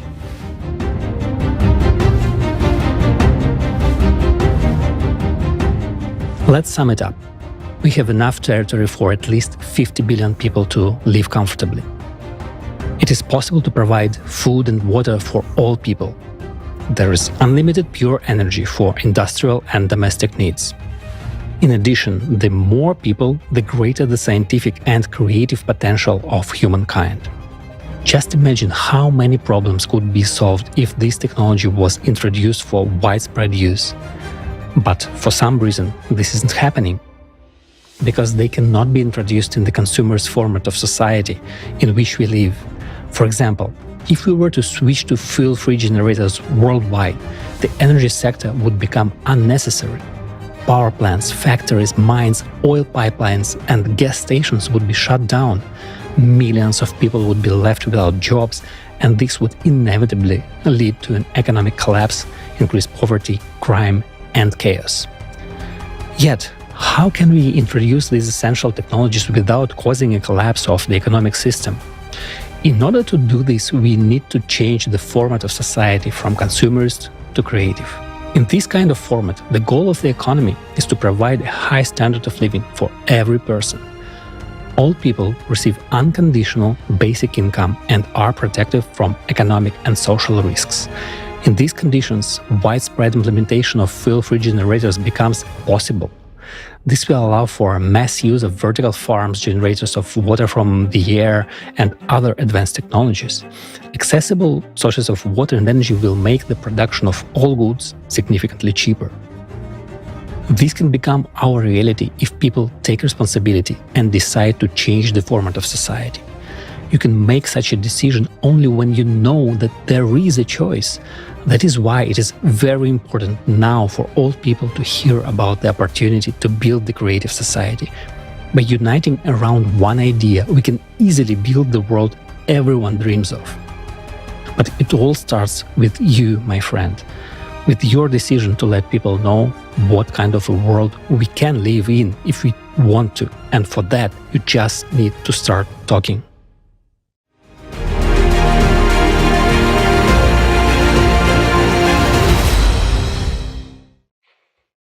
As you can see, the technologies that can provide us with a significant portion of the benefits discussed today of the creative society are already a reality for every single person. They can be accessible to us even before the creative society. During the transitional period, humanity has many opportunities. Specific conditions, however, are needed to realize them.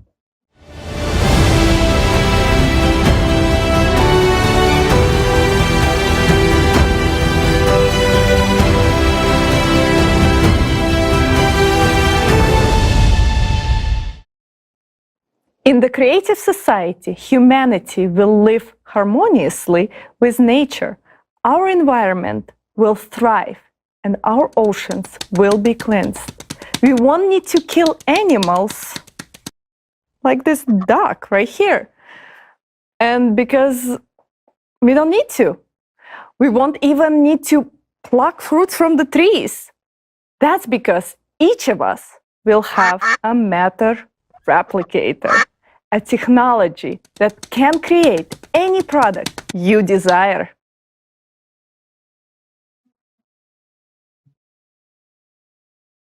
A matter replicator is a technology that allows us to create anything we want from the tiniest particles, manipulating matter. This technology will be in every single home. Pretty cool. Yeah.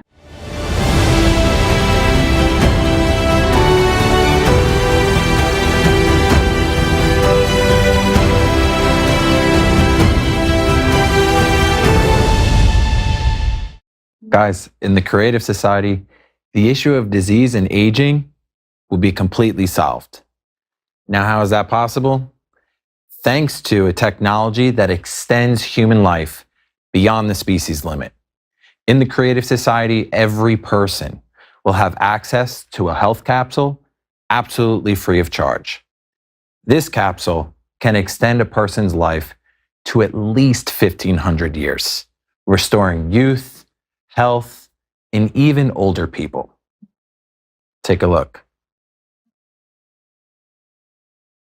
Now, each home will have a capsule just like this, right? And the health restoration procedure will take only a few minutes and be entirely painless.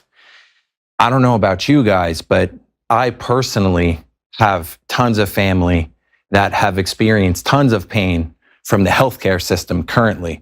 And it is essentially designed to keep people in their current state and just continue getting rid of the symptoms, so to speak. But with this, your health will be so robust that a person will have the ability to climb Mount Everest if they wanted to, and that's even without a mask or oxygen, if they desire. Oh, I want one. Send me, I'm ready.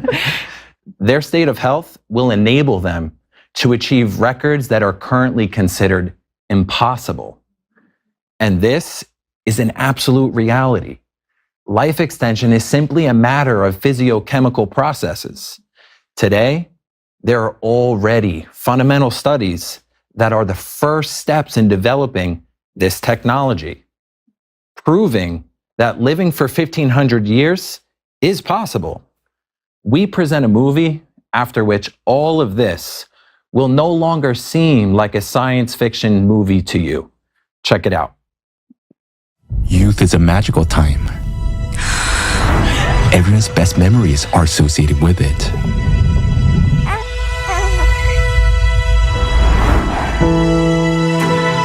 Some people don't want to lose it, while others hope to get it back. Modern science assumes a challenging mission, not only to restore our youth, but also to prolong life for hundreds of years. For thousands of years, biologists, physicists, chemists, and other scientists have been grappling with solving this challenging task of searching for the elixir of immortality. Some people believe the answer lies in the DNA, while others think it's in the brain. But what if we say that now? For the first time in history, science is on the brink of great discovery. Today, we will slightly lift the veil under mystery that has intrigued great minds throughout history. we will answer the ultimate question. Can we live over 1,000 years, keeping a young and healthy body? And where is the secret of our longevity kept? Firstly, let's take a look at what stage of development modern science is. Even though it appears that scientists are using a variety of approaches in their attempt to prolong life, it all boils down to one thing: manipulation with DNA. Even though the term DNA is widely known, not everyone fully understands what it refers to.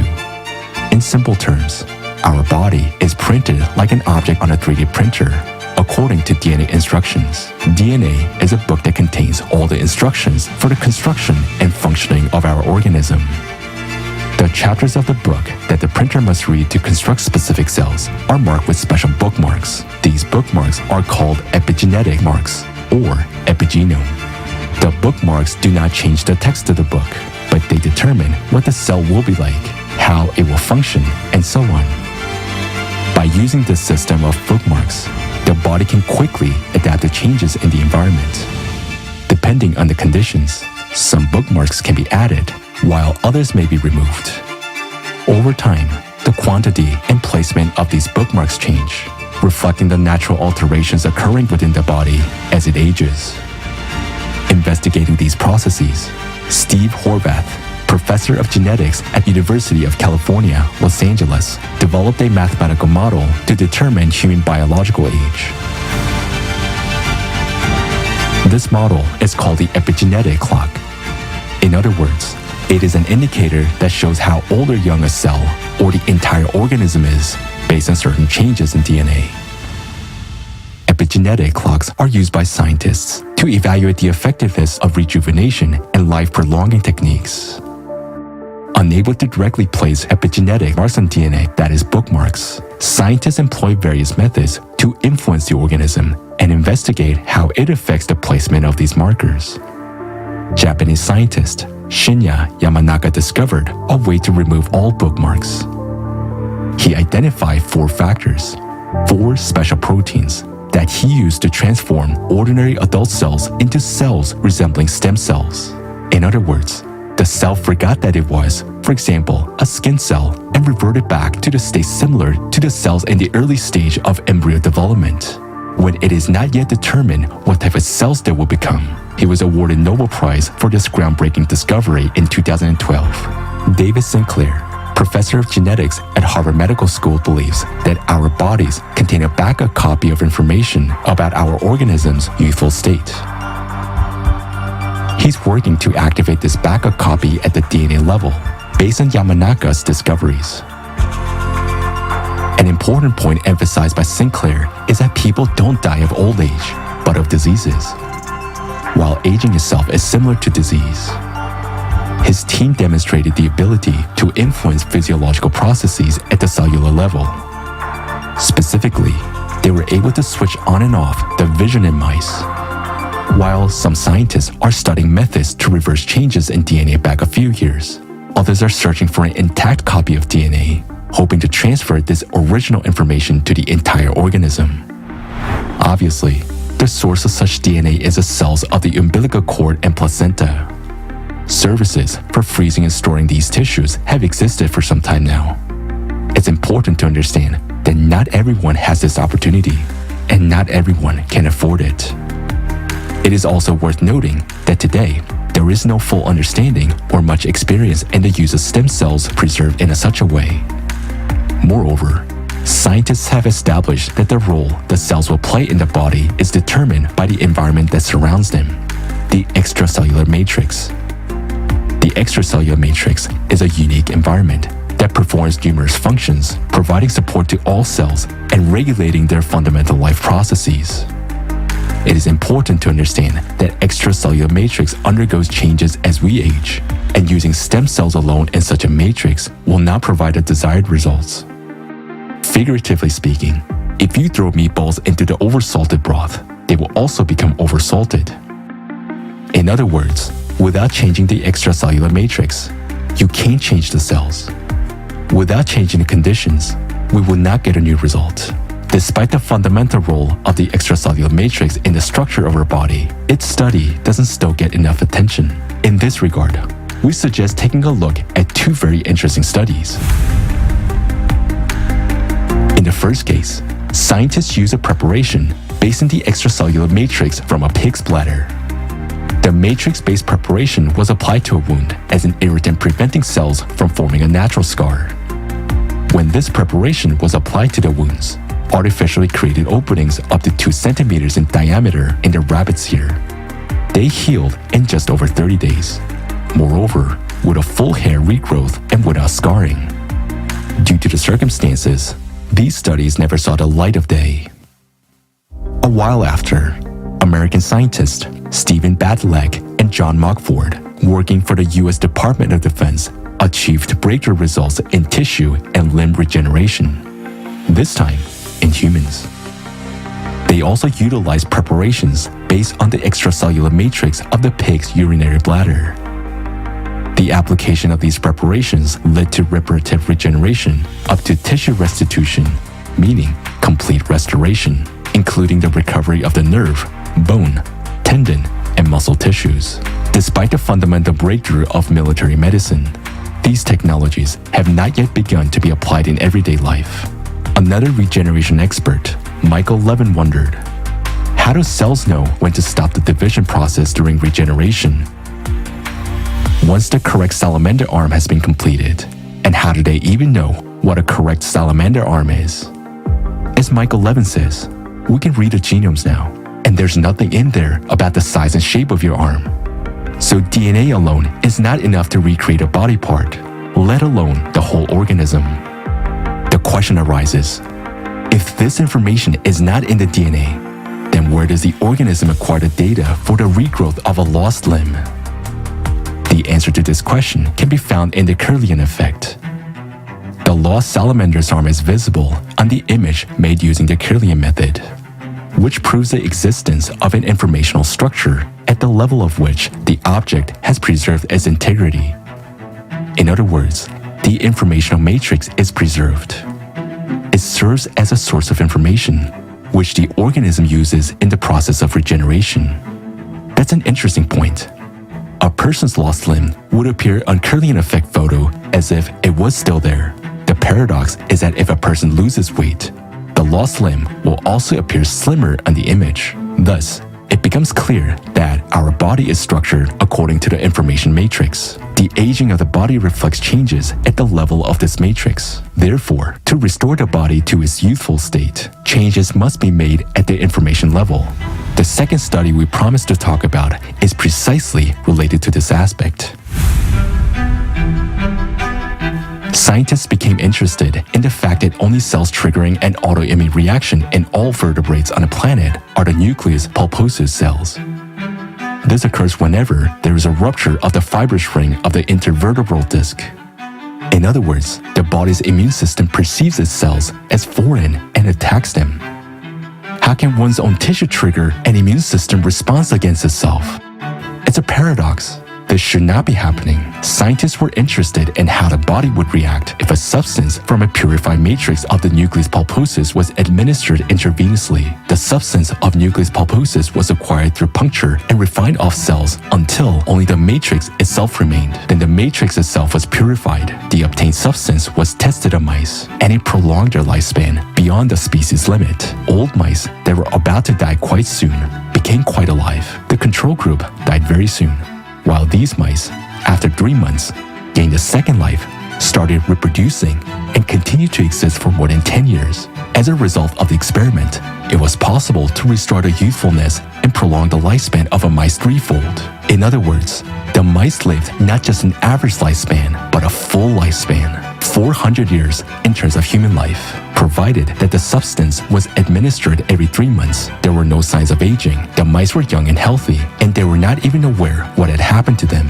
Unfortunately, the experiment had to be halted due to external circumstances. It is worth noting that after stopping the administration of the substance, no accelerated aging was observed, and the mice lived till old age as usual.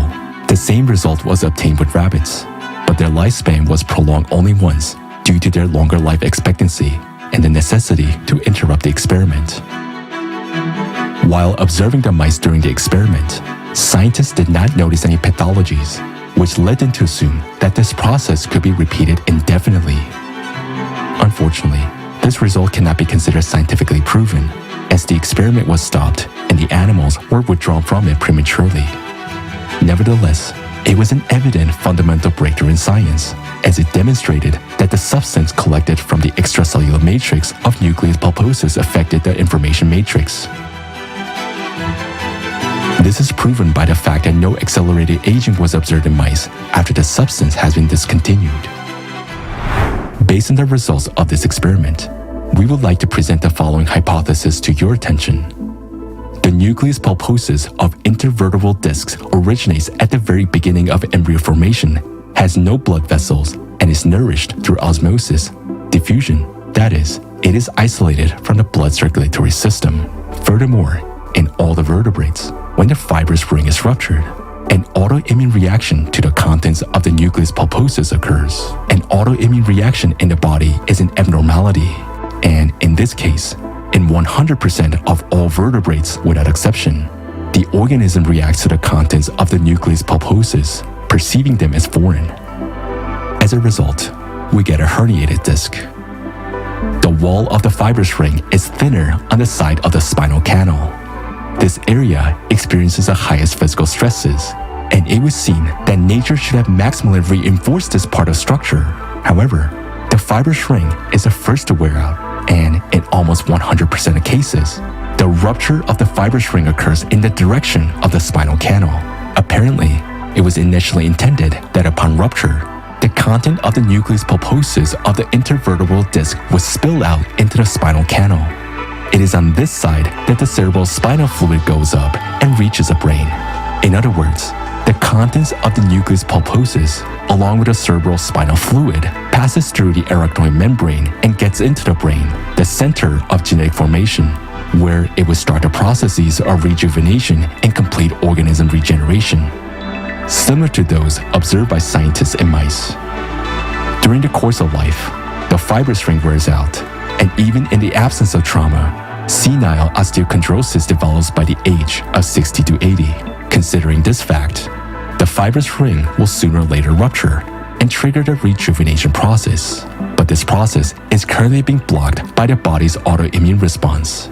Is this a consequence of evolution or something else? Therefore, we could assume that the human body possesses a self-healing mechanism, knowledge of which existed in ancient times. However, for some reason, it has been disrupted. Evidence that humans carried a source of life within themselves can be found in myths and legends of ancient times. For instance, Judean tales of the Lutz bones as a bone of immortality, a resurrecting bone, an ancient Egyptian legend of the backbone of Osiris, the jade symbolizing the triumph of Osiris over death. However, this mechanism has one disadvantage. If a person has a congenital diseases, they will remain despite the rejuvenation of the body. And now, we come to the most interesting part. This problem can be solved if we make changes directly to the information matrix. It is at this level that the health capsule, mentioned at the forum, Global Crisis, There is a Way Out, will work. The health capsule will form the informational matrix of a healthy and young body, and the cells will rebuild themselves according to the new program. In just 30 seconds a day, the capsule will scan and repair our body, changing every cell at the beyond quantum level. The regeneration capsule of the first generation 1.0. The regeneration capsule is a unique daily comprehensive care for your body that includes diagnosis of your body, prevention and treatment of any diseases except mental disorders, restoration of lost body parts and organs, body shaping according to your wishes, hygienic procedures, and cosmetic body care. Thanks to this innovative method, you will be able not only to revitalize your body, but also to extend your life up to 1,500 years. The regeneration capsule works at the information and physical levels. At the physical level, the regeneration capsule will detect any parasites, viruses, bacteria, or toxins in your body, extract energy from them, and transform it into useful elements for you. It can urgently remove any pathological changes, such as blood clots, hemorrhages, or stones, eliminate inflammation, and restore damaged organs and tissues in the body. Thanks to this technology, there is no longer a need for hygienic procedures such as taking a shower or brushing your teeth. Epithelial particles or any dirt will be broken down into elementary particles and used as useful building material to transform your body. At the information level, the health capsule restores all the functions of the body and rejuvenates your body at the DNA level, as it contains all the information about how the body should function. The capsule only changes the program inside the DNA and corrects just 1 pixel at the beyond quantum level. The rest is done by organism itself according to the new information. In this way, any cell can be reprogrammed. Everything unnecessary is removed and everything necessary is added. Thanks to this technology, you can change your appearance, change your height, weight, body volume, and set a program for the regeneration of limbs and organs. By changing information at the beyond quantum level, you can make a cell, as well as the entire body, rejuvenate and live a long life. Moreover, the whole process takes place at the micro level, completely painless and safe for you. Thanks to the regeneration capsule, any diseased organ can be repaired instantly, and its function will be restored. There is no need to replace your heart with someone else's to make it start beating. It is enough to run the necessary program on the regeneration capsule. Now you can choose any look you want. To transform the entire body, it takes time depending on the scale of anthropometric changes for the body to transform according to the new information in the DNA. Physical transformations in the human body take place over a period of 9 to 14 months. Start the rejuvenation and life-sustaining program in your capsule, and every day you will feel healthier, younger, and stronger until you reach the biological youthful age defined by your program. It is possible to extend human life by an average of up to 1,500 years in a young and healthy body. You can also change the characteristics of your body according to your preferences. The capsule technology allows you to become an athlete with any body type, muscle tone, and level of training and maintain this form according to the parameters set by you. You don't need to spend any personal time exercising. Just 30 seconds spent in the capsule in the morning can replace hours of workouts, freeing up time for your personal development. All necessary procedures, including hygiene, are performed simultaneously with the transformation program. The capsule technology is very easy to use and completely safe for everyone. Information about your personal parameters and preferences will be stored in a unified database. When you travel anywhere in the world, you can activate your personal program with any other capsule. All you need to do is to use your individual code, and a perfectly tuned capsule is at your service. The regeneration capsule is an innovative technology that allows you to stay healthy and youthful for many hundreds of years. Forget about any diseases and improve the quality of your life. We wish you a creative use.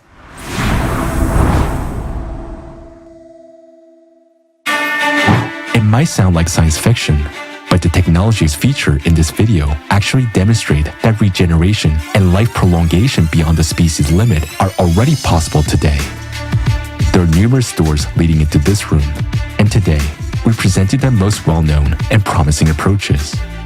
The information about them can be found in the public domain. Considering all scientific achievements, we could already not only be healthy, but also live much longer in youthful bodies. Unfortunately, the consumerist format of society pursues the opposite goals. On the one hand, there is an increasing emphasis on the need to reduce the population.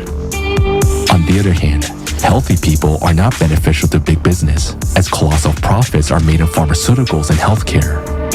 Thus, those who already profit from the sick are not interested and will do everything possible to prevent the development of technologies for health improvement and life extension.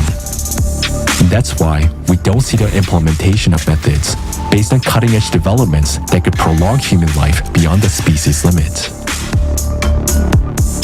These are the realities of the modern system of the consumerist format. Even the wealthiest and most influential people on the planet age and die like everyone else. What's the point of building an empire and striving for fame throughout your life, only to bite the dust at the peak of success without truly enjoying life? As long as you're alive, There can be lots of things you value. Once you're gone, there are no values for you anymore. And the main value in modern society is profit. The entire scientific potential is engaged in the development of what can be sold. New types of weapons and goods. Meanwhile, people haven't significantly extended their lifespans. The question arises, what difference does it make if you died with the latest model of a phone in your hands? If you couldn't live longer, you won't actually live longer in consumerist format, where fast computers are more important than health and longevity. That's the absurdity of the consumerist society, which we support ourselves. We've accepted it as it is, and don't even think about what is really important for every person. Life. Do you want to forget about diseases and aging? Feel what it's like to be truly healthy and start enjoying life to the fullest. Choose life. Choose a creative society.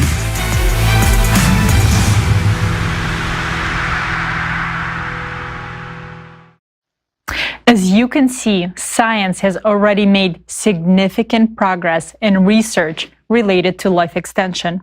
And in the creative society, within the framework of unified science, we can go much further, living for 1,500 years in a healthy, youthful body will become an absolute reality for every person.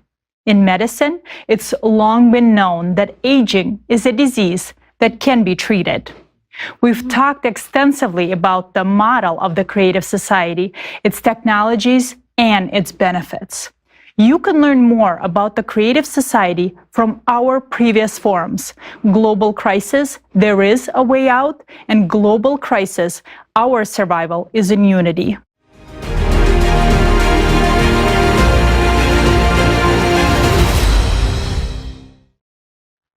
Especially for our forum, Global Crisis, The Responsibility, Dr. Itzhak Calderon-Adizes shared his understanding of the need to transform our society.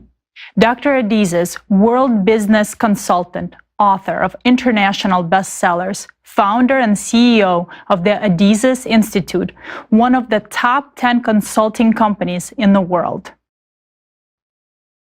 The floor is yours.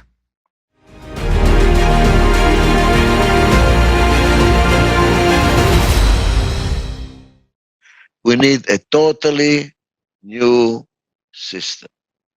Paradigm shift in thinking. Not correcting here, correcting there. We're not talking about remodeling. We're talking about rebuilding. That's what we need. I'm going to tell you about the self-management system. It's possible to have it, what I'm talking about. Inclusive decision-making, and because of it, inclusive benefits. There was always profit sharing. Nobody is left out. We all benefit from what we do together. What impressed me about it is that this system is very good for managing change. And that's what we need. Why? Because people participate. They're not kind of on the receiving end. They are managing the change. Here, you have to take responsibility. You have to sit down and participate and decide and go through the suffering of making a decision. But you know what happens? I'm empowered. And once we make a decision, we implement it. Change is fast. Participation, empowerment, involvement, a system where decisions are made and implemented by the people that are involved and their interests are being heard. And there is a way for this conflict of interest to be resolved, to become to common interest, and we make decisions together. We need to start taking a system where we take care of each other's interests, not only of your own interest, of each other's interests. And that's what the self-management system is. All interested parties have a forum where they debate, discuss, and decide and implement. Nobody is left out. Nobody's interests are being ignored. The interests of each other country are not being ignored. That is a system that I'm talking about. And pay attention. The moment we pay attention to the interest of the other party, you're starting to work with your heart. Because you cannot do it only with the brain. You have to start working with the heart. We have to recognize that we are one. That what I do is impacting you, and what you do is impacting her, and what she does is impacting me. Start looking at humanity. Start looking at the globe. Don't just look at yourself. It's a change of values. It's a change of way of thinking. I wish that creative society will make the change. I hope you can do it. It's a change of thinking. Thank you. Thank you, Dr. Adizes.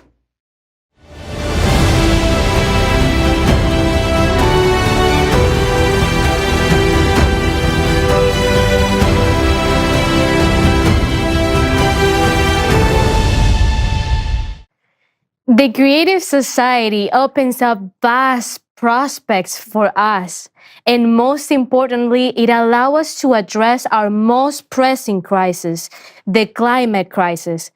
I understand that if all of humanity, through collective choice and active public demand, can save ourselves from climate catastrophes, boundless opportunities for self-discovery and understanding of our world will unfold before us.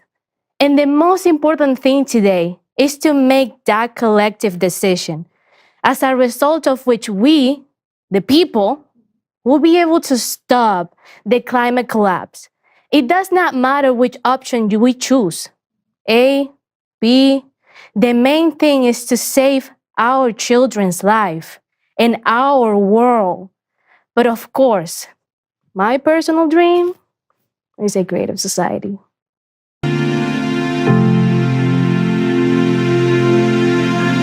The creative format of society is based on the fact that the highest value is human life.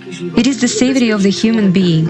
This is what the Creative Society project proposes. This is what this format proposes, that our lives will come first, that we will function as one civilization, in which we will take care of each other, in which we will take care of our lives. Your whole family will be safe in a creative society. You won't have to worry about going outside anymore. Every human being will have a chance to have the greatest possible life that they can live without any worry. Why am I participating in the Creative Society project? This is the most normal and most logical thing that any normal and sane person can do nowadays.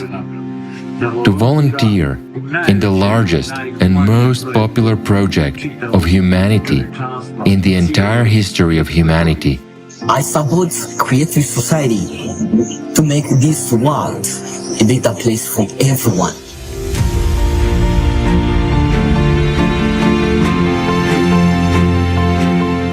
What the Creative Society means for me as a retiree. First of all, it is free healthcare and new technologies.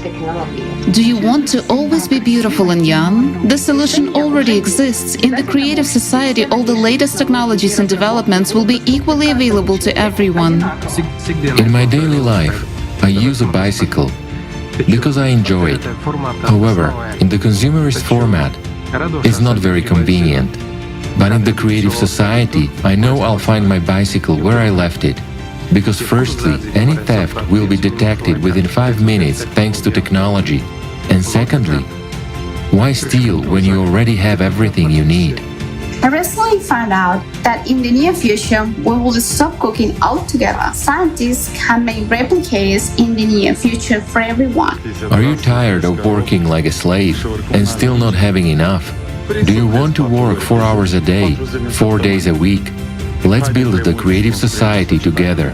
In the Creative Society, free housing will also be available. Education is free and high-quality products are available anywhere in the world. You can develop special skills and join different teams around the world to work on the projects for the benefits of the society as a whole. Why spread the information about the Creative Society so much? Simply because I want a better world for everyone. For me and my family, for my children, for my grandchildren, for my mother, for my brothers and sisters, for their families, for my neighbors, for the entire society. I have a son who tells me, "Daddy, a champion." That's what he always says to me. That's very valuable to me. But now there are questions swirling in my head. The first question is, do I deserve to hear those words from my beloved son? Do I deserve to be worthy of such admiration when he says, "It's okay, data champion, everything will be fine," and he smiles, even with his eyes, while telling me, how can we look into our children's eyes if we can't leave them a warm home so they can continue brightening the world with their smiles? That smile, which is the visible reflection of God's love. And for the love of God, I ask that we build a happy world for our children, the Creative Society.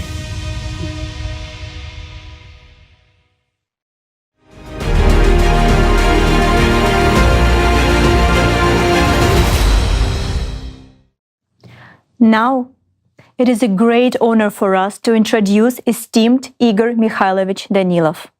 The words you will hear now concern each and every one of us. They touch upon our society, what is happening with the climate, and our future. These words give us the strength to move forward whenever things become very difficult and the darkness thickens. These words give us the strength to move forward for the sake of our children and our future.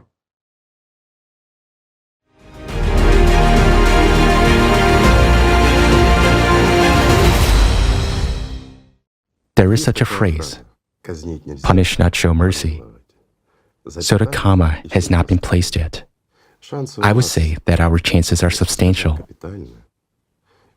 And indeed, very broad opportunities are open before us.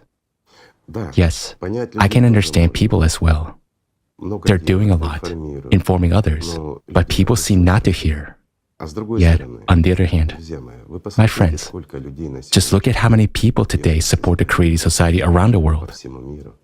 Thanks to you, thanks to your understanding, your efforts, your tireless work. It is precisely your volunteer work that has currently had a tremendous influence. It has even influenced those very journalists and those very climatologists. Just look at what they have started openly talking about now. Yes, so far few of them. But my friends, they didn't talk about it until quite recently. I understand that the climate Cerberus has also played a role. And in fact, those changes, which are happening now, were predicted to happen at least 100 years later, but they are happening now. Thus, many climatologists become aware of their mistakes in the calculations. And this is your merit. Their merit is that they are not afraid to admit it. Why? Because a lot of people find out the truth. And a lot of people have paid attention to the climate. Since in this world, we're only concerned with our own survival. This is really true. The consumerist format drives us into its traps, which, pardon me, are set everywhere in our society. We're like cornered animals. We don't even have anywhere to go. In any situation, whichever we look at, we face some problems that we have to deal with and resolve. We have a problem with justice. We have a problem with the economy. We have a problem, with sanity. This is indeed so. When we watch the news, there is such an impression that the world has gone crazy, that we're doomed.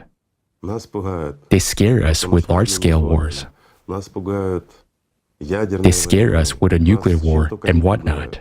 They divide us and tear us apart. Meanwhile, there is inflation across the world. At the same time, there are various diseases, and many things are associated with them, those which we do not perceive. A problem with food is starting. They say that famine is approaching, and all this is indeed troubling us. But the most interesting point is that this entire fuss, and it's a fuss, friends, despite the fact that it directly affects our lives, it distracts us from the main thing, from the climate Cerberus. Yet now even climatologists and journalists start calling climatic changes the climate Cerberus. This means that they hear you, friends. Indeed, we can do a lot. We have good chances. And even if we had no chance, we would be obliged, if we had a seedling in our hands, to keep planting it to the end. That's the right thing to do. It doesn't matter how the world will react and what will happen to it tomorrow. What matters is how we act. Our conscience should be clear.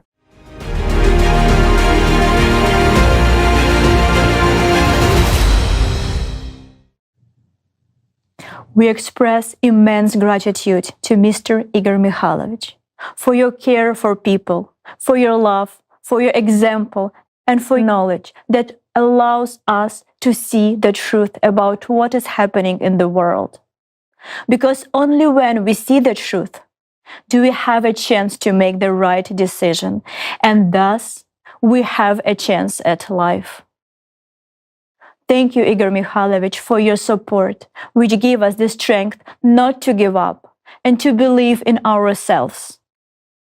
Thanks to you, we know for sure that the power is in us, in people, in the unity of people, and as humanity, we have a chance not only to survive, but also to build a bright future for our children. Thank you very much for the chance at life.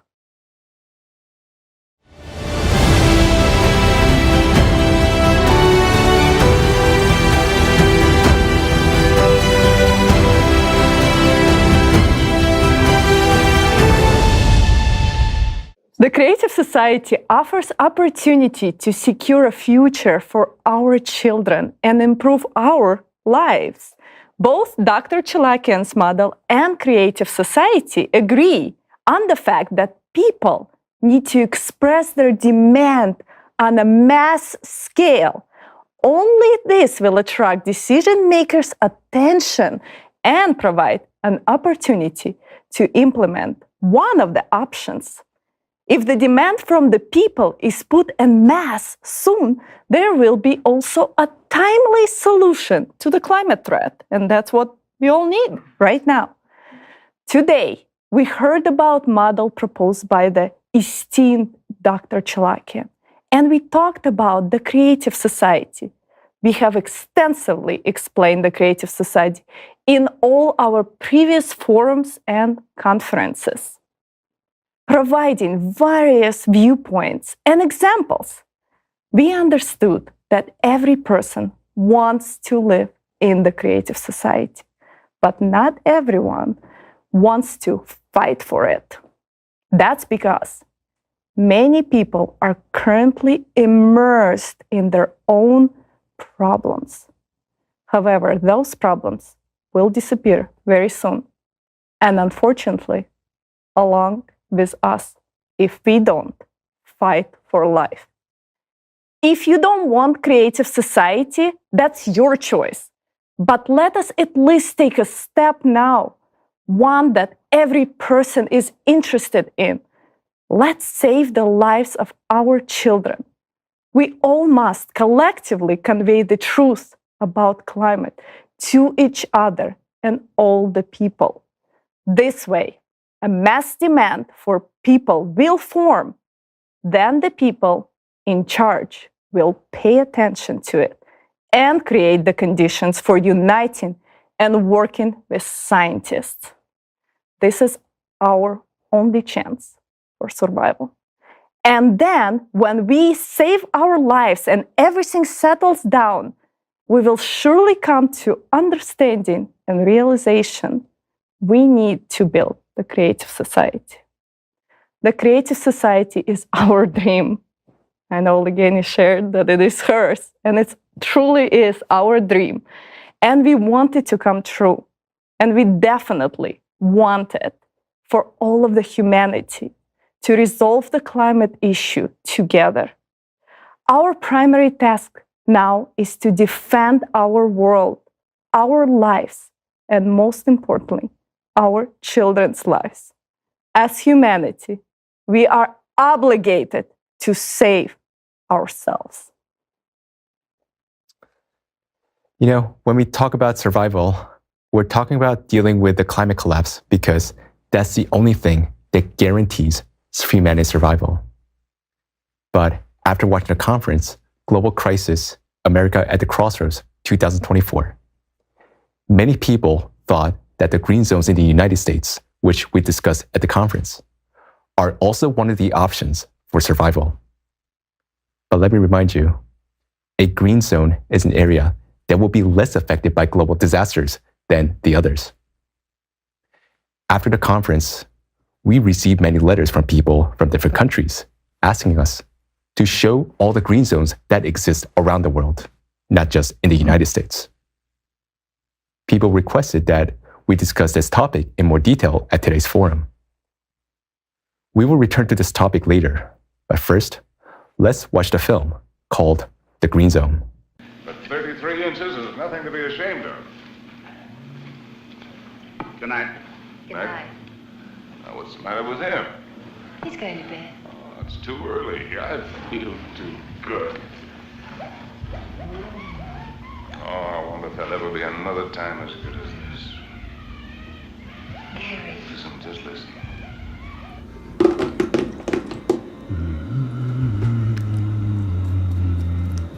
Wonderful book in it. Maybe I'll write it someday. Darling. Don't spoil it. Don't talk it all away.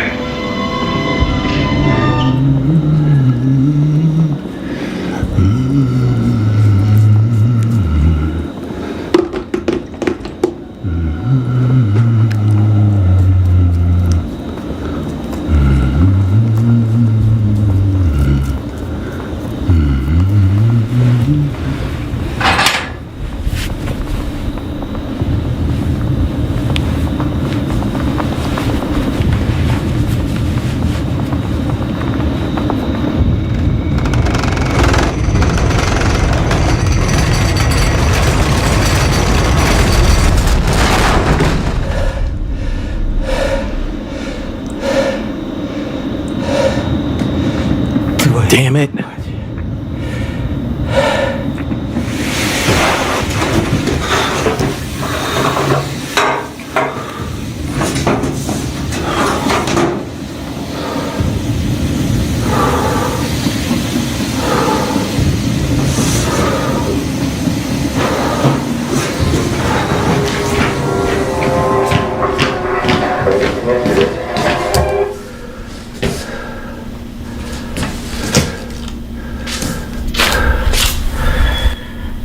There shouldn't be earthquakes like this here.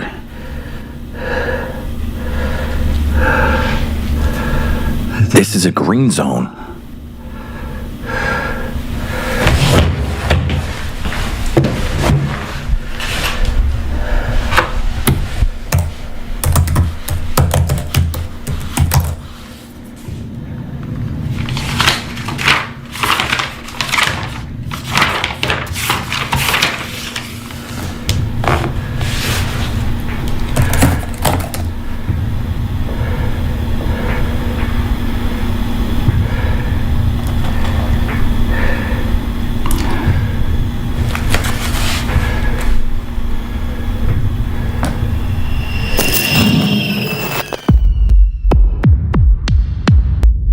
Only the thoughtful have stayed with us. You have remained, and it's only you, for those who represent the hope and stronghold of all of America, that we will now share the most crucial information.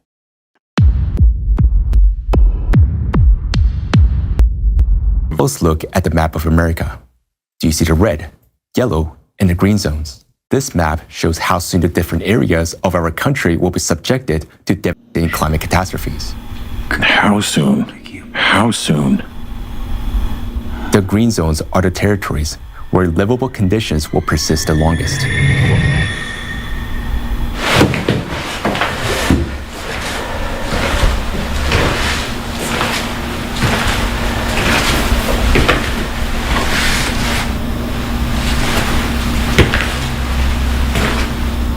Fuck!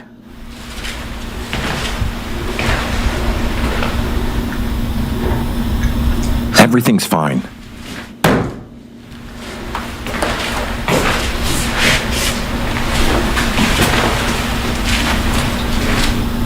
Yeah, everything's fine.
Earthquake 8.2.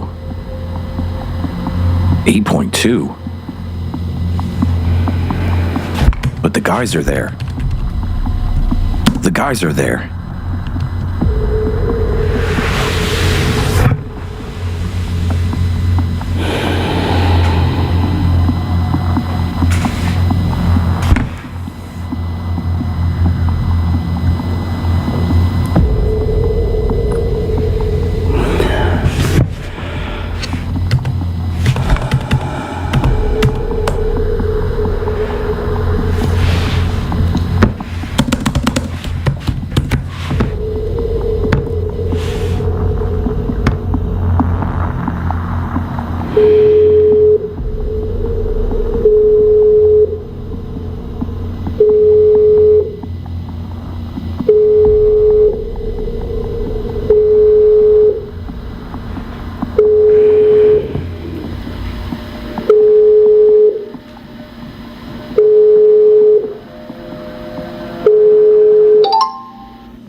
Hello, Vlad, buddy, hi. Hello. Hi. Heard you had a huge earthquake over there. How are you? How are you? How are the guys? You need any help? It's too late to offer help. Dug a hole for yourself, so stay in there.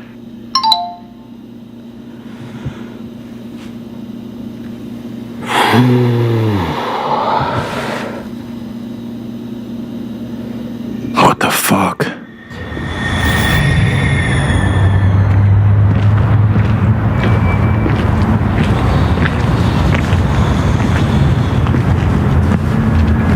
Look, I don't get it.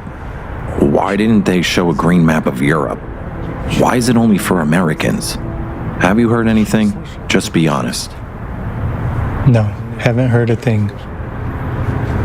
So, what are we gonna do now? Support the Creative Society even more. Well, I think we need to push harder for the green zones. Before there's a frenzy. Get visas, sell everything we got, and get the hell out of here. I also feel like we've been screwed over. Those in the know, they've been in the loop for a while, and we? Who are we? Just foot soldiers. But think about all the stuff we've done for the cause. Remember all that time and effort we put in? And some didn't hear us. Others screwed us. And now you want to push even harder for CS? We didn't waste time. We made the best use of it. Hey, remember you said you knew the vice president of ASP? Why don't we get in touch with him? He's an erudite, intelligent man. Hey, are you even listening to me? Yeah, I hear you. Do you hear yourself? What's wrong? Well, that's selfish. That's a hell of a twist, buddy. How exactly is it selfish? In what you're saying. Wow, surprise. Surprise. You know, there's one thing I've noticed for a long time. Although, what's the point of talking to you anyway? Come on, say it. Screw you.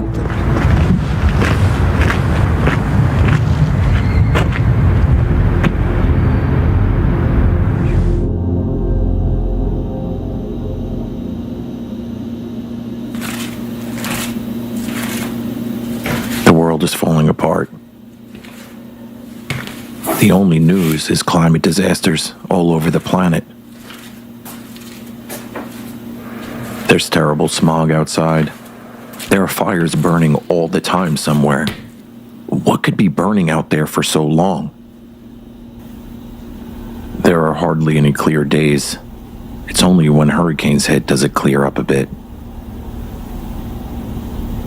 But the scariest thing is the human being. It's people.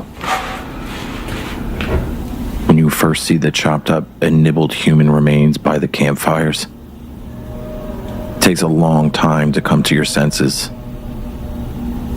How could we have fallen so quickly? Just a few years. It's horrible. And we really had a chance to avoid all this. To build the creative society. Peace, prosperity, new technologies. It was quite achievable. Why didn't people do anything? There were forums, conferences. They were told a mathematical model was given. Why didn't they choose CS? Why didn't they use their chance?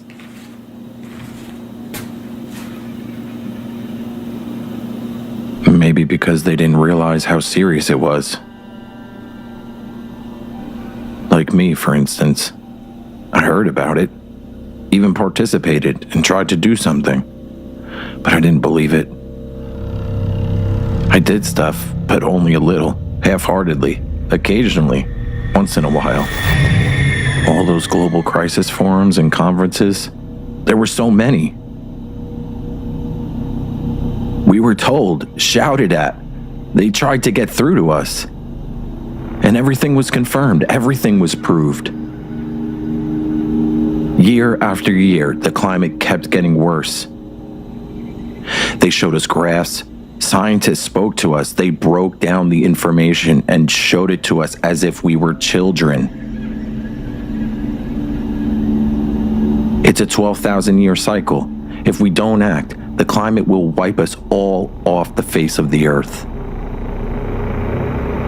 There were only two options. The creative society or become another Mars. But we had other concerns, other worries. We saw the cataclysms getting worse. Earthquakes, floods, hurricanes, volcanic eruptions. Couldn't we see that it wasn't going to stop on its own? And yet, I saw it, heard it, and kind of believed it. I even built a bunker, but I didn't really listen or fully believe it. It's weird, isn't it? I believe it now, but what's the use? What's ahead? Didn't I know it would be like this? I did. So why didn't I do something differently? This is a cage. It seemed that someone would do it. Someone would step up and solve it. Somewhere out there. Surely someone would handle it. Just need to wait it out and everything would be fine. That someone won't let it end foolishly, won't allow it.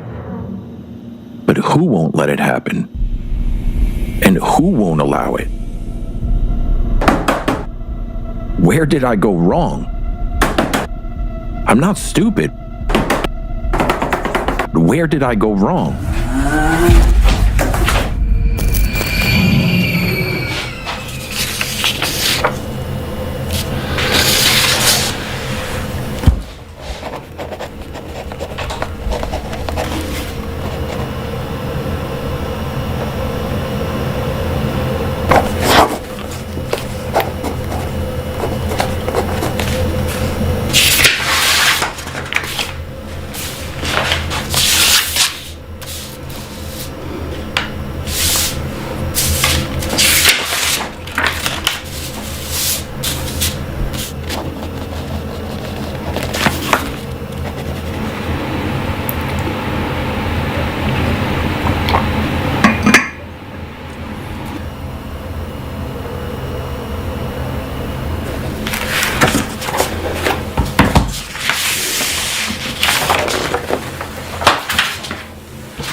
Where did I go wrong?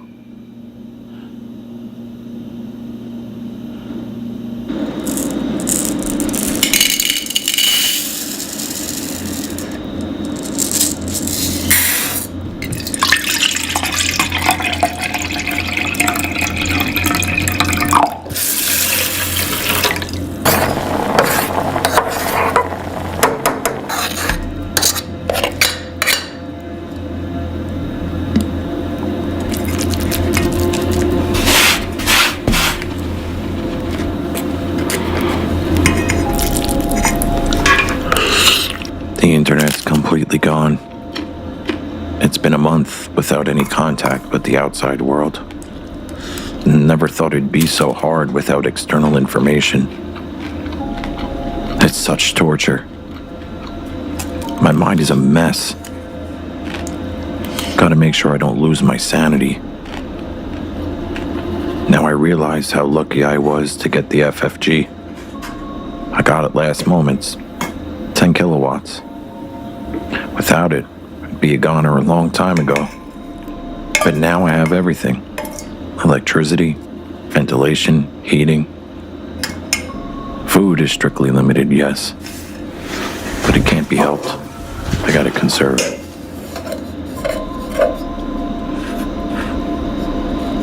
Not a single thing has happened in the last year to give me hope.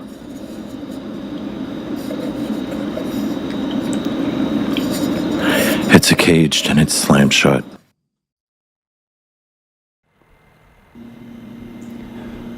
Series number 3.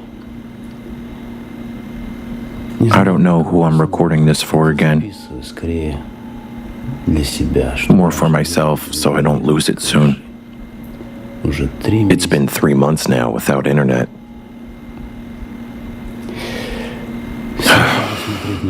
It's impossible to foresee everything.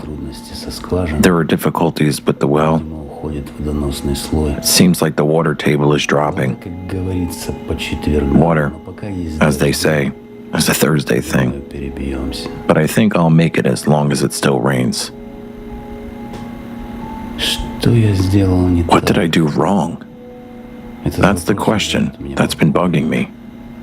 I thought I'd thought of everything, planned it all out, except for one thing.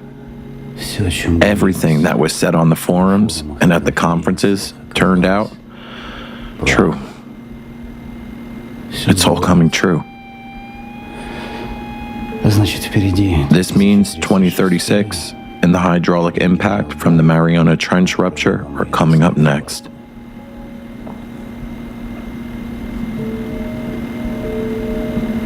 glad. I wanted to tell you this. I'm starting to understand what you were saying back then. Yes, I was hurt, offended.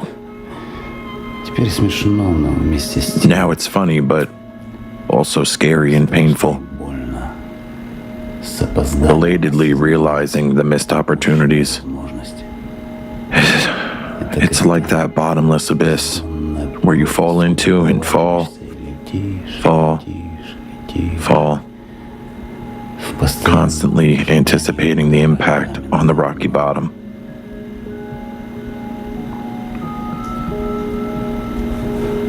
I was living for myself. I didn't grasp the gravity of what was happening, the responsibility. I lost my purpose. Yes, I could have done things differently. I could have given it my all in those last relatively calm years, so I wouldn't be sitting here now, howling in regret. You know, I keep wondering what I could have done. What could I do? I had connections.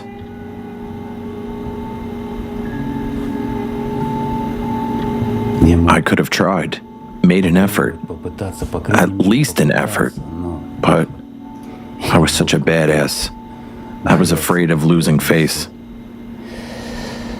Remember, they criticized us, persecuted us, harassed us. They silenced us. We've been laughed at like idiots. Fuck everybody. Politicians, church, journalists, regular people. Where are these smartasses now? Paradox. We wanted what was best. We wanted to help people, and they made sectarians and criminals out of us. What the hell happened to us?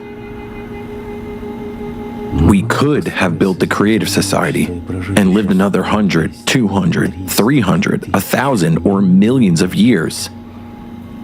With new life-prolonging technologies, in prosperity and security, under peaceful skies. With happy offspring and great prospects. We chose chaos and a grave pit instead. We really are insane. Though, who's we? Everyone's already in that grave. I'm the only one. See? The sneakiest one. Hiding like a rat in this hole. Either way, I want to show you my treasure.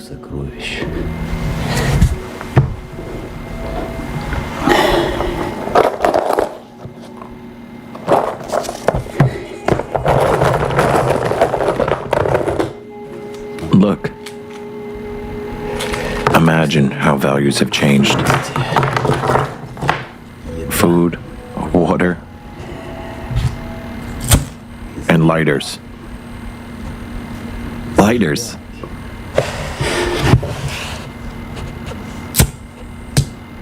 Lighters.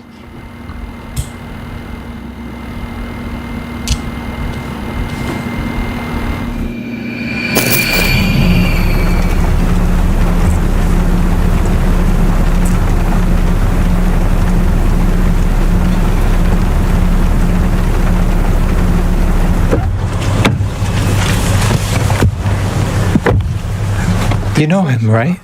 You've met. He's quite the maestro at his academy. I saw him at the summit in this. He was speaking as... Yeah, and? He's come to our town now. A public lecture on climate change. This is a serious chance for us. Let's meet with him together. Maybe chat over coffee and lay it out the way you do. After all, he's the only one among them who speaks sensible things out there. He understands. I think he's not going to have time to hang out. And I really can't make it work. The project handover begins tomorrow, and I'll have to be there around the clock. And I can't let people down. You understand.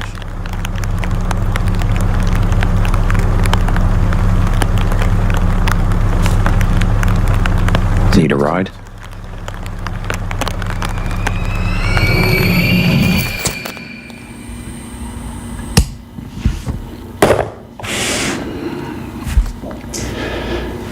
How stupid everything turned out.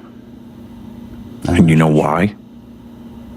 Because I couldn't join with others. It's all on me and my damn selfishness. I was like that center of the world around which everything revolves. Just sitting there, looking out for my own gains. I was getting to know someone, making some connections, getting involved somewhere, and implementing projects. I was afraid to open my mouth, to say the right things. Afraid of criticism, afraid of everything. Who am I after that? A fucking asshole. We were all like one global asshole. We sat in the same boat, across from each other, and silently watched the boat go full speed towards the abyss. It's not even strange. It's not even crazy. It's inexplicable. A total absence of sanity. Who the hell are you recording this for? This isn't for you, Vlad. Here's my own movie.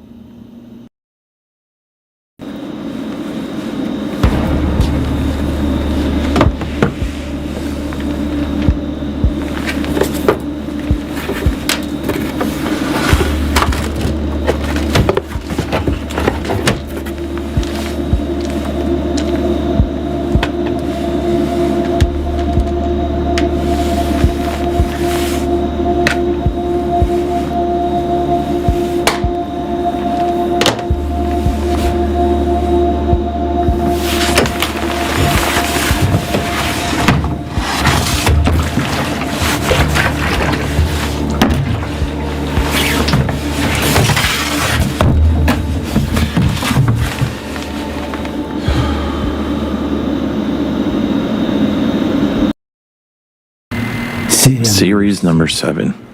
Green Zone, Green Zone. Haven't you, jackass, realized that it was a setup from the get-go? You should have realized the scale of cataclysms, not saved your own skin. You were supposed to go into 5th gear, not back up. To prolong your existence is to prolong the agony. What's the point of survival if all that's left is waiting? Waiting for the inevitable. The worst part is waiting. To be afraid of every rustle. It's maddening. It's torture. Sometimes it's so terrifying that the legs go numb.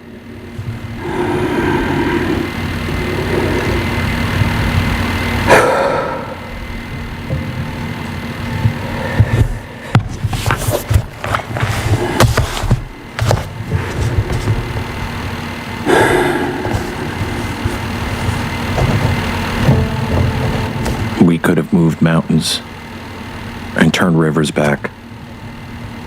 We could have stopped all wars and comforted the suffering. We could have fed all the hungry and cured the sick. With knowledge and understanding, we could have dried all the world's tears and built a creative society. An Eden on Earth.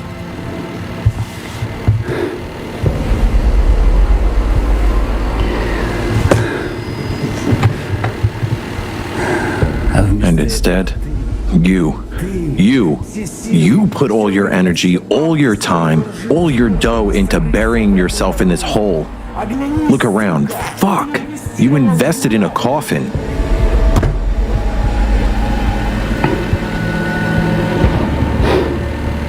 Vlad. If we stopped lying to ourselves, every epitaph would hold one sole bitter meaning.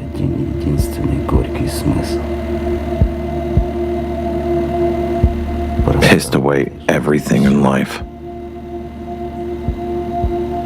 Why didn't we do things differently?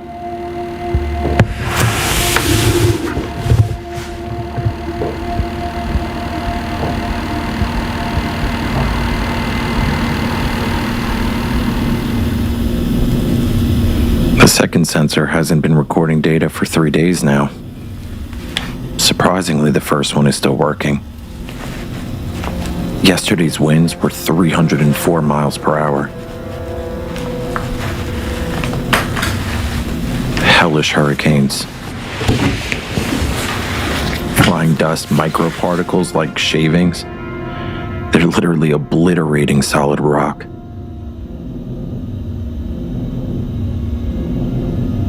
Are there any people left anywhere? How terrifying. And yet, I'm still alive. But why?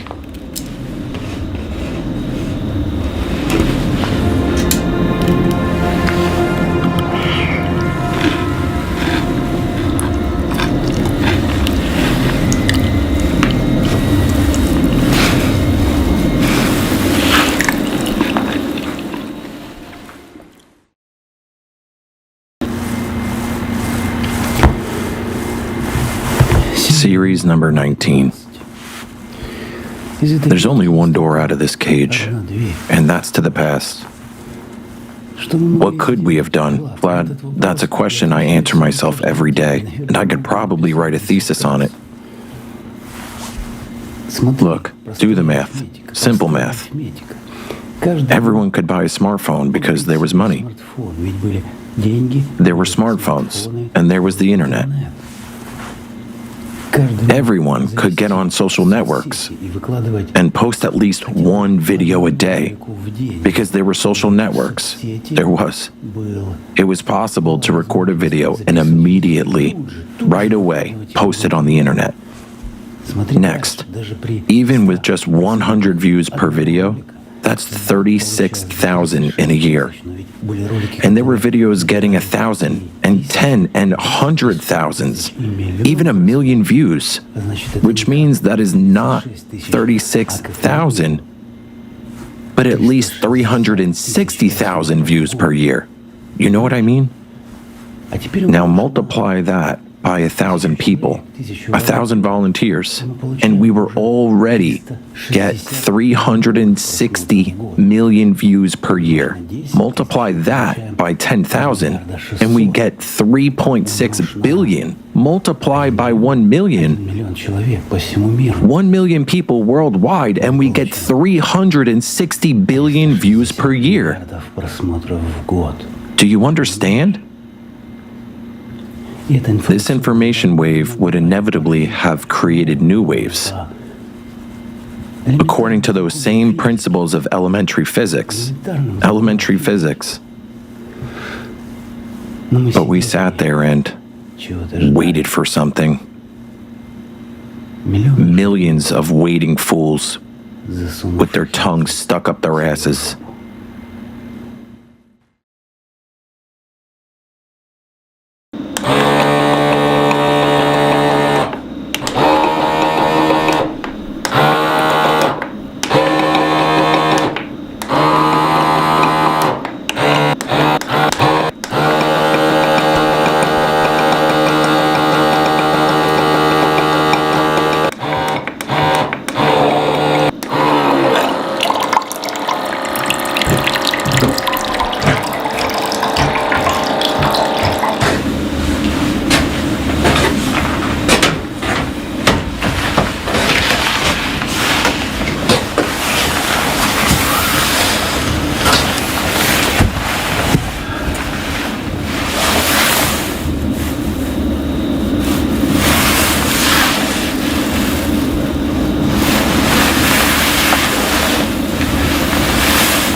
просто одним словом, лаконично.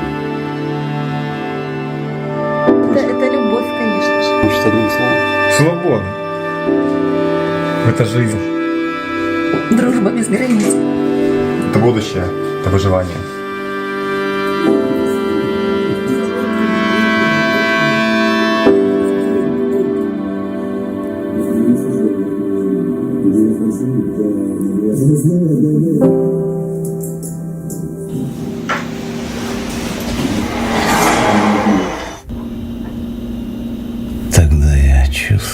I was feeling alive then. And that will never happen again.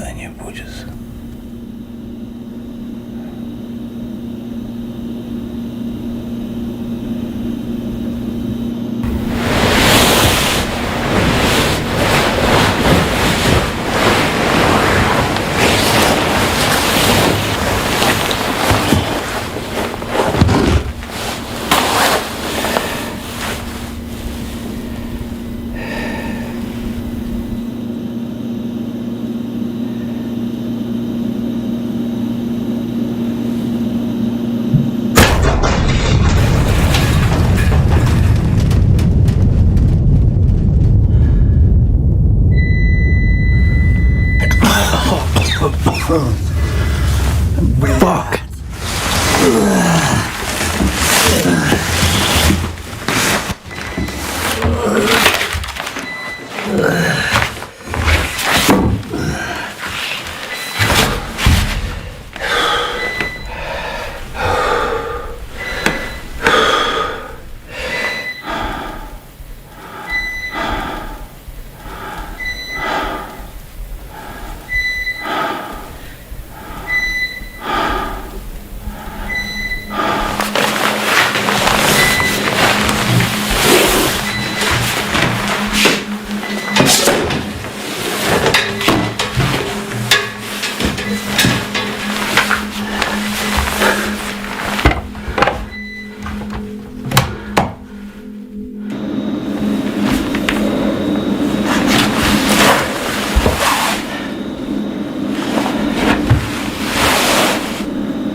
Fuck me.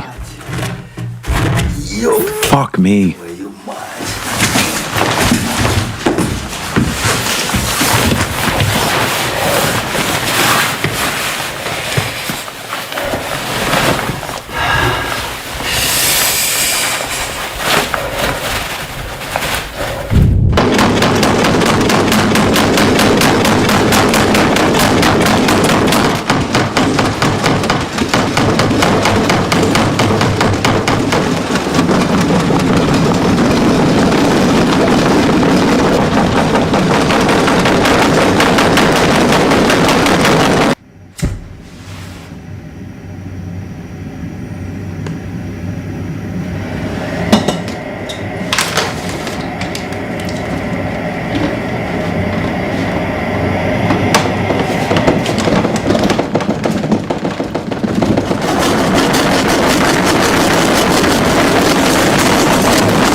Good.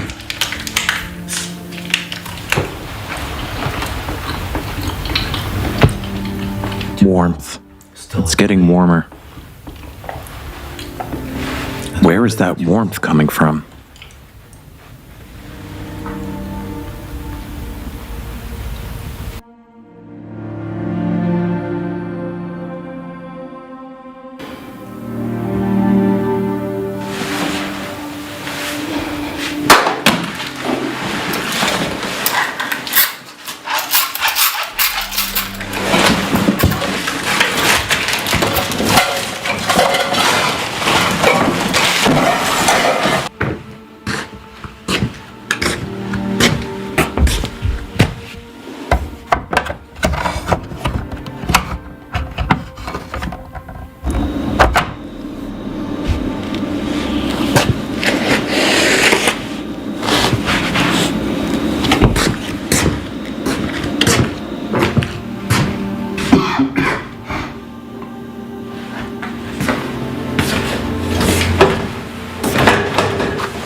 July?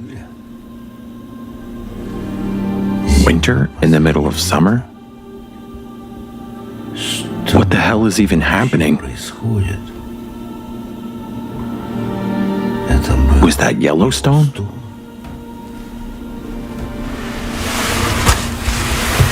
Fuck me.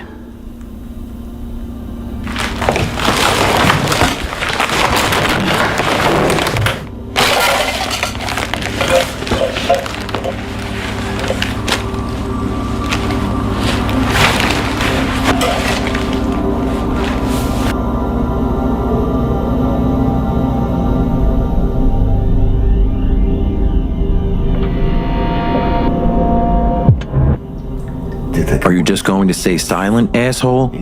Or are you gonna say something? Or are you gonna make excuses too, saying you didn't know? You knew damn well and understood everything, and ran away like a rat.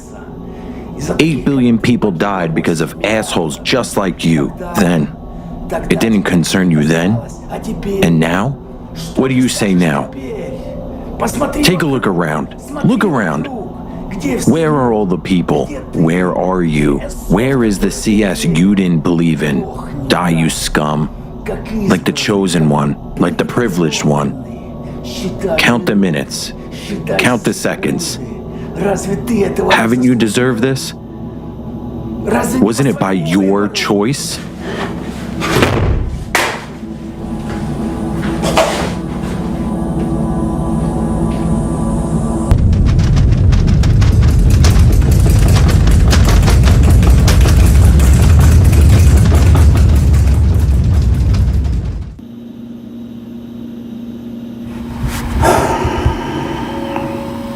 And just like that, ingloriously and ridiculously, I've passed by my real life. It is time to tell myself the truth, to confess all the things I've been hiding and running away from for so many years. I've been hiding from myself. I thought I was the smartest guy in the world, but I ended up buried alive. Because I didn't understand the most important thing. You can't run away from yourself, and it won't get any easier. When all this started, I was still in touch with a bunch of people up there. They felt it was the climate Cerberus that had taken away their future. Later, they cursed God because he didn't answer their prayers. It's a shame so many of us never figured it out. God gave us a chance, but we were so damn smart, we thought it was a utopia. He extended his hand to us, but we didn't just refuse it. We spit in it. We didn't just give up our happy future. Didn't fight for it. Didn't make an effort. No. We did something even crappier. We made a mockery of God. Each of us made our own choice.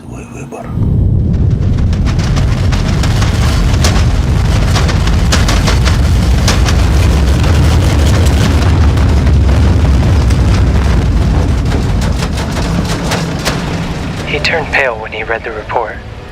The puzzle must have come together. He even brings it up in his lectures now, although only in passing. He said he couldn't talk about it, that he'd not only be kicked out of the faculty, but stripped of his titles, but he connected us with a very cool person. We're planning on contacting him today. By the way, he's also an engineer. Would you be interested in talking to him? We'll set up a conference call. I think you'd be awesome at talking to him. Hello? Hello? Can you hear me? Yeah, I hear you. We could really use your help. Will you join in? Listen, well, today I definitely can't. Definitely. I've got got more important things to do. I've got more important things to do.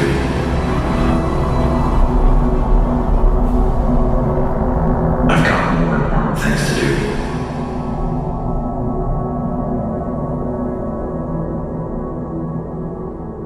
I've got more important things to do.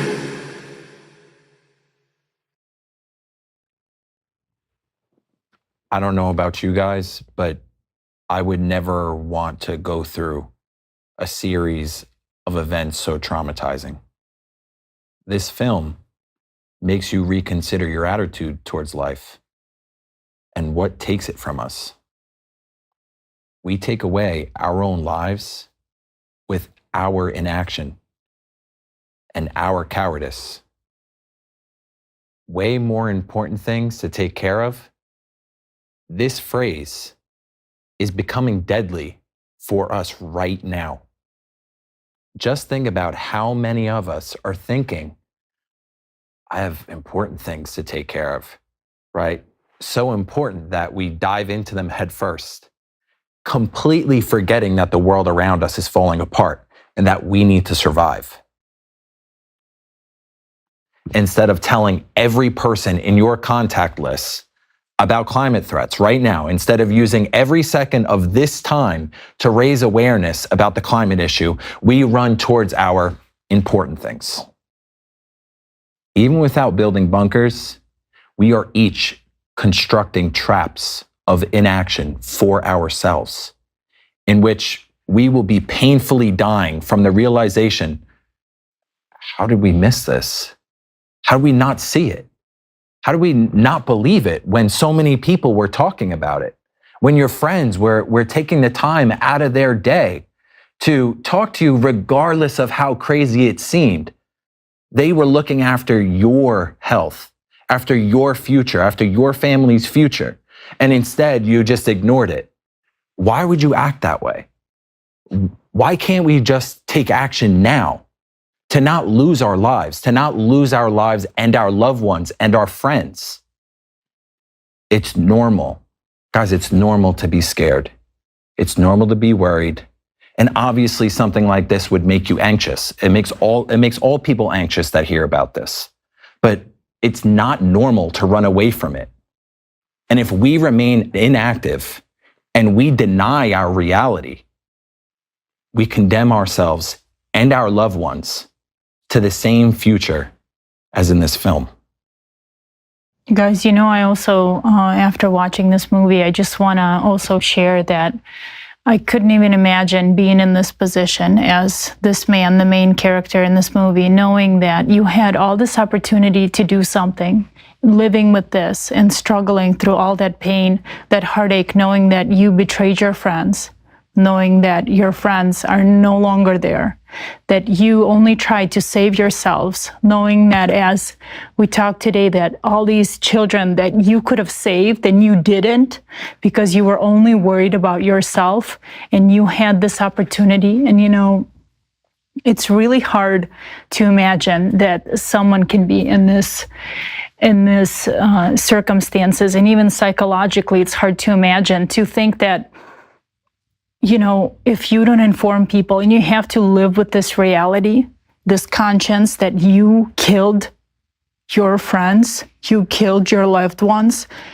you could have been that one person to save humanity, but you didn't take that chance and you only worried about yourself and your life and your well-being, and then you're still going to die alone, all alone with all this misery and fear. It's terrible. And, right now we still have this opportunity. We still have this chance. And regardless where you are, right now we can see that the climate crisis is the only enemy that we have today. And we have to use everything we can. Social media, while we still have the internet, because we don't know how long we will have it. Talk to our friends, neighbor, any kind of opportunity we have to share this information, any resources we have to share this information. We understand that we have to use it, because sooner or later we won't have this opportunity and we won't be able to relay this information, and then it'll just be too late. and we won't be able to save anybody. So we need to do everything in our power today to make sure that we pick a solution. And we presented 2 solutions today, and we need to choose one of them to save humanity and our children. After watching this short film, I realized that I'm not doing enough. Even though you guys know that we all sit here and we volunteer our time every single day. There is not a day that goes by that we don't talk about creative society. We don't reach out to people about creative society, but I'm still not doing enough. I haven't done enough for that person to make a decision and use his resources to help us out. I haven't done enough to inform many more people because I'm just like you. I have laundry to do. I have to go to work. I have to pick up my kids from soccer and gymnastics and drop them off. I'm doing all those tasks that do not matter. They just don't. And still, I'm not doing enough. And you are afraid to click that share button and share this broadcast to your wall, Facebook wall. You're afraid to do that, but you're not afraid to die. And watch your kids die right in front of you. So, guys, thank you so much for sharing. I completely agree. And sometimes I just wonder, why are we such cowards? Attempting to escape leads to nothing good. I mean, that's what happened in the movie. And we saw how much this engineer tries so hard, but at the end, he suffers so much, even though he thought about how to build this bunker, how to engineer it so that he's safe. But what happened at the end?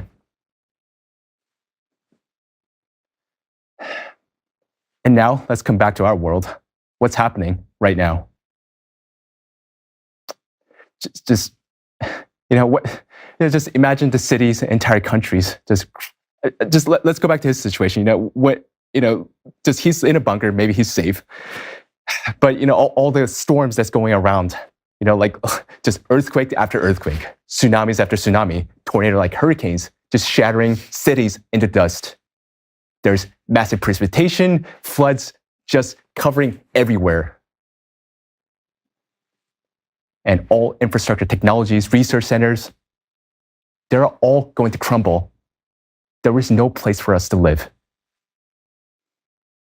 And of course, when this intensity of events starts to becoming so drastically pronounced, I guess everyone will realize, oh crap, we need to take an action. Oh, we need to unite scientists. We need to find a way out. But by then, it's going to be too damn late. By then, we will have lost the opportunity to change anything. By then, we won't be able to gather scientists and support their work. Nothing will function. No ships, no trains, airplanes, satellites, space station, whatever. Nothing will work. Our capabilities will be critically diminishing with each day passing. And we, as humanity, will be like a herd of sheep running around from one dying part of the planet to another and just trying to save our own asses. But, it won't be easy because everywhere there will be gangs of savages, those who resort to murder and, even cannibalism. Perhaps that might sound no more than scenes from a horror movie to you, and you may not want to believe this, that this could become a reality. But, unfortunately, if we don't do anything now, that horror movie will become our reality.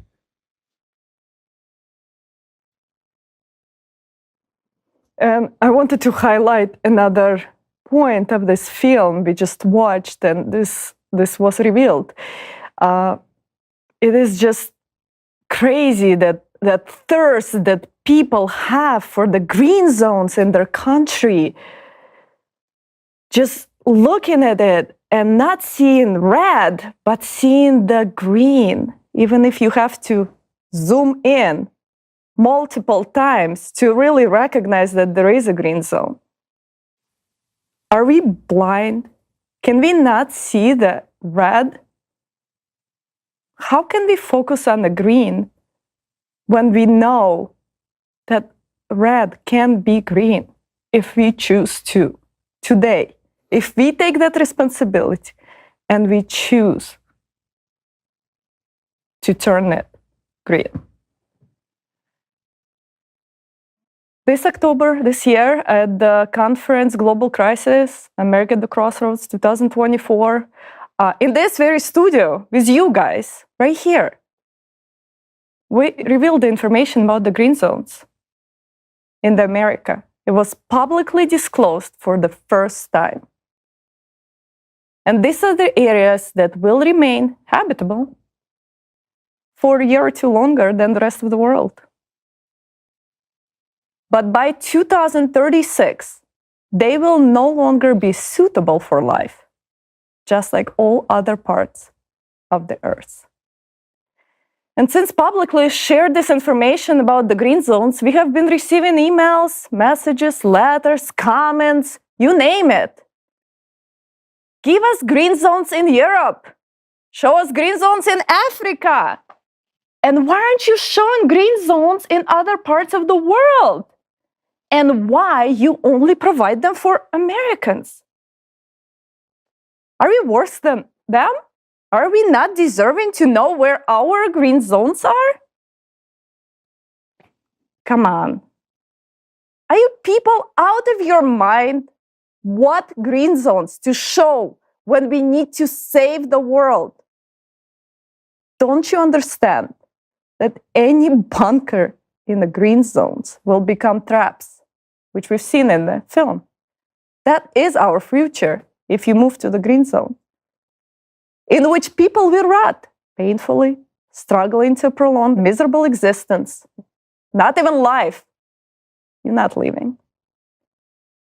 While tormented by their own thoughts, guilt, and memories, and the decisions that you could have made, but you did. Climate catastrophes will still catch up to you, because if you hide, it will be impossible to gather all the scientific potential, all the scientists that we need right now.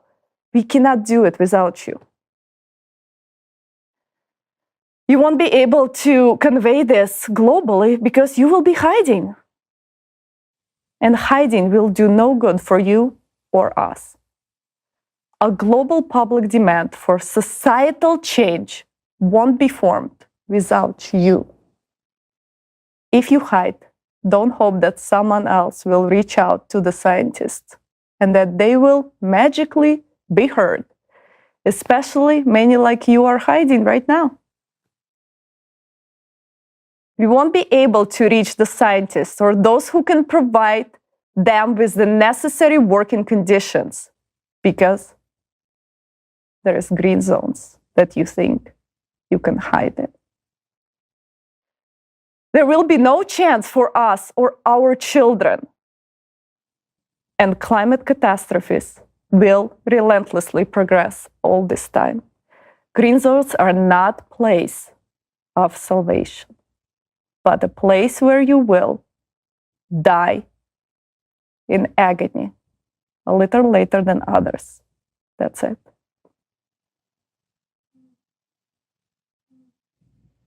Yes, that's right, Olga. And judging by the trend of actual climate and geodynamic progress, our planet will perish no later than 2036. We understand that you might think that green zone offers a chance, but chance for what? For prolonging suffering? And we're just shocked that people don't want to hear the truth about the climate and don't understand why we've been persistently talking about it for so long. What do you think? Why have we been talking about it for 10 years? To wake you up and get you to take an action. Because we can't do it alone. We need billions of us. But You can't seem to understand that our planet will only exist until 2036 if we don't change anything. And that's for the planet, not us. You know, it's true. We're already tired of proving the truth and fighting against foolishness and misunderstanding, like John was saying before. This message has been being told for almost 10 years now. It feels like the world's gone absolutely crazy.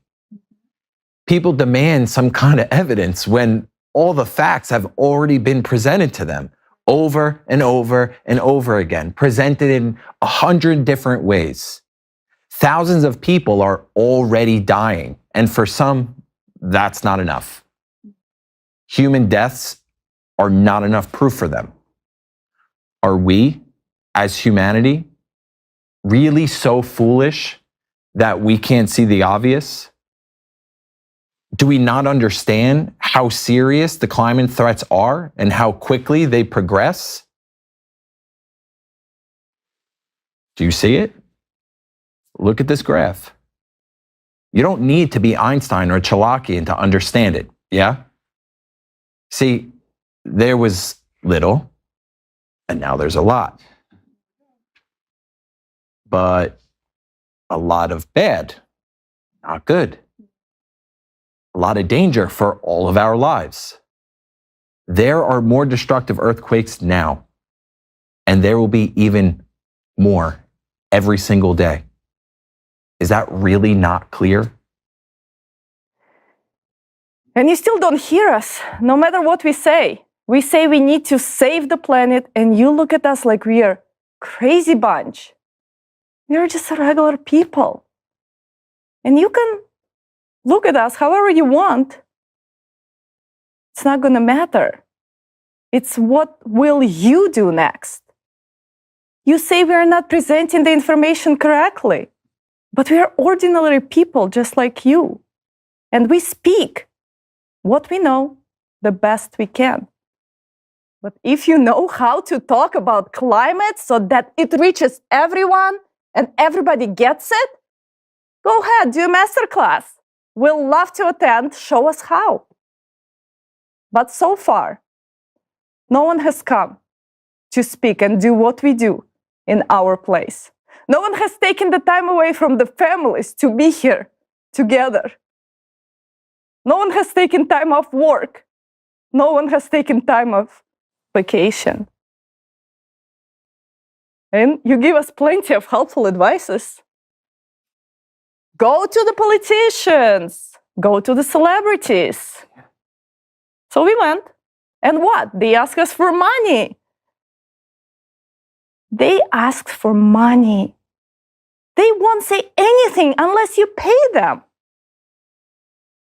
These heroes portrayed in the movies, they ask for millions of dollars from us to relay this information to you. And what would such a hero say anyway? They're just talking heads, puppets. They will say what they're paid to say.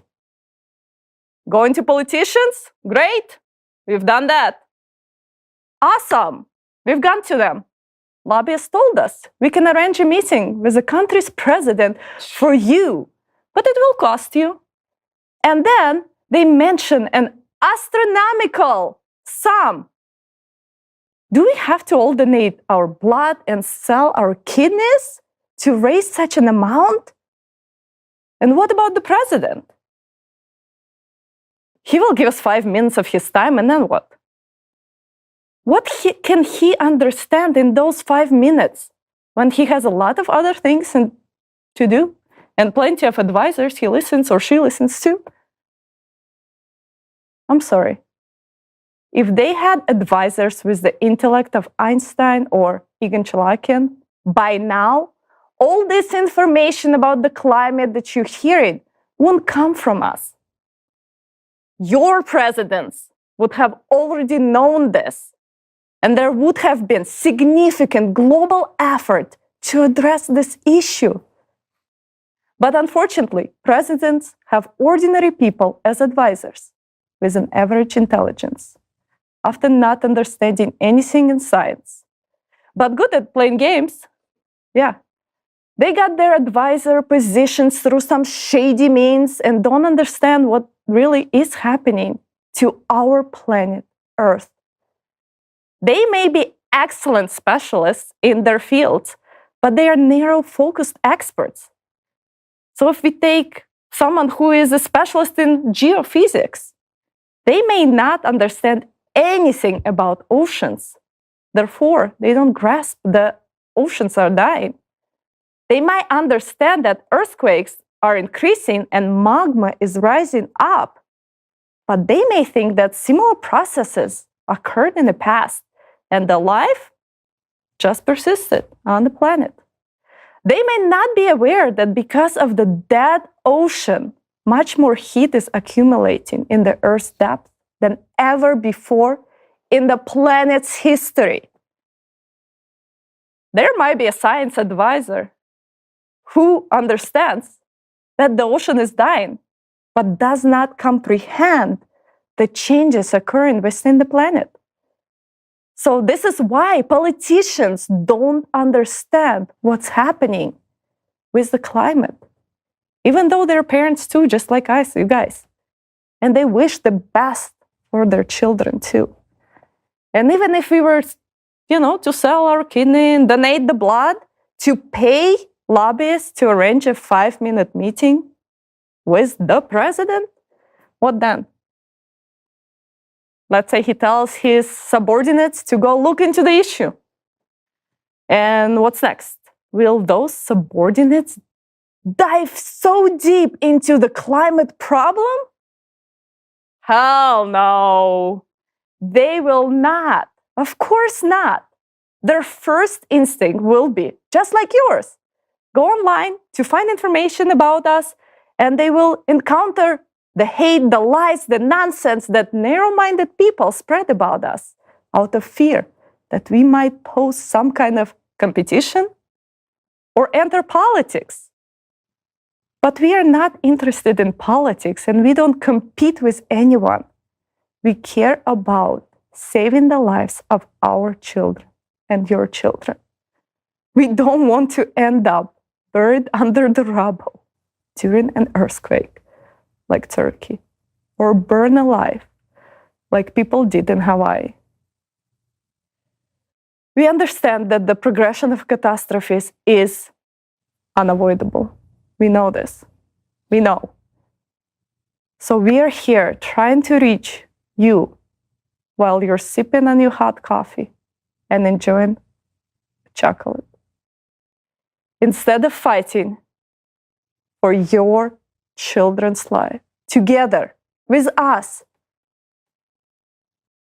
we are confident that parents who calmly sip coffee while their children are dying are in the minority. But if we are wrong and such parents are the majority, then we are doomed.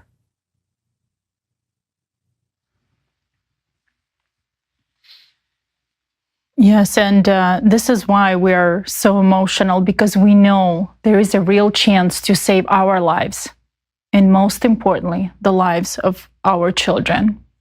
And we are concerned about the lack of understanding and inaction from other people. Some say we're deliberately scaring someone, and others believe we are getting into politics or wanting something from someone.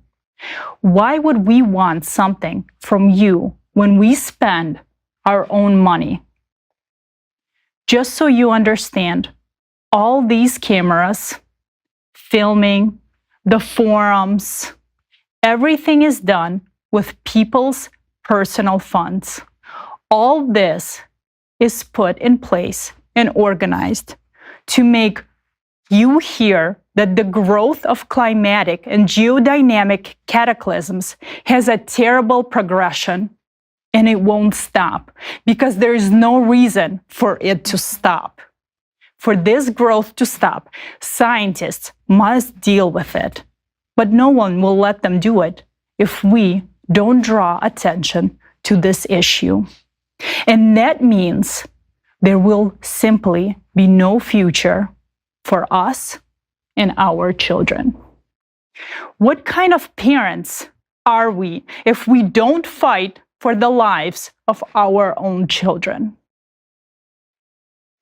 As the Creative Society Project President, I state with full responsibility, we do not seek politics, power, or competition with anyone.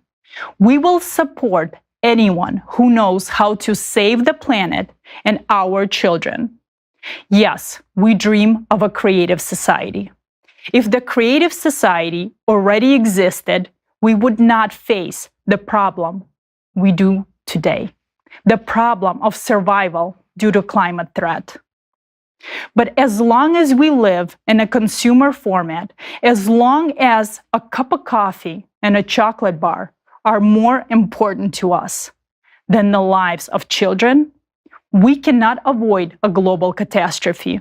We fail to understand that the facts that other people's children died from disasters yesterday means that ours will die tomorrow. And this is a tragedy we all share. As long as other people's children are strangers to us, nothing will change. Nothing will change until we realize that all children are ours and we are one human family. Absolutely. And this understanding is what we want from you if you are indeed a genuine parent.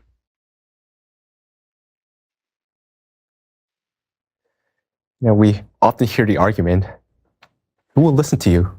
Politicians have long planned how the world will develop and where changes will occur. They don't have time for you. Regardless of their plans, politicians will listen to us and make rational decisions if the majority of sensible parents speak up. Then we and our children will have a chance. That's why it's so crucial for everyone to talk about climate now.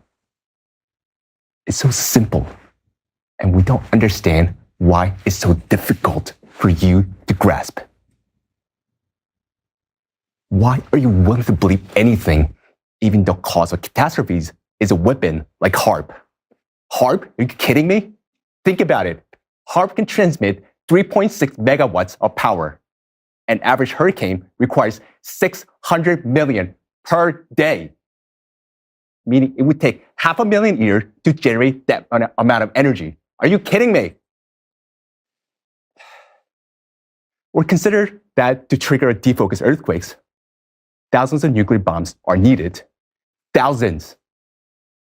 And they have to be detonated at 300 to 800 kilometers deep within the Earth's mantle, whereas we humans have capacity to be able to penetrate up to 12 kilometers deep.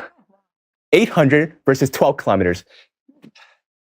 Since 1995, the number of defocused earthquakes has been growing exponentially, leading to destructive earthquakes on the surface, such as the earthquake in Turkey this year.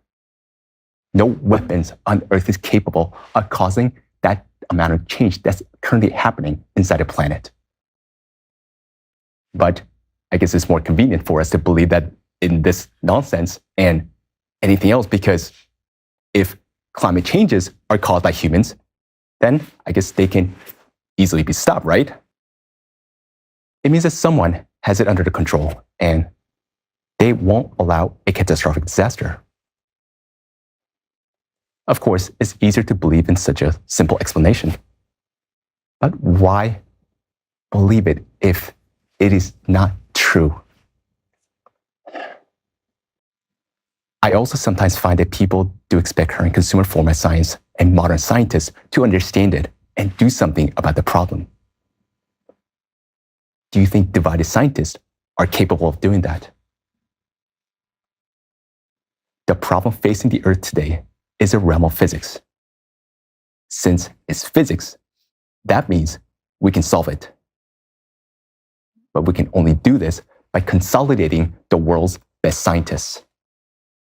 And all such brilliant scientists must work together with proper coordination and effective collaboration.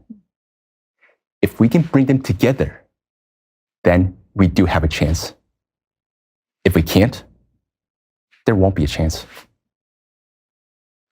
All we need to do is to convey information about the climate threat to everyone we can reach, to sensible people, to those who want their children to live. Then we will be heard and everything possible will be done. We simply don't have other options. Even in the best case scenario, how many more people will perish while scientists are joining forces? And how many more will die while they seek for a solution? And people, that's us, that's our children. But it's at least some chance. Without the unity of scientists, there is no chance for anyone at all. We don't want to die. And we don't want our children to die. And if you don't want that either, you must stand with us. That's all we ask of you, is be confident, understand what it is that we're saying. Because if you don't understand, it will be disingenuous. Take this information and understand that's all we ask of you for your own life and for your children's lives. But if you don't care about your lives and the lives of your children, then just stay silent. Don't pass on what you heard today from the forum. Just stay quiet. Go have your coffee and your chocolate bar if that's how you feel about your own life and the lives of your children. But we want to live. And even more, we want your children to live. Absolutely. Unfortunately, we are not understood. And some people inexplicably accuse us of advocating for someone else's interests, like political or business groups. Let me tell you this. We are all different here. Use your eyes. The Creative Society Project has brought together many, many, many different people. Still, we all share one goal. And that goal is life. We do not advocate for any other. I mean, political or underhanded interests of others. We advocate exclusively for our own interests. As you can tell by the theme, what motivates us as parents who want to protect the lives of their children, all children. Don't you have such a goal? We are merely people just like you. Here's the difference though, and it's that we know what is happening with the climate. We are aware of the progression of climatic and geodynamic disasters, as John has shared with us, while other people do not know.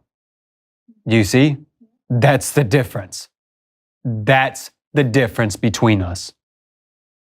While you are buying a new car, or even cars, or a new iPhone, or even iPhones, for yourself and your children. We can't even afford to buy laptops. That's not a joke. My laptop broke. Hard reset to keep doing voiceovers. Old ones break and burn out, and we use them, pass them around, do what we can around the clock, 24 hours a day, just to try to reach you. We spend our savings on travel and flights to inform people like you. We spend our money on advertising the forms, this information. We hope that by knowing this, you, as responsible parents who hear us today, will not remain indifferent to the real threats to your children's lives. And that you, like us, will do everything in your power to save your children. So, while most people are planning vacations, Christmas shopping, we are taking that time and planning how to reach all of you. So you guys understand that your very home, our very home, is on the brink of destruction. We've spent a lot of resources and personal time, and we continue to spend them, all to ensure your survival and the survival of your children. But we can't do it alone. If you don't hear us and don't realize the threat hanging over all of humanity, then you already know what will happen to you and your children, and unfortunately to us and our children too. We understand that we might go unheard simply because you are just like we used to be. You may not have the time to fully grasp the seriousness of climate change. You might look at all of these forums and say, oh, this one's 10 hours, this one's 12 hours, this one's 4 hours, right? But I don't have that sort of time. You have the time, you don't make the time. You might believe, oh, if it's destined for someone to die, then, it will be. But we don't want to simply just give up and die. We want to use this chance, even if it's tiny. We hope that you do not remain indifferent to the fate of your children, and that reason, compassion, and parental instincts will prevail in you. And you will join the fight for the lives of all children on this planet. I don't believe that you want your children to share the fate of the thousands of children who have died this year. You have already seen how sudden disasters strike. Remember how abruptly the fire in Hawaii started, how it caught people off guard, how it was difficult to escape from there. Now, I just want to ask the technical team, please show the footage from Hawaii.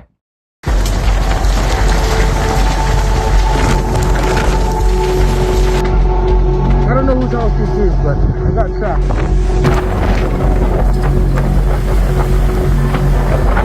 We just can't get out. There's no way out. Yes. Dead end. Dead end. Dead end.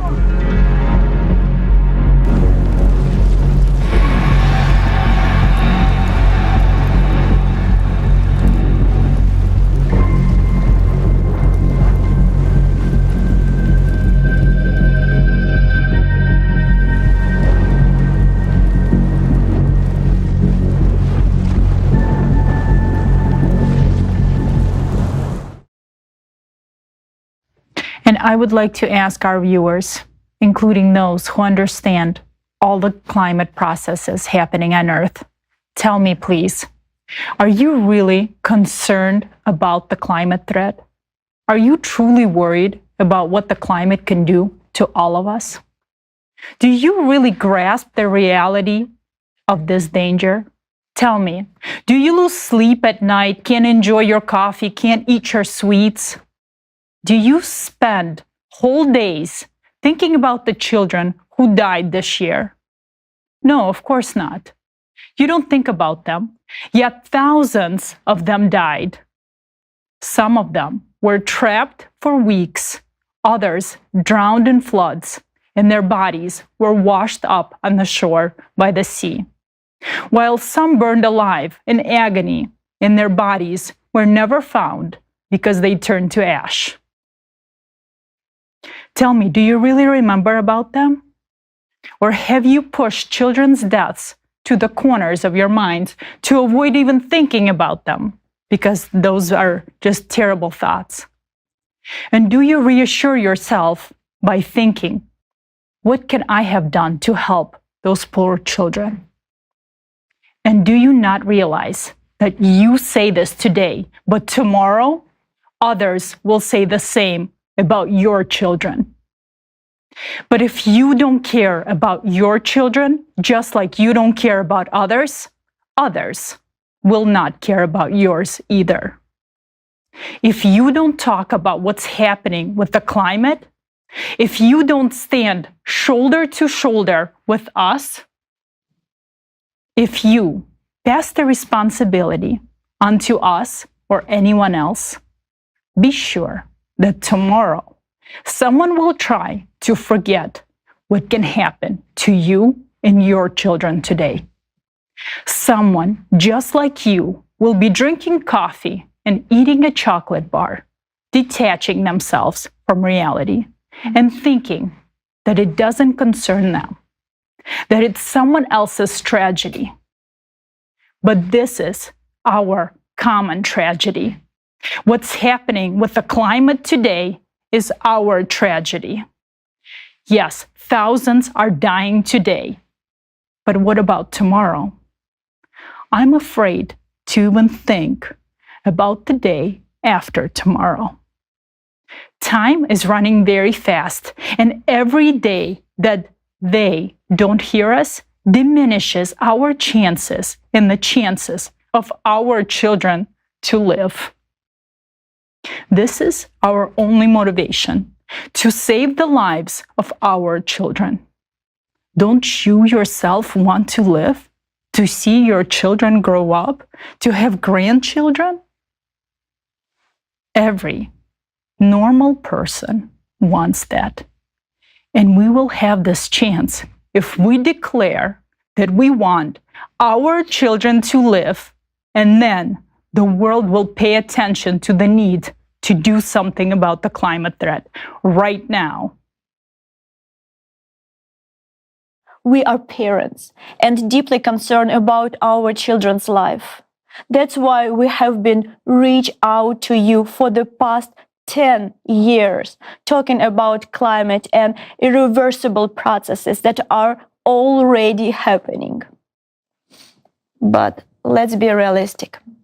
We don't know how to reach you. And that's true. But we know one thing. Without responsibility and humanness, the world will end. We want you to understand that responsibility for the lives and future of your children primarily rests with you as parents. Climate and geodynamic processes are reality, a threat to your lives and the lives of your children. We were supposed to show this later, but I think it's appropriate to show this now. So I want to ask the technical team, please, to play a video about how the children around the world are suffering from climate disasters. Please, let's show this since we're talking about children. I think it's right. Yeah.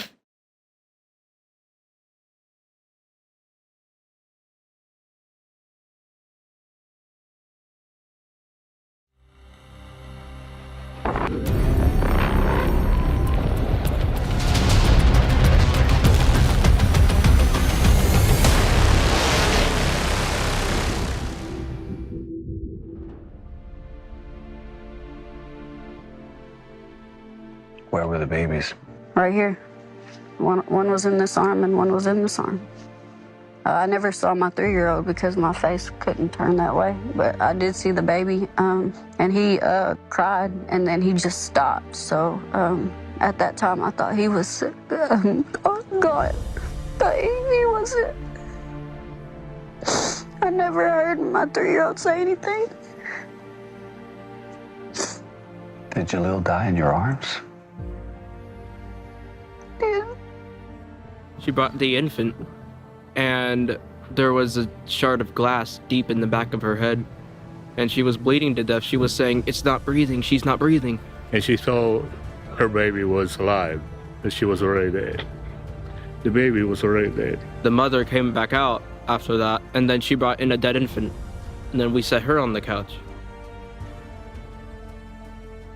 And she said he wasn't breathing.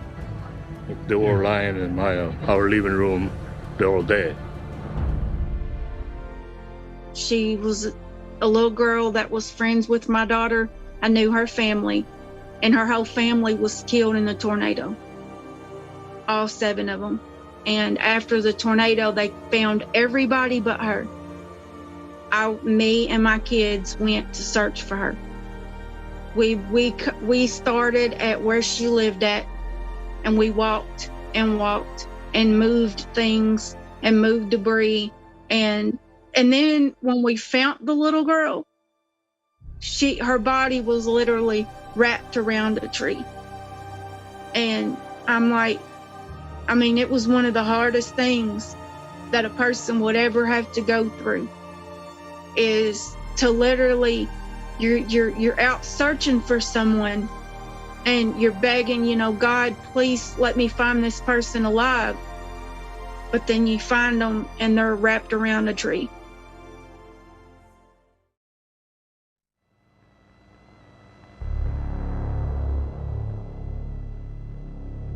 People are finding whole families in cars that are just charcoaled and fried. They find the car and they find mom and dad in the front seat and the 3 kids in the back. School was out that day that the fire raged through Lahaina. So parents were at work and all the kids were at home. So there's massive amounts of children who perished. 911. Hi, I called early about all my kids that I left in Lahaina Luna.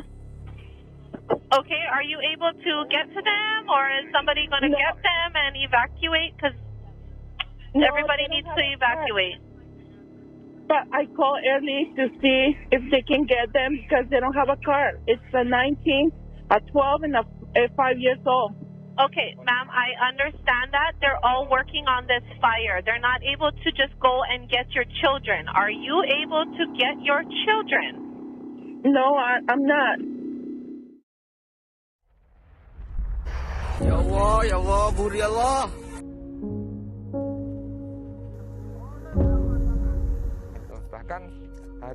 I was really sad. Even yesterday, we found a mother holding on to her 2 children. I can't imagine what they went through when they were trapped and surrounded by hot ashes. I feel very sorry, especially when I try to imagine the hot ashes falling at that time. Imagine the feelings and the screams of a mother who tried to calm her child by cuddling him. That is very sad.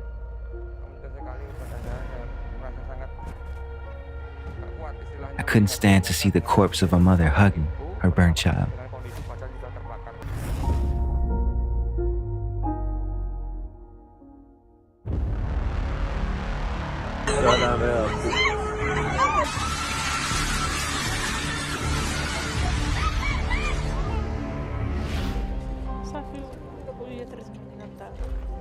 First, we heard a noise.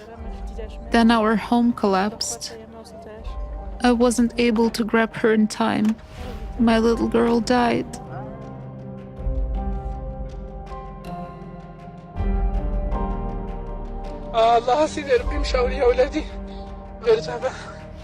I lost 4 of my children.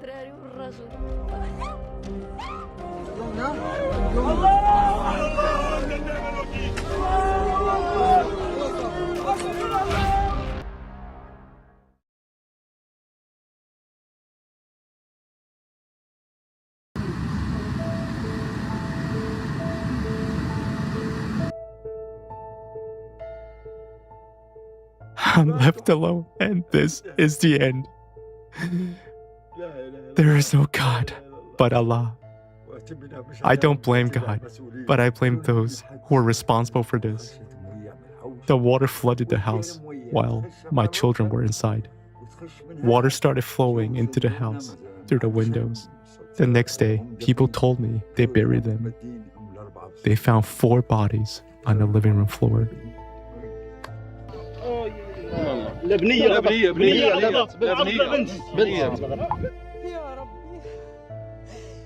Oh my God. My family. Where are you? Oh God, just one body. My God, just let me find at least one body. God have mercy on us. Who can be called accountable? Who is responsible? To whom we can say, you're responsible for this? Who is responsible? What is the fault of people and those who died? Why would the whole family die? The whole family line ended.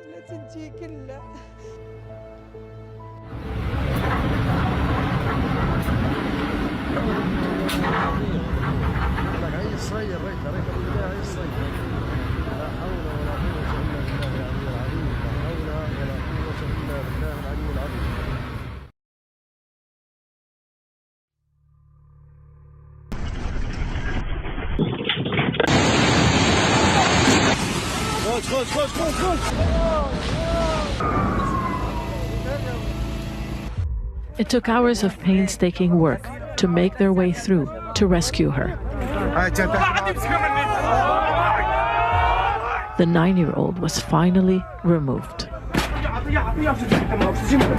But she died on her way to hospital.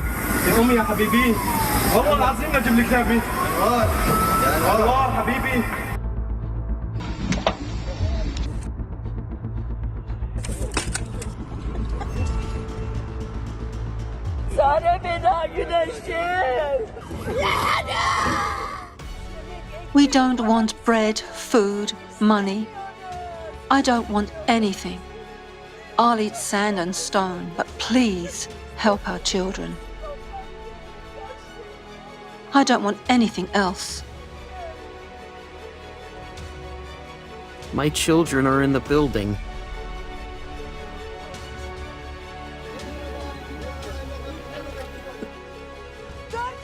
Three of our children are still alive. It's been 4 days already. Their cousins are with them, and they say they are alive. Allat came, did nothing, and left. Only volunteers work here. Allat does nothing. Let them come and save my children.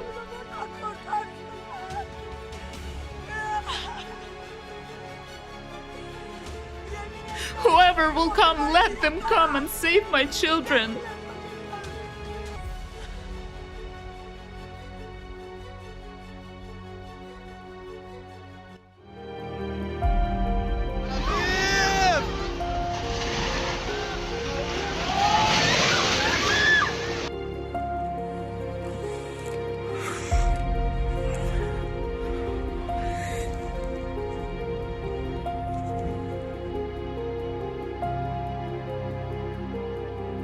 She held my hand tight and asked me not to let the roof crush her. She rolled as I'm here. Don't leave me, please take me out. At first, I cried for several hours. Just cried, and then I fell silent. I bear witness that Allah is one. I prayed to Allah, call my brothers to save me. But I only saw my husband crushed by the ceiling. Above me lay dead children, many children, my dead boys. I was saved by my brother. Then they brought my son to me and said that he was alive. I prayed and thanked God that he was still with me. When they brought him to me, I kissed him and he kissed me. My son said, "Mom," and called for his brothers. In the morning, before the morning prayer, he was taken away, and then they said he had died. What more can happen than what has already happened? What else can happen? I've lost all my children and my husband. What can be worse than what has already happened?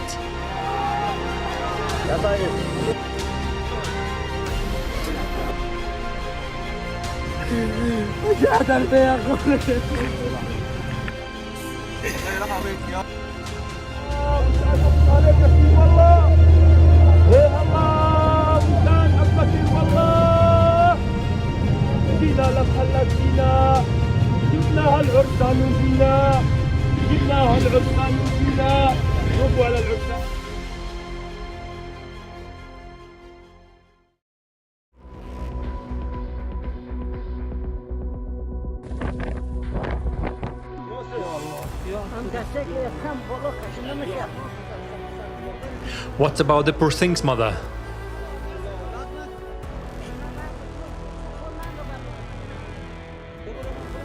Go and call the doctor again. Go! Her mother, God bless her, is dead. Slowly, slowly. Her mother is on this side. Wait, wait. That's the mother of this poor thing. What can we do? She's stuck.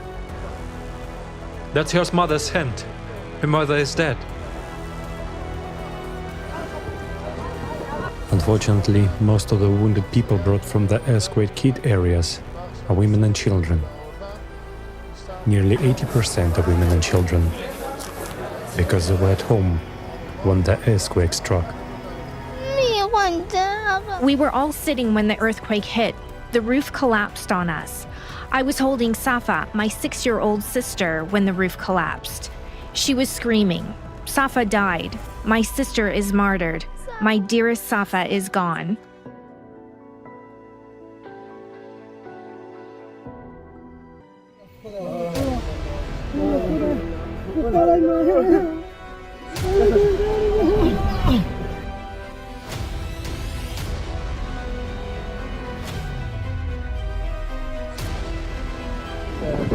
علاج مربوط به ولسیانی زندگان ولایت هرات طوری که به تصویر می‌بینید شما یک پیدا کردید ببینید که شیواز آمده تمام خاک و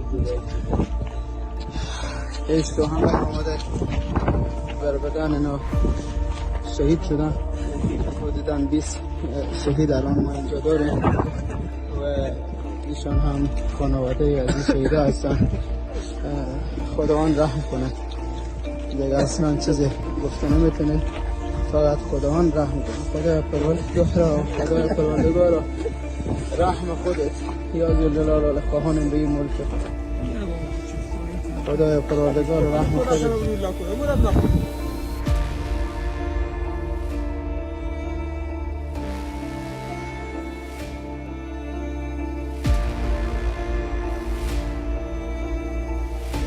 الحمد لله كل عام بس الله وجعت يا اخوي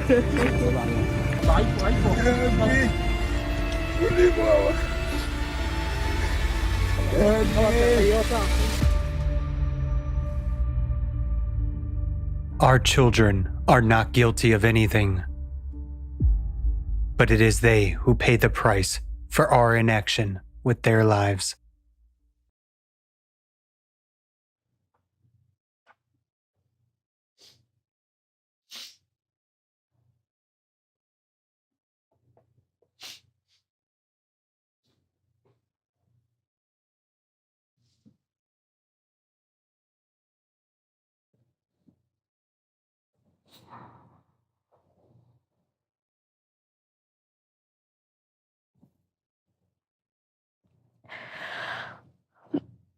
No words in this world can describe all the pain of losing a child's life.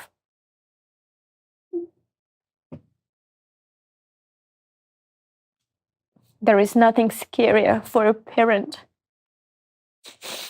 than to hold in their arms the lifeless little body of their own child,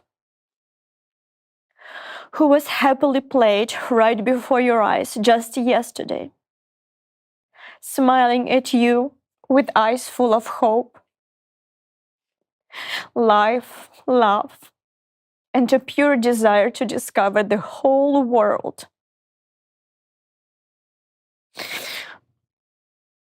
And then suddenly, their world ends.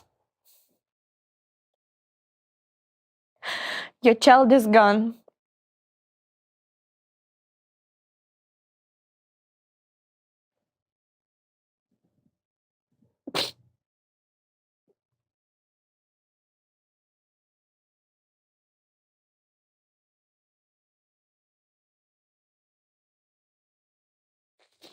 Your sunshine, your beloved little one, gone.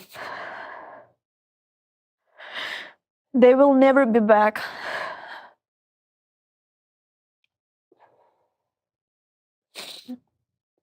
Your child is dead.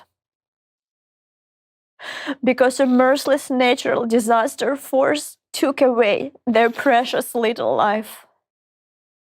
And there is nothing you can do about it. You can make a deal with anyone or take any action to bring them back. Your connection, your knowledge, your contacts won't help. Your child is gone forever. I'm finding it extremely hard to speak right now. Please forgive my emotion. But I'm a mother too.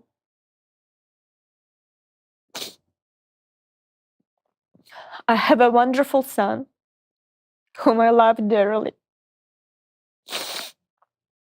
And I know he loves me too. And I know, dear viewers, that you have children too. You know what it's like to be a parent, to worry about even the smallest problem of your little one. We worry whether they have eaten on time, are wearing warm clothes in the cold, have fallen at practice, or are coming home before dark. We want to protect our children from all harm in this world. But how can we protect them from a sudden climate disaster? How can we shield them during a powerful earthquake, a tornado, or a hurricane? Of course, we want to scream right now. I will rush in, run over, dig through the rubble with my hands, cover them with my body. But will I save them? Did the parents whose stories we just heard have a chance to save their children during those disasters? No. And for me, personally, this is the most difficult, the most terrifying realization, that in the moment of disaster, I will be powerless to save my boy, to save my beloved child. I will tell you honestly, this realization of helplessness haunted me for a long time already. More and more people are starting to ask questions like, how will we cope with this? What can I do in that moment? Am I completely powerless to protect my family, my child? And the video we just watched answered this question for me once and for all. And the answer is yes. We must admit that during a natural disaster, we are already powerless to save our children. Yes, then we can fix anything. But the time when we have power is now. Our power is now, and our power lies in preventing this natural disaster. Our power is in action now. What does it mean to act? What does it mean to prevent? This means that right now we need to do everything we can do, draw the world's attention to the real climate threat that has come to our planet and into our homes. We need to focus all possible attention on the necessity of rallying the world's best scientists to solve this problem, to save the lives of our children. We can only secure a life for our children if we protect their future. Only if we come together and raise the issue of the climate threat at the international level, only then can we prevent a catastrophe. And if anyone has doubts like, is it worth doing this? Will it help? Or is it really that bad? Then I have just one question. Are we ready to give up fighting for our children's future just because we are too lazy to independently verify the facts of the real causes of climate change? These terrifying disasters are already getting close to every child, both mine and yours. I can't believe that we as parents would just accept such a fate for our children while we still have a chance to fix it. I refuse to believe that we as mothers are capable of such indifference.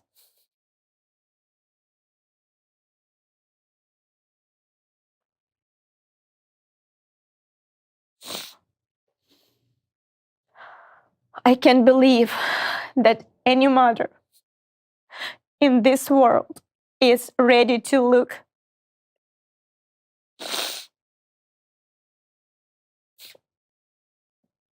into the eyes of her 1-year-old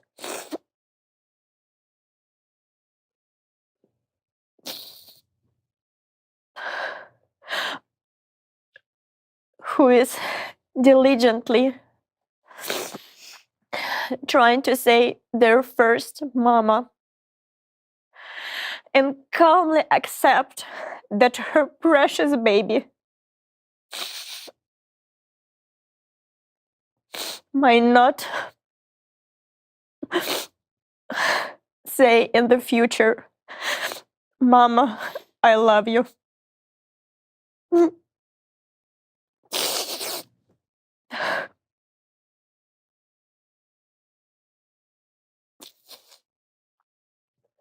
Because a disaster could take their life before that.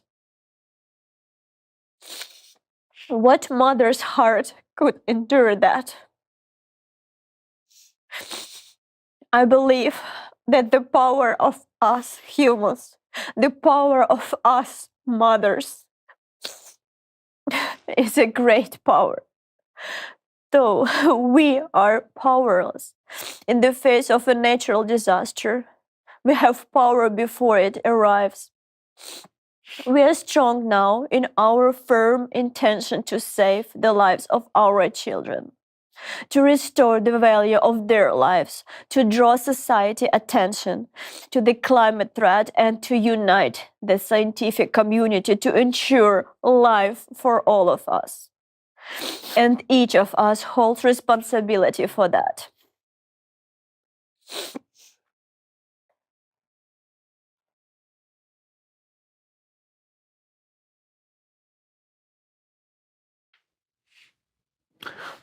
You know, it's very loud in my head right now. We watched this film. We've listened to heartbreaking experiences, lived experiences. Watched fathers hold their dying children's hands. Watched a man make a mistake, building a bunker, wishing he could do more.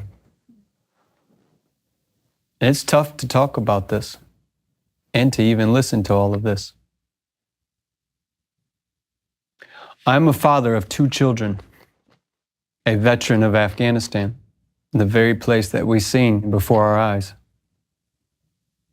Before I continue with my experience in that direction, I'm going to tell you something honestly. We can all pretend to be heroes, bravado, when we go to bed at night, when we step over our conscience. But the amount of pain and despair you feel when you bury your child lives with you forever. There's not a moment, there's not a second that goes by that you don't think that there's something else you could have done. And the fact that for years, information has been presented to people on our own dime, on our time, with sacrifices to prepare all of humanity for what's to come, to make the right choice.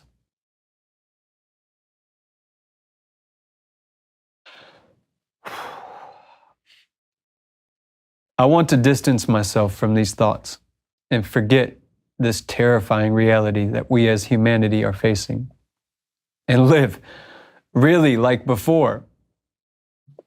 And all I could think about was how my son Jameson just wants my time and to play games with me. But I'm here with you. And this isn't new to many people, my loved ones that are going to hear this today. It's not new to you. You know what we're all doing and you see it.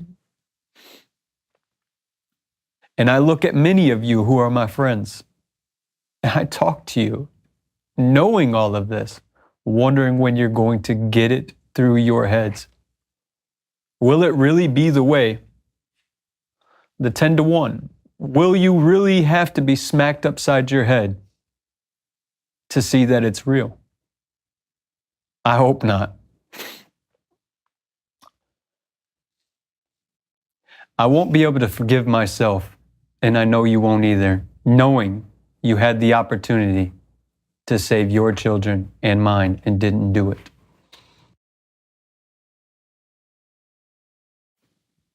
You don't get a warning when you're being mugged. You don't get a warning when your wife gets into a car accident. You don't get a warning when your cousin's shot. You don't get a warning when your grandpa dies in his sleep. You don't get a warning for any of these things. Right now, we have our warning.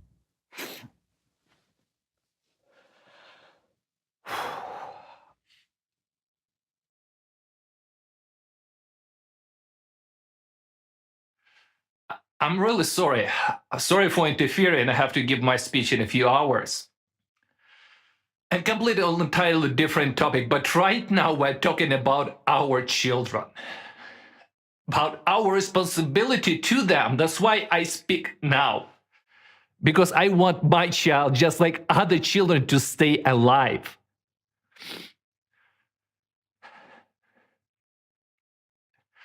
Everything we have seen and heard today is terrifying.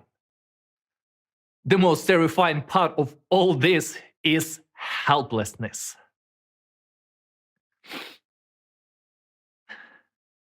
You're willing to do everything to keep your son alive, but there is nothing you can do. I know what I'm talking about. I've experienced it firsthand in the war. I have seen those torn bodies with my own eyes. You can't even imagine the horror. While my son and I were hiding for weeks from the shelling in the basement, I lived every minute with the thought that this minute could be my boy's last. All around, there was nothing but horror and death. And all I could do was just to hold my son tighter and to make him feel less afraid. I remember it vividly. I'd held him very close to him. I could hear his heart beating. And I was terrified myself, terrified by the overwhelming feeling of helplessness. You can't even imagine what it's like. When I saw an airplane flying to take my son's life, I couldn't do anything about that. What could I do? Shield my son with my own body?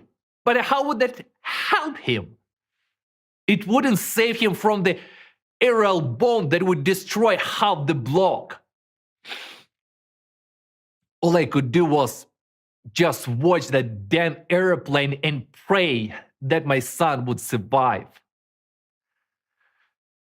This is the reality. Here it is. You know, before this, I was sure that if something happened suddenly, I could protect my child because I'm a dad. I should protect him. And I always could, but that's not true. That's my experience. You just heard it. My family, my son survived only because the warring sides agreed on a green corridor. But no one will make a deal with a volcano, with a wildfire or a tornado for a green corridor. No one, no matter how much money or under what conditions, will rescue more living children from under the rubble of an earthquake. Look at the Turkey and Syria again. Just a few minutes. A few minutes of an earthquake and 50,000 people are buried under the rubble. And no green corridors. No one will sign a peace treaty with the climate. It's just is just impossible. When I lived in the war zone with my family, every single day, I mentally buried my son because I knew that the next second, the next day, could be the last one.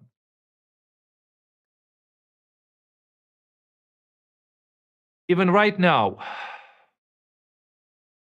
when my son goes to bed, I give him a very warm hug.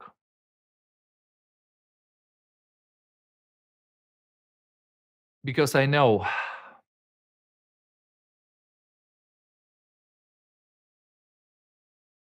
that the next day may not come.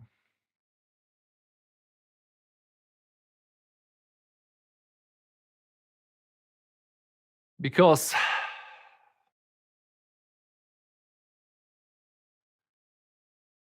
I know I've seen many eyewitnesses. I have spoken with many eyewitnesses. And I know for sure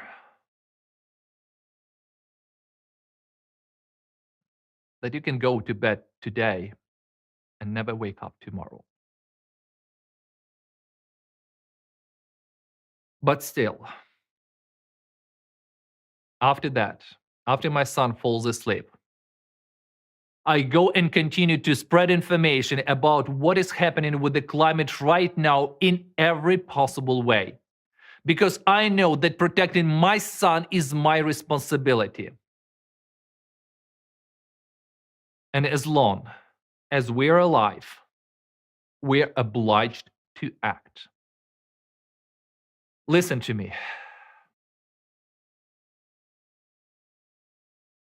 It's better to look at the real facts of climate change right now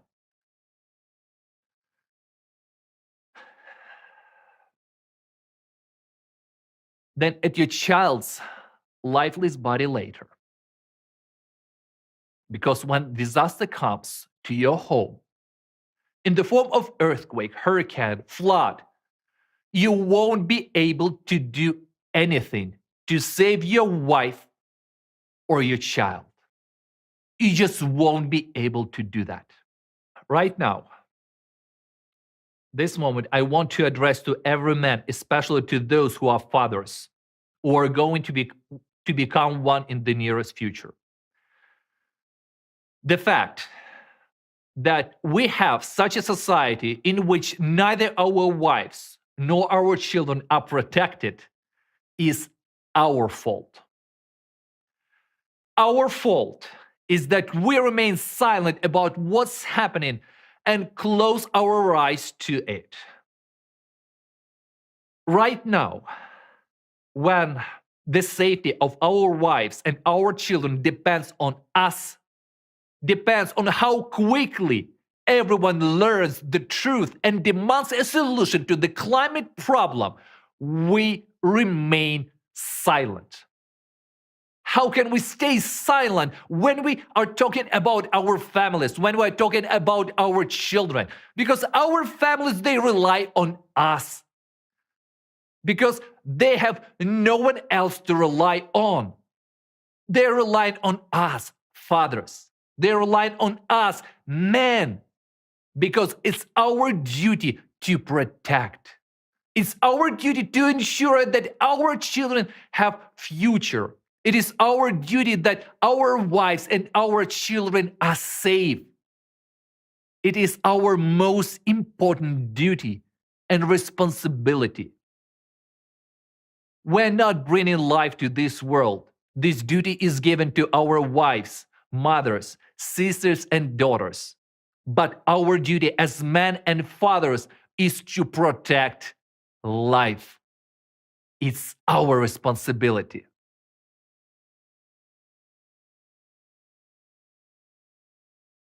I also feel a great responsibility for my little daughter, who is 6 years old.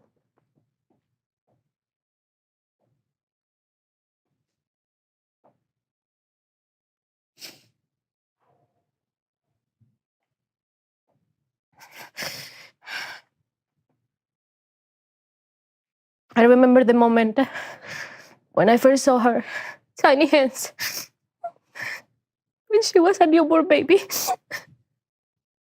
holding her tiny fingers, made me realize how vulnerable she is in this world.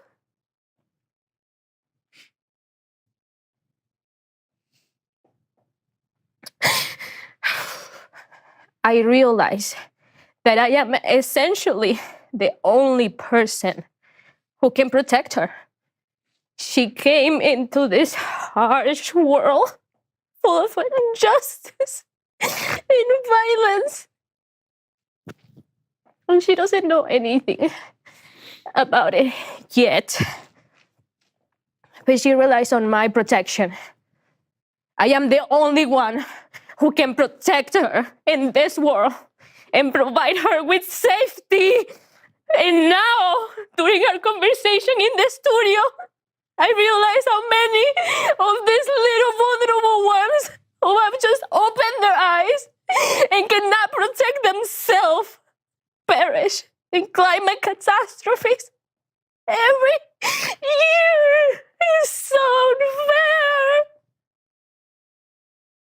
I realized that their parents would have wanted to protect them too, but couldn't. And I can't imagine what such parent is going through. I want to candidly share with you that for a while, I had the illusion that I could protect her from all of the troubles in this world. I told myself that I will work tirelessly, no days off, to give my little girl the opportunity to study well, dress nicely, eat healthy food, and be healthy, warm, and comfortable. I told myself that I will go to great lengths to provide her with a better life, better than I had in my childhood. I was firmly resolved that my life's central creed will be to protect her, to shield her from any violence, lies, deceit, cruelty, and all problems. I will do everything to ensure that she lives and enjoys life. And you know, for a while, I believed that I was succeeding. And that I was a good mother because I was doing everything in my power for my daughter's well-being. But that was precisely until the moment when I learned about the situation that is happening with our planet's climate right now, about how our planet is facing unprecedented challenges and climate disasters continue to intensify. With each passing day, the likelihood of encountering a powerful catastrophe increases. I realize that ruthless natural forces could strike both me and my daughter at any moment. That's when I asked myself, will I be able to protect her? Okay. And with her, I realized I might not be able to. I asked myself, how can I be a good mother if I don't care about my own daughter's future?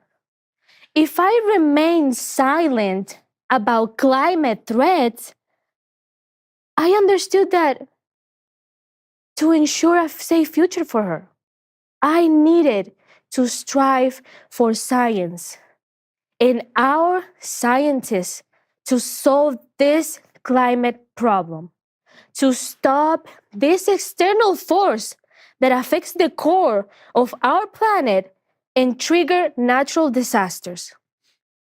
I felt that I could make a difference, you know? And as soon as I realized this, I found hope. I started recording videos, talking to everyone I know, my friends, my family, at work. I understood that this was exactly what we needed to do. But you know what I encountered later? That on the path to my daughter's safety, on the path to her safe and happy future that I tried so hard to secure for her, some unexpected people are standing in the way. It's those among you who remain silent, who don't believe and do nothing. I apologize for being too direct. Unfortunately, that's the reality. I understand that we can only generate a global response to this problem by creating a global demand. This means that every person in the world must express their opinion, their request, their demand that we must save the lives of our children. The more heartless people there are who remain silent about the actual climate progression, the greater the threat to our children's life. This means that because of those heartless people who stay quiet, my child, just like yours, can die at any moment in another climate catastrophe. As a mother, how should I react to this? What should I do? I ask myself, how could I convince you to speak the truth about climate change? How could I persuade you to not remain silent? How could an ordinary person like me convince you to save our children? Your children. And I realized that I can do something. I can simply ask for it. Because we're all human beings. We all know pain, sorrow, right? You know, there are times when a child is sick and desperate parents start fundraising for their treatment. I don't need fundraising because, thank God, my daughter, she's healthy. But she lives in a world that is fatally ill. And I just want to ask you, save my little girl. Give this world a chance to survive. Tell your friends, acquaintances, and colleagues about what is really happening with the climate. Tell them about climate progression and help draw the attention of the media and the public to this issue. And right now, I'm asking you to do this not just for one child, not just for my daughter, but for every child in this world, for every child's heart that is still beating. All the children in the world are ours. The responsibility to protect them lies with us, the adults, with me and you, with each and every one of us. One wise man once said, when you come to God and tell him that you lived your life as a good person, trying to protect your child, then God will ask you, what about my other children? Why didn't you protect them? They're all my children. And as a mother, I ask you to contemplate these words of this wise man. There's no such thing as other people's children.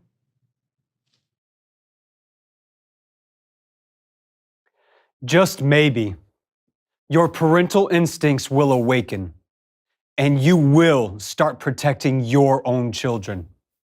And then our children will have a chance, will have a future. We want one thing for ourselves, for our children to survive. Right now, the most important thing is to solve the climate problem. To do that, people all over the world must start telling the truth about the climate catastrophes and what awaits us. Do you want to live? Do you want your children to live a long and happy life? Then speak out. If we act separately, we will have nothing. Nothing will work. But if we unite our voices, there may be a chance that responsible officials will hear the mass of people and create conditions for uniting scientists and finally start doing something for our survival.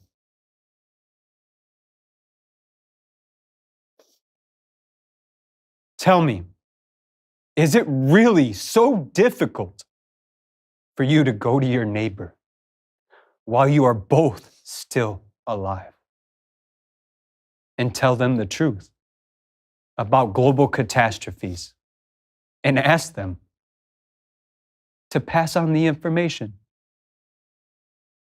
If it doesn't work once, do it again. If all of humanity knew what we know, what every single person who has watched our forms knows, we would have already begun to act and already started uniting our scientists. Our chances of survival would be much higher than they are now. 10-1. Is this so hard for you to understand? As Stephen had said, good, bad, small, big. How much more simpler can it get for you? Is it so difficult for you to take our material and make a video and share it on your social media? We provide everything. All people are welcome. Obviously, we've been telling you we need humanity. To say what you have understood from today's form is not difficult, and it's the very least you could do. Is it so difficult for you that in your video to ask others to support, to protect the lives of children?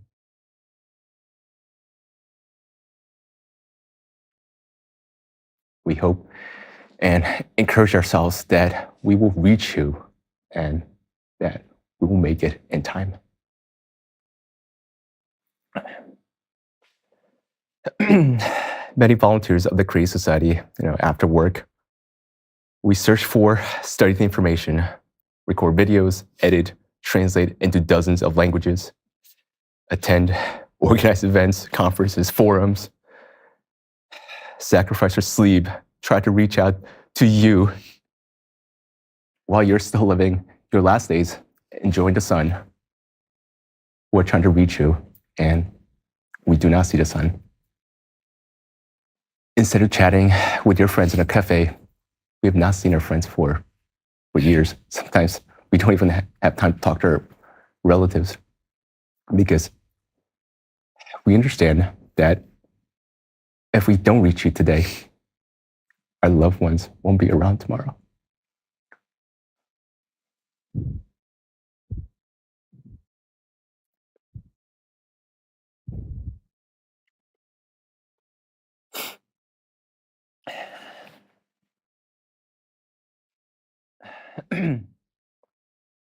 But we also realize that it's your choice, it's your responsibility to whatever you wish. But for now, it's our responsibility to reach you. But, if you don't hear us, your children's future will become your responsibility.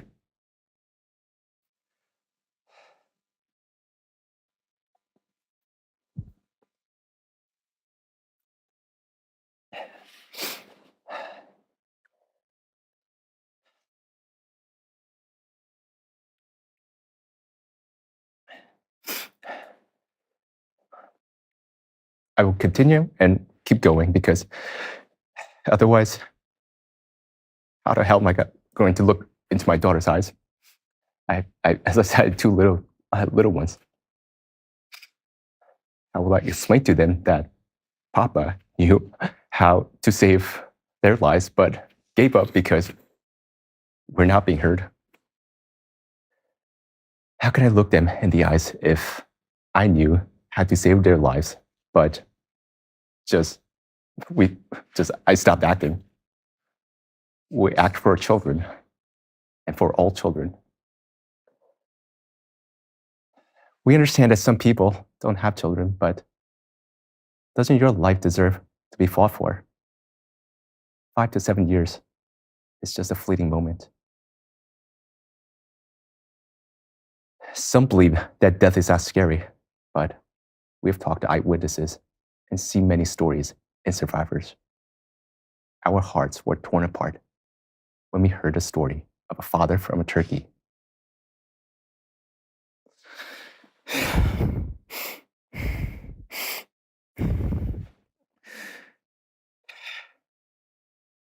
If possible, please show this photo.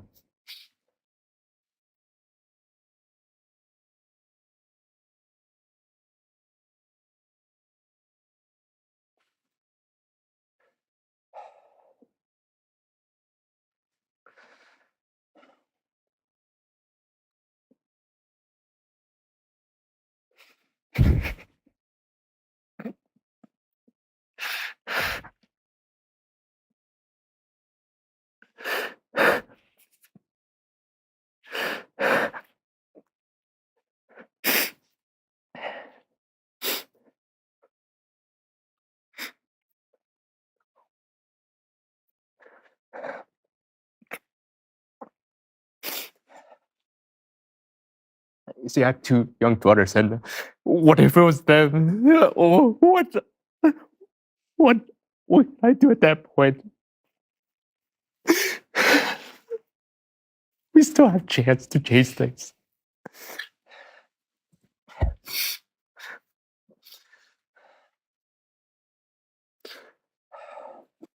As a man, we don't like feeling helpless before our children, and we want to solve everything.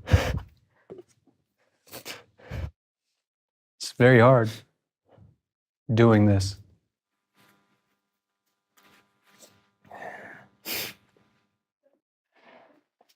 Thank you everyone for being here today, everyone here, all the volunteers of the Creative Society for speaking up, for sharing the truth, and for, protecting the lives of our children. It's really the most honorable thing that we can do, and you are true heroes, everyone that's doing this. All the Creative Society volunteers, thank you.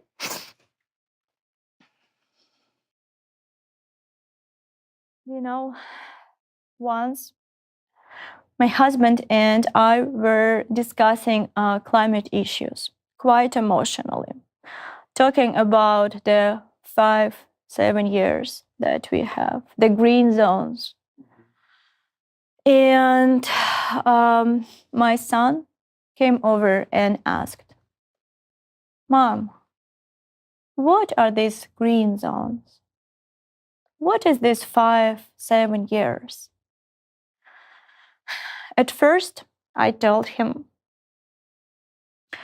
that we would talk about it later. But then he asked me, with hope.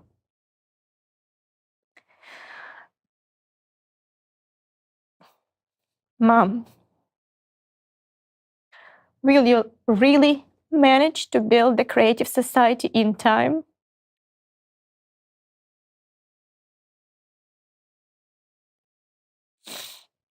He asked this with hope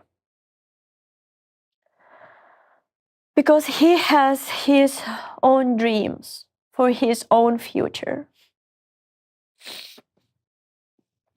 And for my son, I want a world where he can find himself, uncover his talents, explore the world, and find the love of his life. A world where I can share in his joys and support him in the difficult times.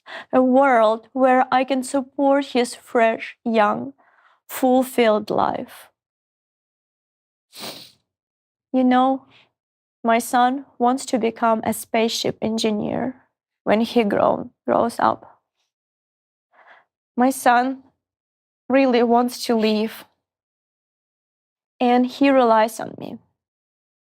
Just like billions of children rely on their parents, because we are adults and we can still make a difference. Will we really betray their hope?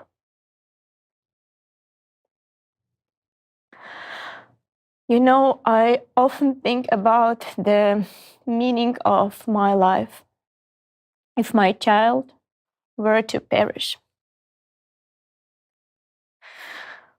If we were to die together, at least I would be with him.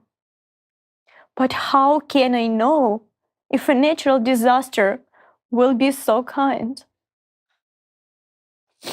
But if it takes my boy, but leaves me alive, would this life still be worth living for me? Would this world, or even a better world, like the creative society, matter to me? What do I need? The creative society. Why? Well, then, it's not a better world for me. For me, it is a sheer hell.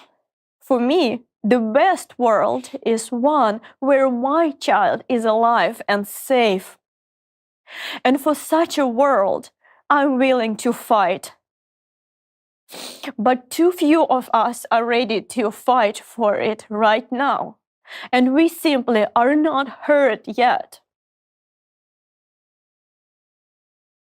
You know, it hurts me.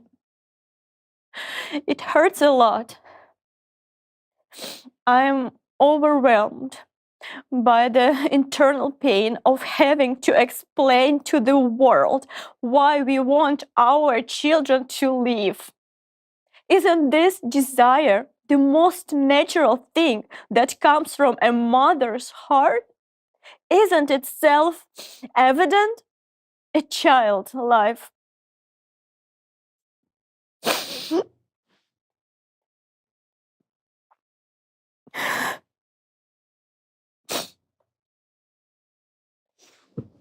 Sorry.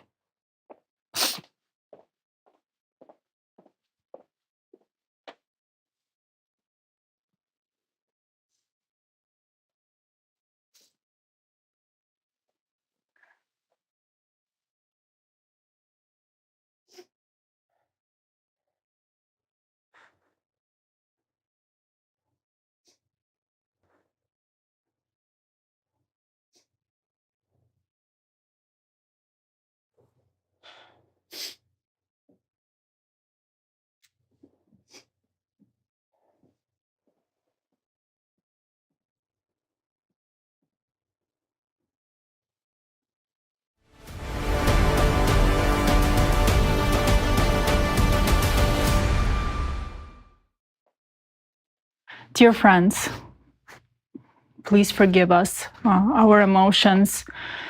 You know, all of this is just too heavy for us. We've been sleep deprived. We've been preparing for a long time. And, you know, finally, all of this just boiled over.